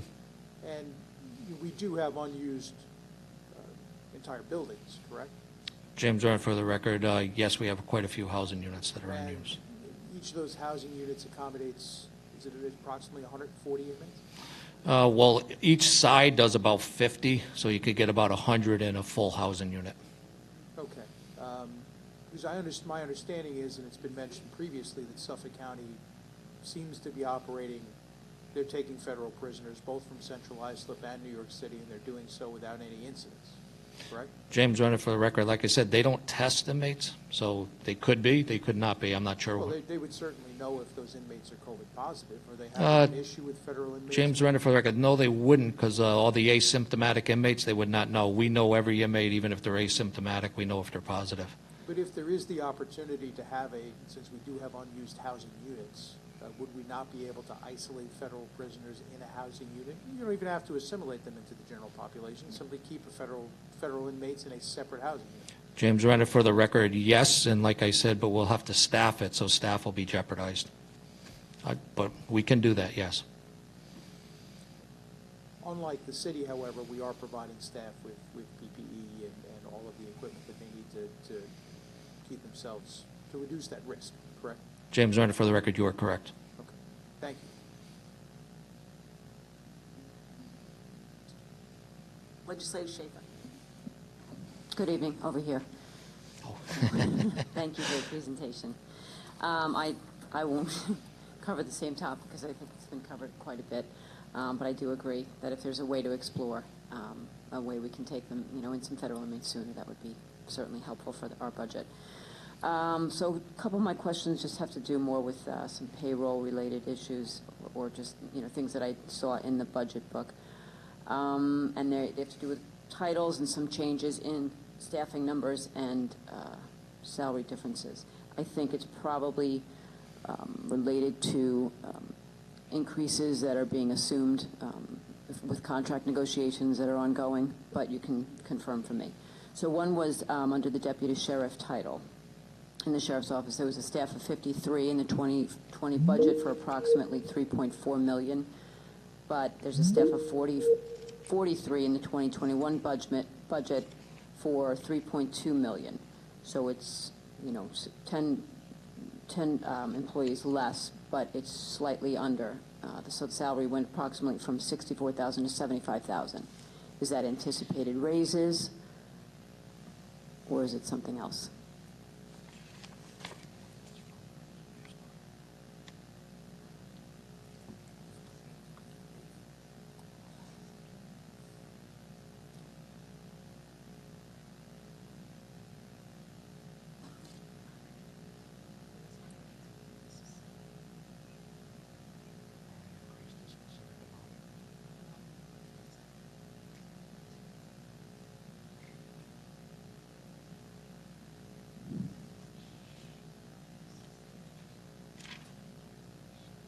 Do you want me to ask something else while you're looking it up? I mean, it's totally fine. Yes, please. Sure. Okay, so my other question, you sort of touched on it before, the SCAP program. So there was a $3.1 million refund of a 2018 SCAP award. So, and this was done during 2020 from what I could tell. Can you explain why that was? Why did we have the refund for the 2018 amount? James Renner for the record. So the SCAP comes every year, and the money that comes in is based upon how many numbers of inmates that we reported that came into our system. So they track it. They have a system to track the numbers that came in, and usually you're getting paid for the year prior on the year of. So anything we get paid right now is usually from a year earlier, not the year of. Okay. But so the refund was that we did not need those monies, or so the number of people to cover? James Renner for the record. I'm not sure what you're asking, but if I think you're right, is the numbers that they gave us was not accurate, that they actually overpaid us. Okay. They would have to be returned. I think they overpaid us for the last 3 years, okay. Or it was 3 years within the last 5. So that money would have to be returned or forfeited in the future. Okay. Okay. And then my So my other question was with regard to the deputy sheriff title, and I was also curious as to the assistant cook title in the correctional center. So the same staffing number went from an average salary of approximately $31,000 in 2020 to approximately $43,000 in 2021, which is a 40% increase. Is that just, increases, salary increases that are going to be, that we're assuming under contract negotiations? I mean, and that's what I've encountered with other departments that have questions and similar issues.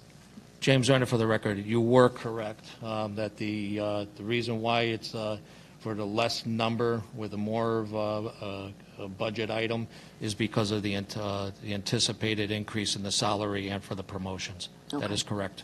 Okay. Thank you. That's all I have. Legislator Walker? Can I just go back to the SCAP award that obviously we had to give a $3.1 million refund, and this has happened possibly the last 3 years or 3 out of the last 5 years. I mean, what is the problem? Like, I mean, I can't imagine if somebody tells me I had to refund $1,000, I'd be like, oh my God, where am I coming up with $1,000? We have to come up with that large amount of money.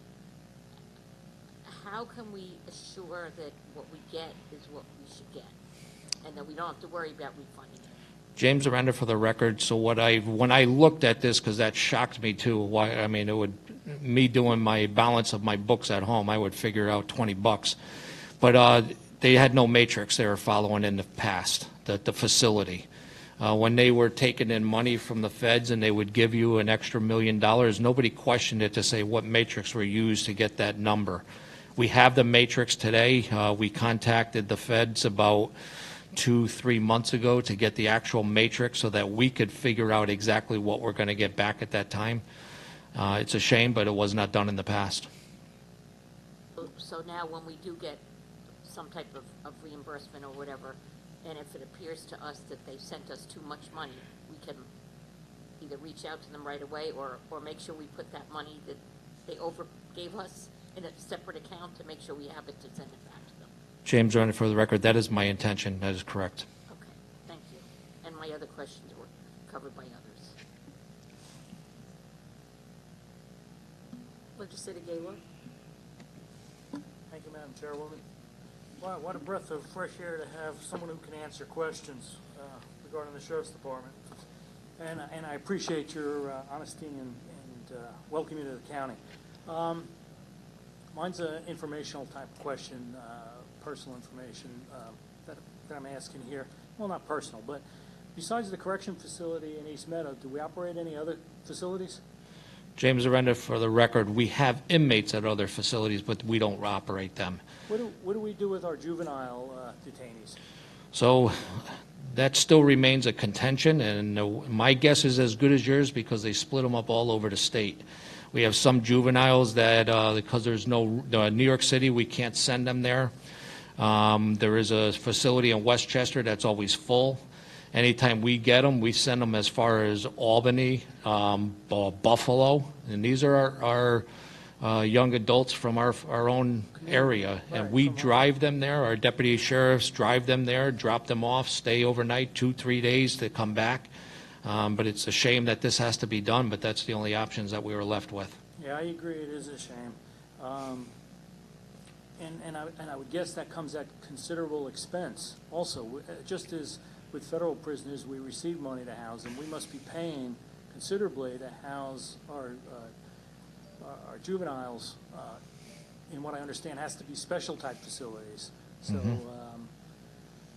and we're budgeted for that? James Renner, for the record, so we're budgeted for the reimbursement pieces, and we're supposed to get reimbursed by the state as well for the travel time and all that, and we don't. I'm following up on that to see how we can get that and how we can go after it. My biggest concern with what you're mentioning is when you have young adults like that have a very difficult home life, we're disconnecting them further from their community and their homes by doing this. And I think that's just down the road. I think it's going to cost us even more money by doing this because we're sending them so far away from their support systems, and they can't. It's just I just can't fathom how they can actually think this is okay. Yeah, I tend to agree with you. I think you're right. I think we're doing more harm than good there.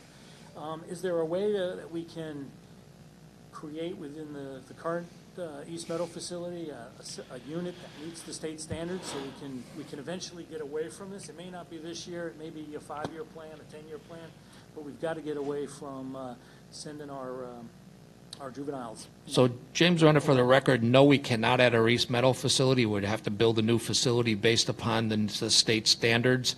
I know Suffolk County is looking at an option of doing that. They've been doing planning now for 2 years at doing just what you said, that we can actually use space at their facility, but it is an astronomical number to be able to do this. We're not talking many. We're talking literally under a dozen inmates or youthful offenders. Right. So what about the facility that's attached to the family court in Westbury? Is that sheriff run?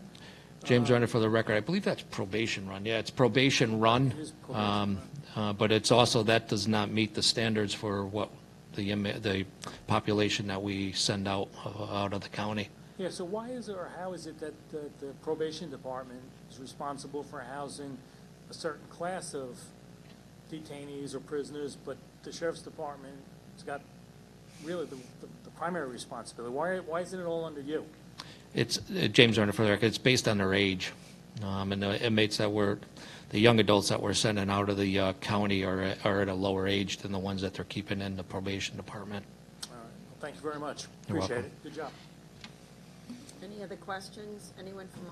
Could I interrupt for 1 second? Yes, you can. Unfortunately, I have to leave. I'm hosting an event that started a half hour ago up in Bayville, so I got to cut out. Thank you for your time. I appreciate it. And if anybody has any questions, you know where to contact me. Thank you very much. Thank you, and hope you have a good time. Any questions from anybody remotely? Thank you, sir. Hey, Sheriff, thank you very much. for your presentation. All right, if there's any additional questions, whatever, we'll reach out to you. I appreciate that. I thank you. Frank, you need a break? Okay. We're going to take a 5-minute break.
Okay.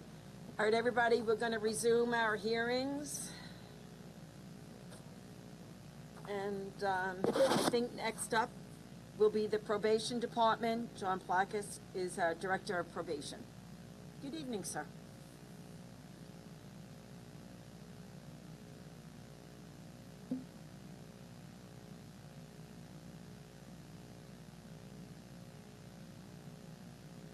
It's good. Good afternoon. Okay, we're all set. He's not ready. He's got to sit. Hold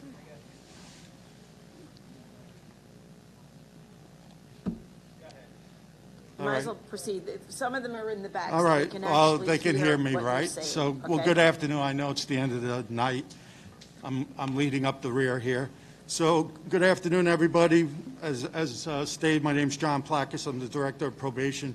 2020 was not business as usual, but throughout it all, we remain open and continue to provide all essential services. Our probation officers and staff remain vigilant and productive to make sure that work continued to get done. Bail reform legislation and COVID-19 had affected the probation department drastically. Even in spite of the pandemic, the probation department is proud to say we have many accomplishments. The Office of Court Administration certified our department to be a pretrial service unit for Nassau County. This new function diverted many defendants from jail and helped assure they kept their court dates. 2, we established an electronic monitoring unit to supervise all defendants who are court-ordered at arraignment with electronic monitoring to be supervised 24 hours a day. 20% of the defendants who are arraigned and come to our pretrial service unit are ordered to have electronic monitoring. Currently, we have over 100 active cases. The department continues to make referrals for mental health, substance abuse, and community-based support to assist defendants in their rehabilitation. The Family Division continues to adjust over 50% of the cases received and divert them to restorative programs like peer diversion and other evidence-based programming. Even though face-to-face contacts had to be temporarily discontinued during COVID, we continue to remain in contact with our defendants by telephone, email, and text. Currently, the department is in the process of reinstating face-to-face contacts. We expect this to be completed by the end of the month. However, due to limitations imposed by the pandemic, we did have to institute some following steps. Social distancing had to be implemented in our workplace, allowing probation officers for the first time to work at home a couple of days a week. Home visits had to be curtailed to meeting clients outside, which coined the phrase stoop visits. MAD panel had to be postponed and is being redeveloped into a virtual program. As you guys know, due to this New York State pause, there continues to be many cases and predispositional status as we wait for the courts to fully reopen. And raise the age, adolescent offenders still require out-of-the-county placement. Currently, we have 4 youth in upstate detention facilities. Our JDC, Juvenile Detention Center, continues to remain busy, and our census usually fluctuates from 10 to 15 youth. As you can see, we faced many challenges in 2020, and in the 2021 proposed budget allows the department to be ready and to address and adapt as the landscape changes. We are ready for any questions. All right. Thank you very much for your presentation. How many probation officers do you have? We currently have 114 probation officers.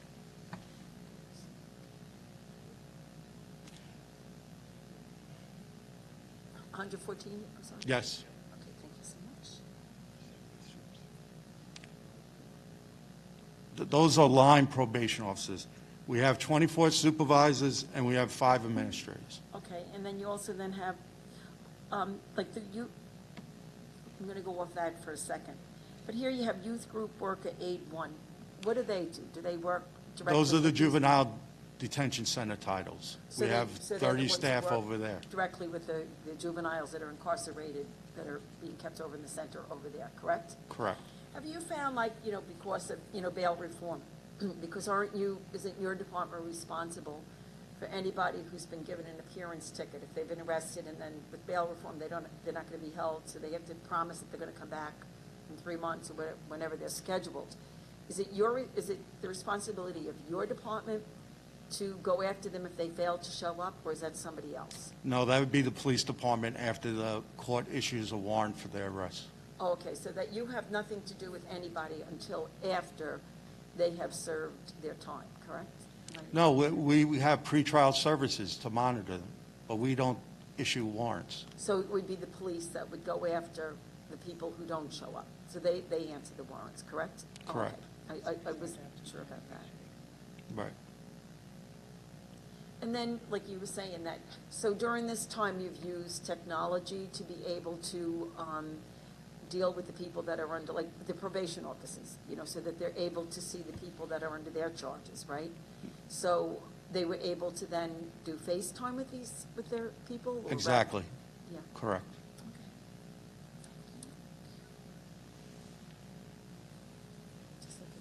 Does anyone else have any other questions? No? That's it? Okay. Legislator Walker.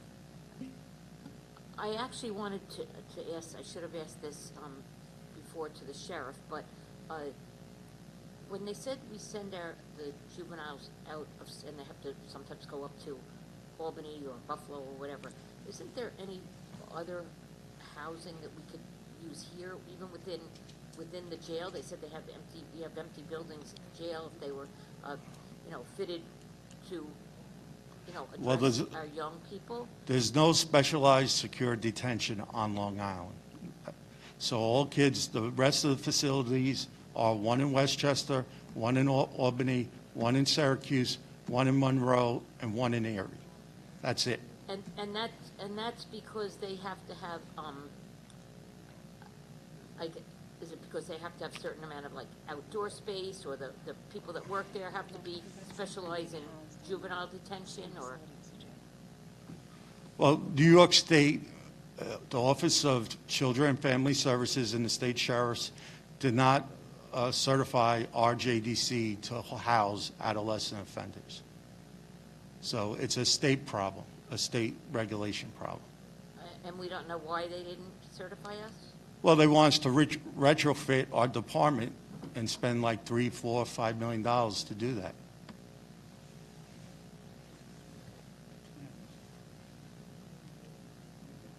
Okay, thank you. Legislator Schaefer? How you doing? Good. Okay, so I just have a few questions about criminal justice reform and raise the age. All right. Can you tell me, so what additional responsibilities were delegated to your department as a result of those two initiatives, or those two laws that were passed, actually? Well, with bail reform, like I stated in my statement, we got tasked with running the pretrial service unit, which means that when cases are getting arraigned, the court has the option to, instead of giving release or jail, they can give them to the pretrial service unit to provide supervision. Right. So that's a new job. But Okay. Okay.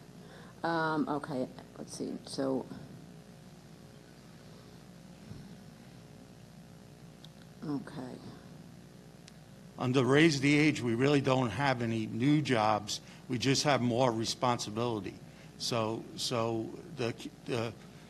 before, our family division used to be up to only 15 years old. Now it's up to 17 years old. So we added more workload to the family division.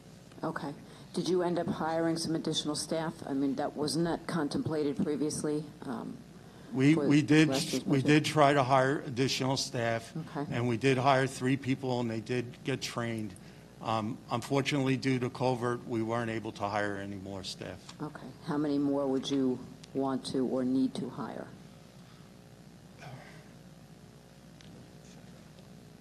In our budget, we're putting in for 7 hires. 7? Okay. Is that something you're still looking forward to doing? 7 Yes. total, is that including the 3? Yes, it'd be included. Okay. All right.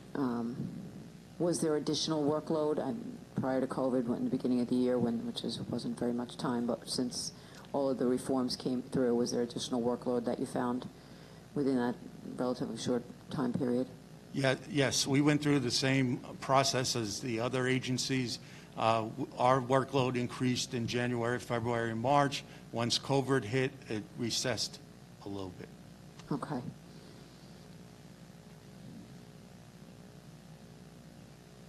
Okay, and didn't New York State have some additional funding to offset some expenses that you might incur as a result of Raise the Age and the reforms? Yeah. Did you have to submit like a plan to the state? Yes, we did submit a Raise the Age plan. Okay. It was approved, and we just got budget approval in March of 2020. Okay. So did they provide additional funding, or they just said they were going to, and then did they hold off on all that because of everything going on with COVID? Sure. Joe Shalero, Fiscal Officer Probation. The state has been behind significantly on reimbursements. Yeah, we've got our claims in for reimbursement. There's been a substantial backlog. We did not, even though Raise the Age went into effect October 1st of 2018, we did not get official state approval for the plan until March 3rd of 2020. Wow. 2020. Okay. So none of those claims could be submitted or paid until that time. The state has now, as a result of COVID, put on a 20% hold on any reimbursements. So any reimbursements that we're still getting, that we're filing for and being dispersed, going back to 2016 and 2017, they're holding 20% of those funds, pending federal funding release of more funds. So the state's in a cash crunch. The state is way behind on reimbursing all the funds, as well as approving the programs. Yet the programs, we get into a real catch-22, which comes into play when we have contracts for grant programs that come in front of you, where the programs start way before we have a grant approval, which means we can't have a contract in place. Some of those programs become impossible for us to put into play. Okay. As a result.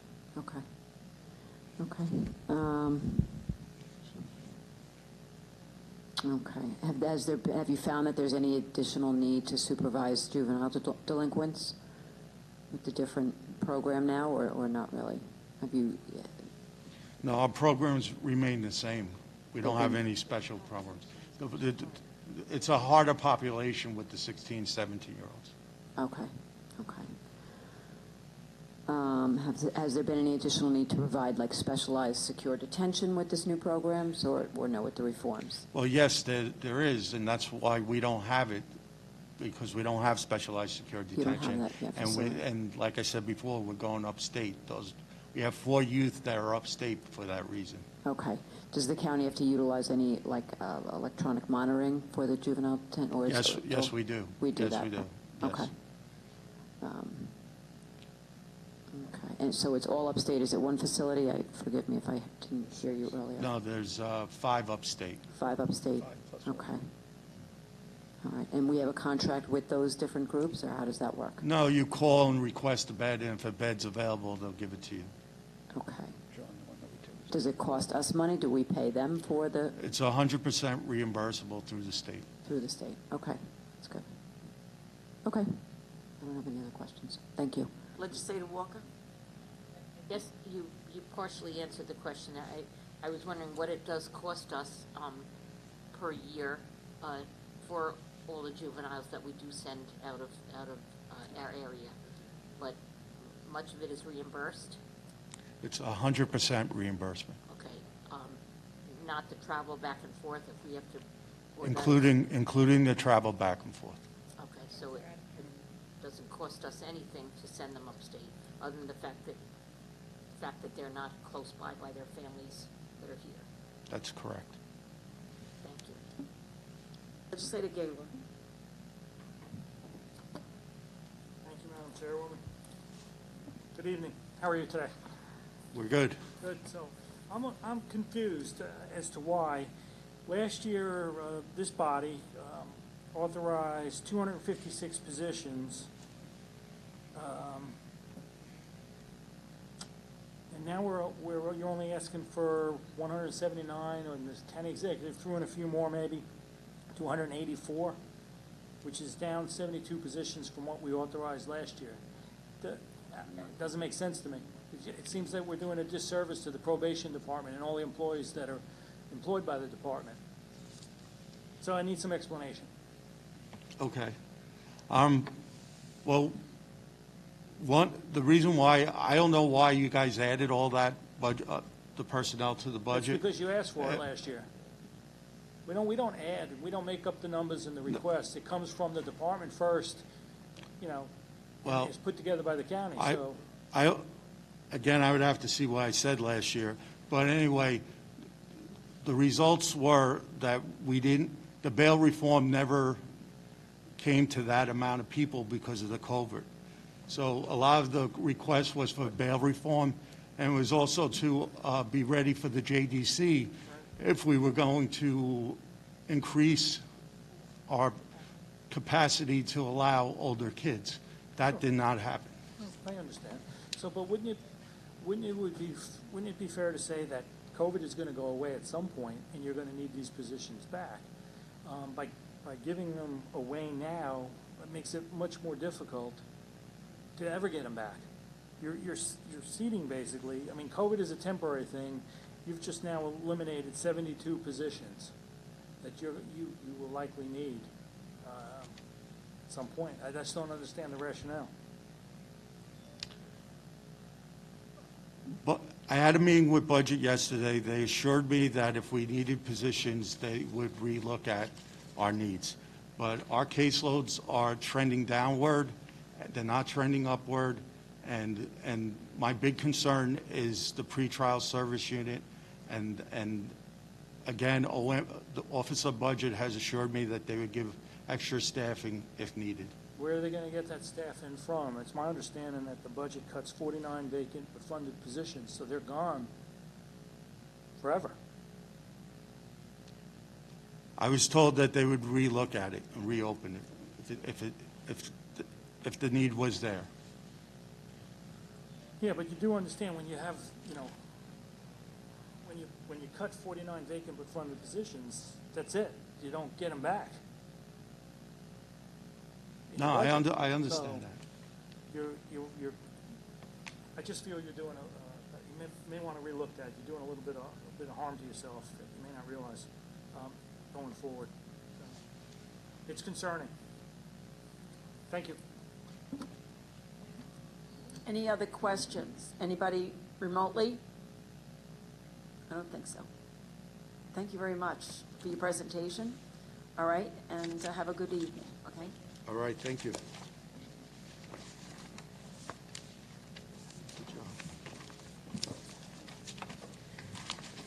And thanks for staying for so long. Have a good evening.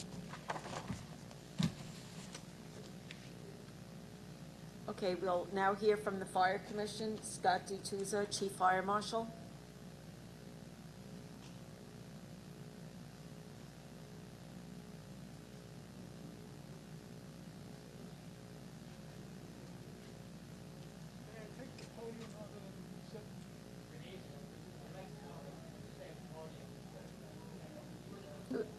Perfectly fine. If you feel that you're more comfortable, Frank, that's okay with you? Okay.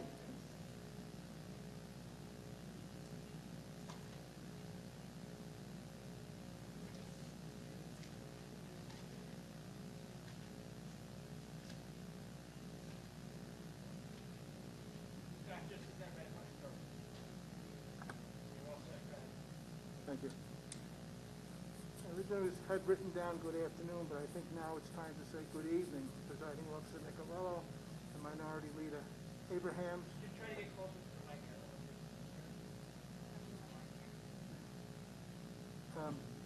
Good afternoon, good evening, Presiding Officer Nicolello, Minority Leader Abrahams, and members of the Nassau County Legislature. 2020 has proven to be a challenging year for the Fire Commission. our three branches consisting of the Office of the Fire Marshal, Fire Communications Bureau, and Police and Fire EMS Academy were all put to the test. In early March, as businesses closed due to COVID and the governor's executive orders, the Office of the Fire Marshal personnel were charged with enforcement of these orders, along with our partners in the police and health departments. This office rapidly transitioned to the enforcement of the executive orders to ensure the safety of the residents of this county. The entire staff stepped up to the plate and did whatever needed to be done to protect this county and its residents. My entire staff are CSEA employees, and I commend each one for their actions this year. During the ongoing pandemic, we have received 5,970 complaints. We will likely hit 6,000 by day's end, and of those complaints, we referred 2,648 into either the police department or health department for their respective enforcement. The Fire Marshal's office responded to 3,321 of these complaints. This led to the issuance of 1,042 violation orders and 79 appearance tickets. As this office has been trying to educate our business operators, only 26 of those 79 appearance tickets were issued for COVID public health law issues. The rest were issued for serious fire code violations. During this event, our ability to perform fire investigations, hazmat response, and other fire department support services were never curtailed. As COVID cases declined and businesses could reopen, we again changed gears and reassigned staff back to fire inspection and plan review while continuing to respond to COVID complaints. We are presently continuing in this mode. Our fire communications branch saw a marked increase in ambulance calls, and additionally, we assigned a fire comm technician to the Police Department Communications Bureau to coordinate ambulance dispatching between the Police Emergency Ambulance Bureau and the 71 fire departments and the 6 volunteer ambulance corps. This proved to be an invaluable relief to our strained medics, ambulance corps, and police medics as we were able to direct the proper units to where they were needed. This brings me to our third branch. The administrator of the Fire Police EMS Academy is also assigned the duties as the county EMS coordinator. EMS coordination became Donald Hudson's full-time duty. Additionally, some fire marshal staff, including a county deputy fire coordinator, were assigned to assist him with the monumental task of coordinating the EMS response from the fire service and ambulance corps, and to integrate this response with the police emergency ambulance bureau. During all of this, our staff were constantly exposed to the public. To date, we have had 4 personnel test positive for COVID. An additional 6 were quarantined, but never tested positive for COVID. We attribute those low numbers to the extensive training of our staff that we have historically received, and our ability to provide them with the proper personal protective equipment. This is just a brief of what this department has been doing for the past several months. The use of overtime allowed us the ability to cover the many tasks we are performing. Our 2020 budget is still holding its own, which brings me to our 2021 budget submission. During this difficult economic time, the 2021 budget submission provides for the continued proud service this department provides. The funding for equipment will provide us with the ability to replace or purchase necessary items. This budget provides for funding for adequate staffing, including overtime to meet unexpected needs. The VEED contract has been fully funded. The contract will provide for the continued training of our 71 volunteer fire departments, and the fire service will continue to receive their training at the Nassau County Fire Service Academy. The 2021 budget submission will provide the Fire Commission the ability to continue to serve the residents and fire service in our proudest tradition. Thank you for this opportunity, and I'll answer your questions to the best of my ability. Thank you, Chief Tusa, for your presentation. I'm just quickly scanning through all this, and I do appreciate all the work that all of you members do. I mean, whether or not they're the fire marshals going out investigating, also, of course, with the training and stuff like that, they really are dedicated professionals, and I appreciate all the hard work that they do. Thank you. All right. So, because it's always my lament every year with the fire marshals that it always seems to be reduction rather than an increase of personnel. So I look at, on page 471, that last year, I guess, they had proposed 5 fire marshal trainees, but there are none in this year's budget. And then also with the fire marshals, you know, their fire marshal 2, we're going from 5 to 4. And then everything else, at least thankfully, you know, stays constant. But there is no increase, but there is a decrease. And are these the fire marshals that would go out, like say, if I was going to open up a business, that they would go out and do the inspection to make sure that they comply with all the codes, the fire codes? Or am I thinking of somebody, a different position? No, you're correct. Last year, we were unable to bring on the trainees. We kind of held up in flux because I heard it mentioned earlier, it's one of the other departments. We were without a list for Fire Marshal 3, which is a division supervisor. Also, the Assistant Chief Fire Marshal list had expired. Both of those lists, the results just came out, I think a month ago, 6 weeks ago. And we're in the process now of getting 10 or 11 promotions approved for the fire marshal. The bulk of them are for fire marshal, and I believe 2 are for fire communications. Okay. So that's a step in the right direction to get our promotions done. We were lacking severely in supervisory staff. We'll almost be up to 100% with our supervisory staff with these promotions. You know, we're a small department. We can't bring a whole lot of people in at once, and these promotions are a whole new training process for these people that are going to be promoted. I have spoken to OMB, and the groups of fire marshals that we have hired over the last couple of years, the second group just came off probation. The third group will come off probation next June. So the group that have just finished their training, they're going to be, businesses are open. They'll be becoming revenue-generating fire marshals. So I'm hoping that my revenue might take an uptick next year and afford us the ability to hire more trainees on the bottom. Because sometimes, like, you don't, I always feel like you guys don't advocate enough for yourselves, so, because I know the wonderful job that you do. So it's like you're always reluctant to ask for too much.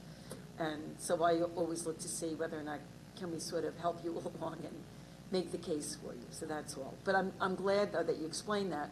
So civil service did not send out the test so that you could establish a new list? The tests we normally take are in the fall, and the guys took them last fall, and they generally come out around March or April. And I think with the state shutdown, that put a kibosh on the grading of the exams, and we only just recently got the test scores out back. Perfect. I thank you very much.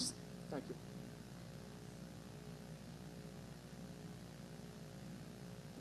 I think this is it. I thank you very much. Thank All you. right? Keep up the good work and stay healthy, okay? Thank you. You too. All right, take care. All right, I think that this is, we'll close the hearing on the public safety budget. Thank you very much, everyone. Thank you, Frank.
Yeah,